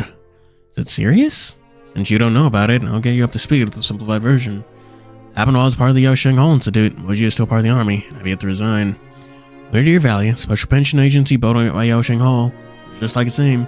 You know, live there were elderlies who lived past their expired years. The story I want to tell you is a aggression phenomenon that happened one day. Oh, you mean the valley full of nobly rotten old people? Nobly rotten old people? Most of who live in the 100-year valley are those without family, children, nor labor capacity, and free of tax responsibilities. People have only have money on top of money, which on most of them spend a great fortune just to stay there. As the most advanced of the pension agency, those who lived in the valley can rely upon the medical technology and skills provided by Yaosheng Hall to maintain the life of their rotting flesh until all their money was gobbled up by Yaosheng Hall. Why are you so serious, TianheHui? We only describe this as incomprehensible to us young people's eyes, but the rich old people's way for serving their lives past the life expectancy. But back to the topic. When the origin or current, once old, the body would show signs of regression no matter what, right? No, regression here isn't deterioration of the bodily function, but more on the primeval side, animalistic to be exact. Regression back to an origin species, what you guys know as atavism. Pressing into a state like that? Never ever heard of that. At the time, Yama Master was sent to the 100-year valley to cure those who had shown signs of atavism, but no matter what treatment methods were used, there's no way of turning them back. Once signs of atavism were shown, the old people would die after a few days. After that event, this phenomenon never happened again. And the people of 100-year valley treated this as a heavenly intervention, the wrath made by God to punish the masters of the defiance. And so the rumors and chaos ended. Something entwined to them, and they refused to even search for the reasons as to why? From ancient to present, there are many unsolved mysteries in the world. 100-year valley incident is but a speck of dust among all. Besides, people, instead of chasing the truth, rather put their faith on the spiritual level, instead of gaining a sense of peace. Yes, it's the nature of our kind. But my master was an extremely stubborn person. When she found that there was a sickness she couldn't cure, she began searching for a new formula of cure. When she returned to the institute, she began to search studies and investigations regarding activism. And is it connected with the thing in the jar? Yes, at the time my master wrote an essay upon thesis about atavism, within contains all the hypotheses and theories behind the possibility of atavism occurring. However, she never published the essay to the public, not even showing it to me. Something like this happened back then. Underneath the drama. Yeah, which is why when I saw this jar, the organ sample here, surprised because it stayed and look at the organs, almost the same as the samples we harvested from corpses back then. And could we ask your teacher about this matter, Chrono? Since I said it, I realized how stupid it was, and a familiar sadness appeared over Chrono's face, exploding a sight I've never seen before. And I thought that perhaps this is the true face of Chrono. My teacher has passed away several years ago. Sorry. It's fine since you don't know about it either. Could it be that the thesis your master wrote was peeped by someone those years ago, or got leaked out by someone? She didn't let her much trusted in other people, me, to look at it. She even burned the thesis after finishing it. So the only assumption I came out here is someone peeped at her essay before she destroyed it. Someone from Yaoxing Hall. Are you saying that someone in Yaoxing Hall has a connection to the organization? I'm not sure because something like this is exposed. It's a death sentence. No, not something those selfish, terrified of death bastards will do of Yaoxing Hall either. Let's leave this thought as a possibility and see the next piece of clue. Oh, finally! Time to linger on this heavy topic any longer. He suddenly jumped up in excitement, waving the documents in his hand while proudly boasting to us.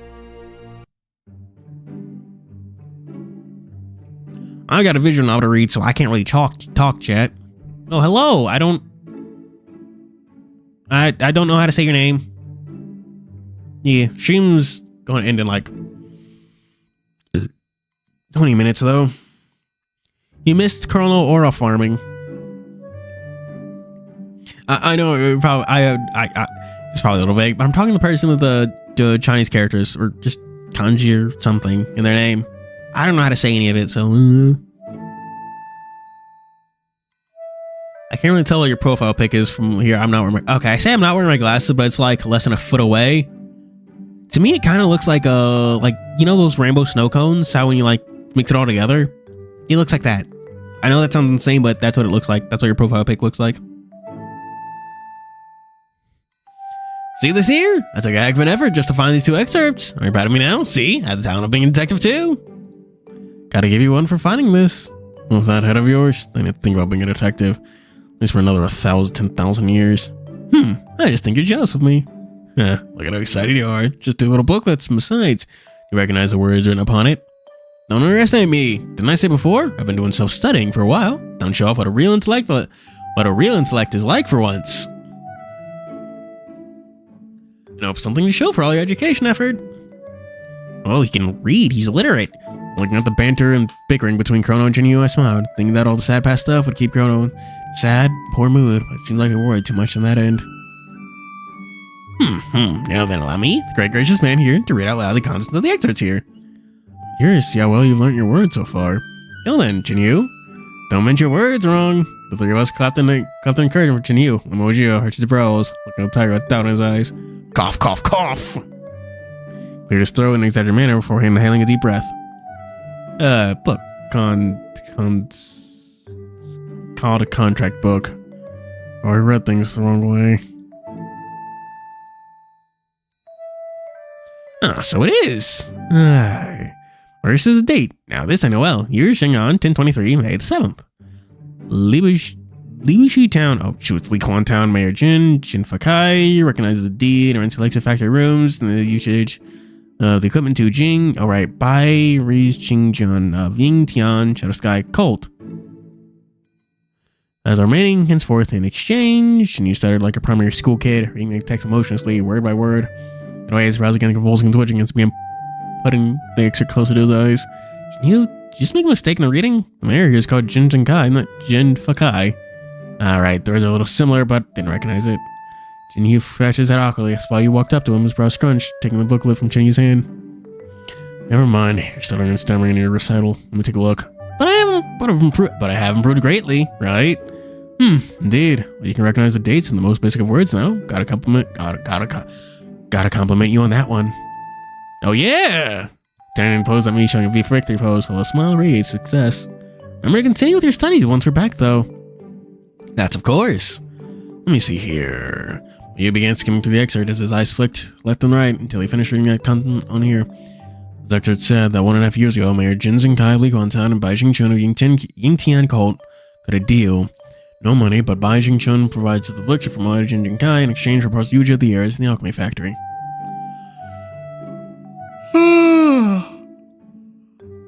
Now, I mean, at least we have a name for the cult. As soon as Bai summarized this, you'll notice a word among the description. That is Yingtian cult. Seems like that's their organization's name then. Why does it sound like an MLM organization?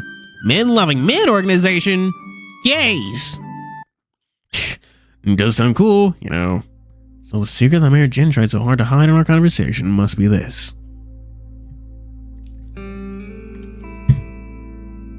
And what's the other note then? Let me see. Bayou quickly skimmed through the lyrics before taking a deep breath and summarized who it was. The agreement signing time was 1 year ago, where Bai Jingchun gained the discretionary right to the factory employees. In other words, this allowed them to do anything to the employees here. The trade here was a large sum of gold in exchange. So, all those horrifying, cruel experiments, tragedy that happened here, Mayor Jin saw it all and ignored it? Not sure whether he actually saw it or not, but at the very least, he knew what happened and permitted this to happen under his rule.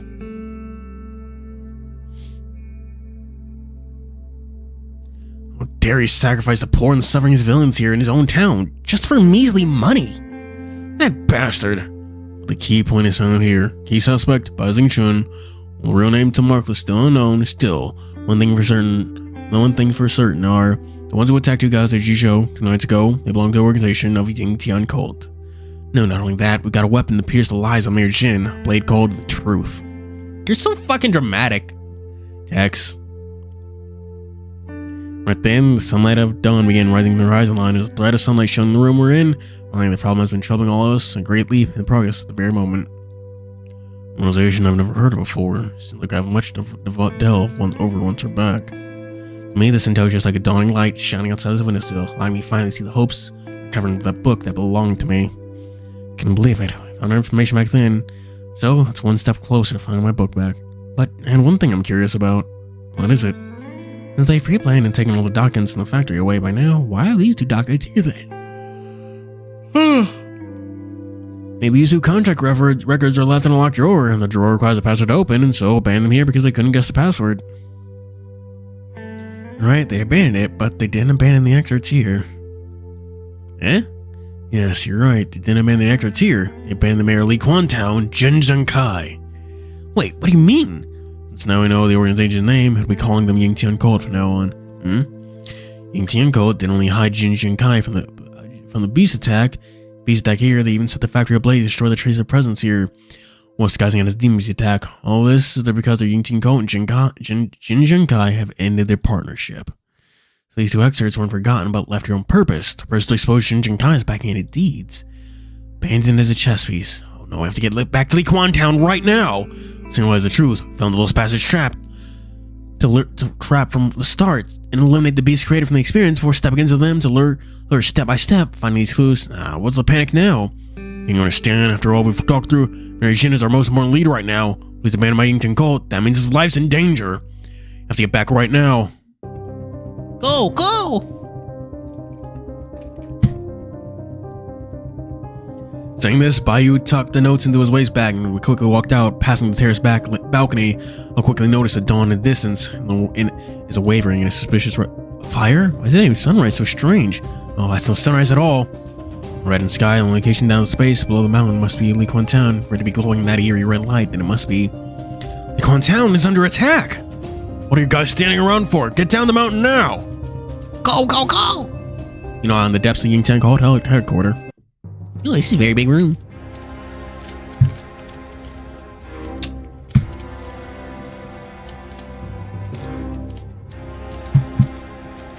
An empty hall, the flame flickered lifelessly upon a candle cord that's at the edge of breaking, making the light trembling in the darkened surrounding. In such an unknown environment, a figure cooked in black smoke stood at the balcony high, looking at the darkened roof, thinking of something. Before him, a thin, bony, yet strangely postured man stood there silently. Mr. Yang, the only importance of breaking that binding, and in fact it has them progressing a plan to awaken the mother. Now, we of the Moral Branch are happy to help. The black figure lowered his head, staring at the messenger from the Moral Branch. Now, the old gazes in the order back there that we have folk say, East, well, force these twisted melon tastes not sweet. We're saying, Mr. Yang, that you're purposely delaying our plans? No, just waiting for the right opportunity. What are you even waiting for? If this continues, I fear you to repeat yourself in the footsteps of the previous master, perhaps. You ain't gonna respond to the messenger's response. At that moment, the door in the hall opened. A tall horseman walked in before kneeling on the cold floor. I, Servant Chi, humbly greet you, Master Ying. Bring us you two, messenger of Moro. I just suppose not know not to interrupt while the others are talking. This is Ying Tian Court. We have our own rules. What about you? As an outsider, you have a common sense and not intruding on other people's rules. You humor me, Master Ying. So your subordinate sanctions may have broken a rule or two. It makes one wonder about your ability of management. I fully accept your concern, messenger. No, just but a mere suggestion. Gee, rise. What do you have to report at this very hour? Yes, master. He studies and supports himself on his knee, hitting the ground. He spotted a seer stone. I finished the job in Jizhou that you wanted me to do, but I fear Operation Jizhou has been exposed. Continue. Stone remained calm and composed. Master Ying, upon my aggression, but the servant someone said we should have let Chi Konghui have free rein of his operation. When spoke of disaster, it will come a spark of disaster for our order. Should continue acting such means, our course will be suspicious soon.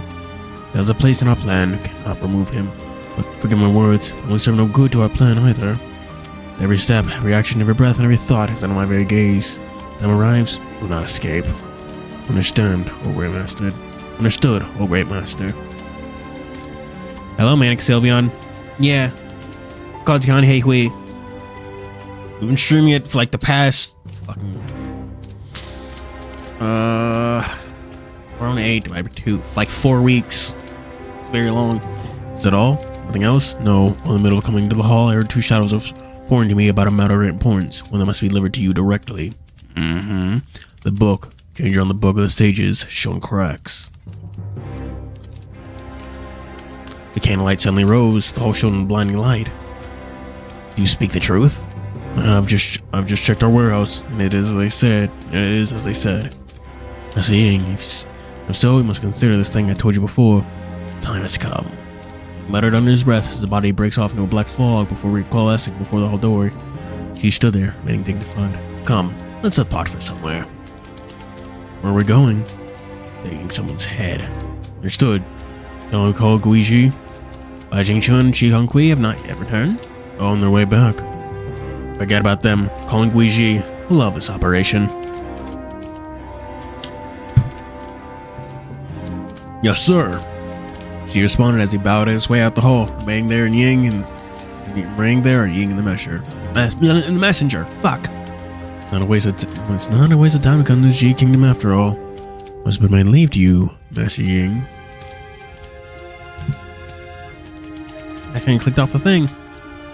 I just said, the opportunity lies before you. I will leave the severed head I gave you is to your liking, but we can find use for him. Be gone. I understand, Master of the Yingtang Code. The Eastern Branch to the Order. Understood, Master of Yingtian Cult. The Eastern Branch of the Order of the Abyss. Spoopy. Legend's lips curved in a mysterious smile as he walked by Ying as he disappeared in the pitch black corridor. His heart lit up in joy that threatens to break out of his chest. Great, absolutely great! So many years have passed. Finally, the plan is renewed and the cogs of fate. Oh, mother, oh, how loving mother, we shall soon return to your warm rune and return to that ocean of origin. You've lost in the end, witch Trisha. Your protection is no use in the end. I wonder if you could see all these. What would be the look on your face? From the choice you made all those years ago. Just imagining it gives me nothing but joy. What joy? Mother. This dude has mommy issues. Civilian, why are there team beasts here? Help me! Near the town is the immersed in searing, crying smoke-shrouded land. Already impoverished dishes and houses are more desolate in the darkness. Civilians' lives are threatened by the demon beast. In treacherous fire, twisted shadows leap between the burning houses. His eyes proud upon the prey left in the crowd before launching their single-out targets in their teeth, sharp claws into the light. Save me! In position! Yes, sir. Where the woman is attacked, a group of red armored soldiers ran out, forming an unbreakable wall of shield, shooting before, taking beast away. Behind them, commanding troop was Liu Jie. Forward, men! Do not give an opening for the beast to attack! Ha! Soldiers pushed forward to their shields, formations, and spears bristled in gores, pushing the beast step back step by step, but Liu Jie's job is not only his command. He joined Liu Sheng in the back line and evacuating people from the site. Please, no one panic. Get the injured to somewhere safe. Everyone else, come with us to the prefecture to the town center for refuge. Thank you for your assistance, Secretary He. What are you saying? If it didn't arrive on time, the casualty would have been much higher.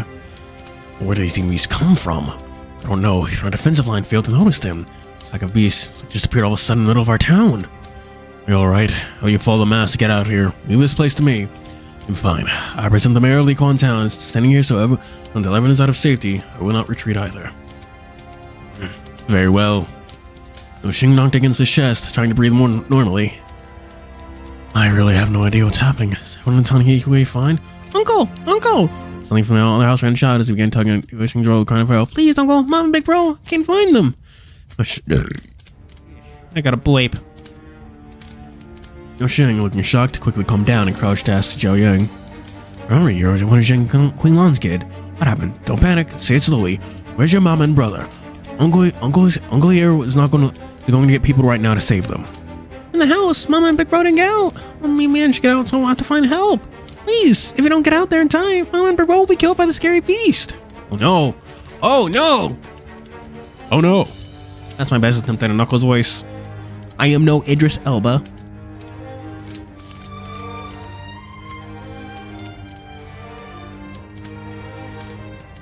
Zhao Yang's tears began to fall from his eyes. For a kid, his answer like this is too sudden. His youthful and innocent heart couldn't handle the trauma.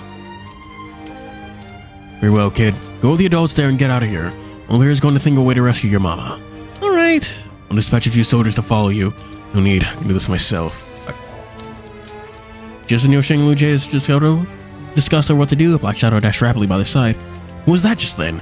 Didn't see it clearly either. Who just ran past us? Now I know where Misheng Xiaoguang at. Now I know where Misheng and Xiaoguang are at. It's easier for me to get there. I've been there this afternoon. I dressed as something I'll never forget. Hold on, I'm coming. I looked over the burning fires and began running straight forward to a place that the rescuing soldiers had yet to reach. Suddenly, a team beast leapt out of flames, lunged straight at me. Out of my way! Punched the beast in its head, seeing it flying in the inferno, for continuing spreading to the Zhang Long's house. Zhang Yang already lost his father tonight. This time, I will not let them lose his brother or mother as well. With a belief in my heart, I vanished deep through the obstacles, trying to find the figures in the burning smoke. Zhang! Xiaoguang! Xiaoguang, here! Someone's here to save us! Good, Mama. Like Zhao Yang found us, the uncle's last. Hearing the voices, Xiaoguang running over to Xiaoguang in her hands, but Xiaoguang breathed in too much smoke. Having difficulty in his breathing, fell over before reaching me. Xiaoguang! No! Xiaoguang! No! Xiaoguang on the other ground. Our Titans, but just then, as they were on the street, something exploded violently. What? Something explosive carried the breeze and fire where the three of us were.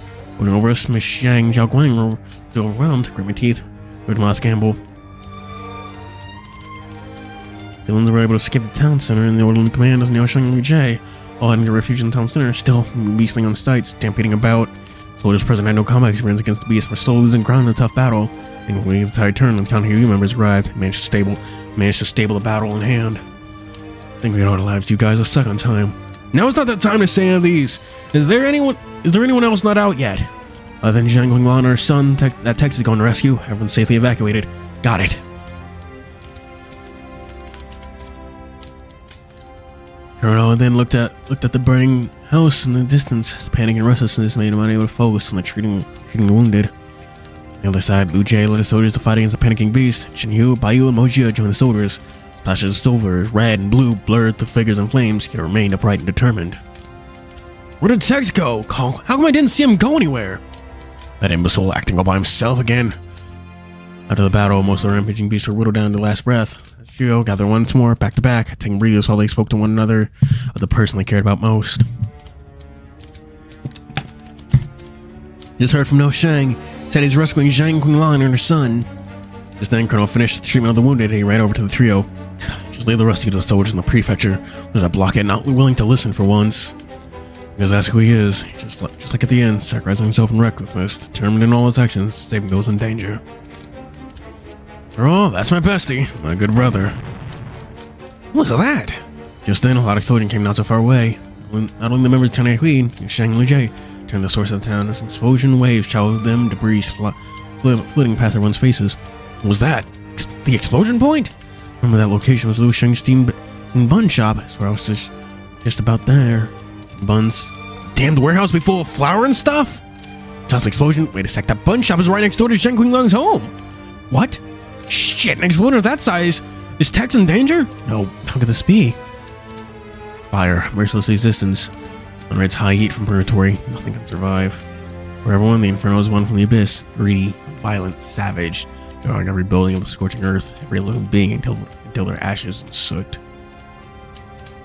Oh, Ma, big bro! Zhao Yang tried to scramble out and rush into the fire to find his loved ones, only dragged to stop by Baiyu. Mama! No! Uncle! Tex, you're going to be fine, right? Kano began clenching his fist around the bandages in his hand. His palm began bleeding red, chipping on the earth from bloody bandages. Oji and Chenyu charging the inferno. Heavily injured. Their heavily injured. Their heavy injury is ignored as they couldn't care less of themselves. And Baiyu stood there, waving at the black figure of the flame. The heavy smoke carried 2 innocent lives upon his back, stepping forward in great difficulty. The blue dragon and the tiger didn't see the figure clearly. They rushed to him, ignoring their surroundings. The figure approached Baiyu, finally see the person clearly. Tex! Sorry, I acted alone again. You're the unconscious Xiao Guang in his pregnant arms, while tried to miss you yelling over my shoulders. Sudden explosions, flames pierced deeply into my calves, so I had no choice but to carry them on my back. Of course, it was nothing easy either. I don't know whether I was facing so many similar situations in my life, in the fire of my life, well resistance of flames around me. So, in my body, drew my consciousness further and further away. I could only follow my instinct and find my way forward, staring at the blurring visage before me, step by step, walking amongst the flames. And as I struggled forward, I heard someone calling my name. So raising my head to look at the light, where Jian and Chenyu, reliable figures, appeared in my eyes. Just one more step. I thought of that, but I took 2, 3, even more. Don't fall over now. If I'd fall these, I must fall at Tex! Tex! A pair of warm hands lugged me into their embrace. Fortunately, darkness clouded my vision. I can feel it. Smell the dragon scales, Tex fur. My throat was shut up. So failed to respond. Sleep would be good. So what happened after all of that? I was carried by TianheHui and the others back to medical center on Chrono's tender care and treatment. I was nursed back to health. My wounds healed. Fire, Lujie, no Shing my effort. The 2 of them led their troops, and the workers from the Aquan Prefecture up and down, cold the flame after a long effort. Of course, the flames still may have been extinguished, but the scorched land, the fearful black scar was left upon the Aquan town, now a scar upon the civilians' heart. Some lost their homes, and lost their loved ones. Everything they should have had were all easily taken away. Over this, flow spike drilling deeper and deeper into my heart, letting on scream out that pain. And that is where we'll end for today, chat. Oh boy. This one was a very full stream. Like, good lord. Good googly mooglies. So, chat, what'd you think of stream? What do you think of TianheHui? It's very good. It's very good.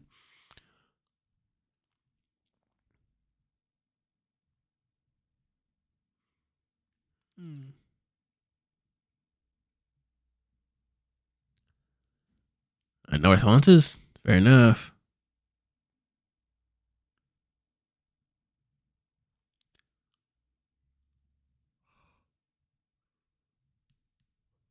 Oh.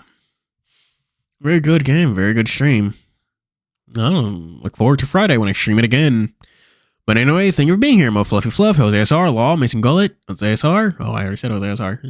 Manic Sylveon? Anyone else? Name I can't pronounce? Vanguard 101?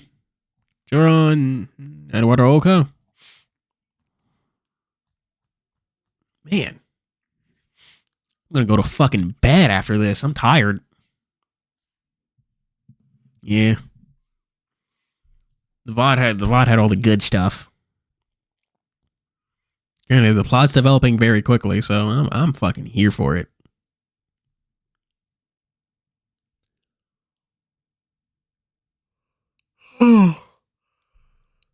Alchemy here is much broader, taking it more to a chemistry role than well, I suppose it's kind of complicated.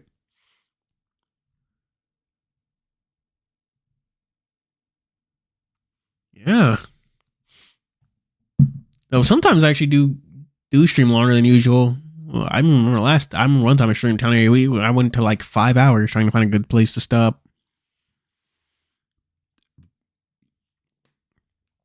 TianheHui is very good. Don't hate it. Anyone have any specifics? Anything you'd like to say? Any final comments?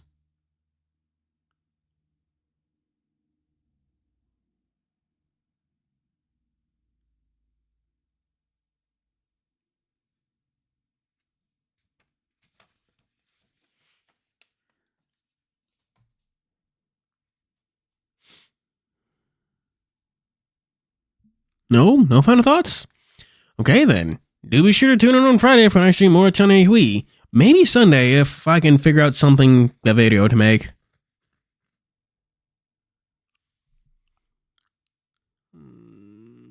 Oh, what about is Arcade Paradise good? How was it? I'm playing the game and not getting very far into it.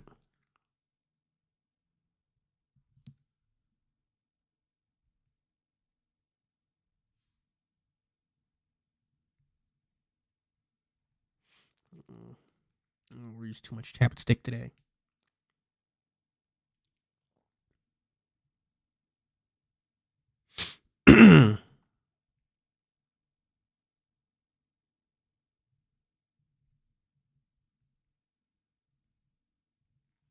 Nothing else. All right then. Oh yeah, tune on Friday for an extra more. Tune on Sunday for a lot of people might have been here. I have a funeral to go to, so I'm not sure if there's going to be a video this Sunday. So keep that in mind. I'll see what I can do for Sunday. We'll see what I can do. All right. If nothing else to say, then thank you all for watching. Do be sure to like and subscribe. Code and Patreon link in the description. As always, this is Fuuri signing out. Bye.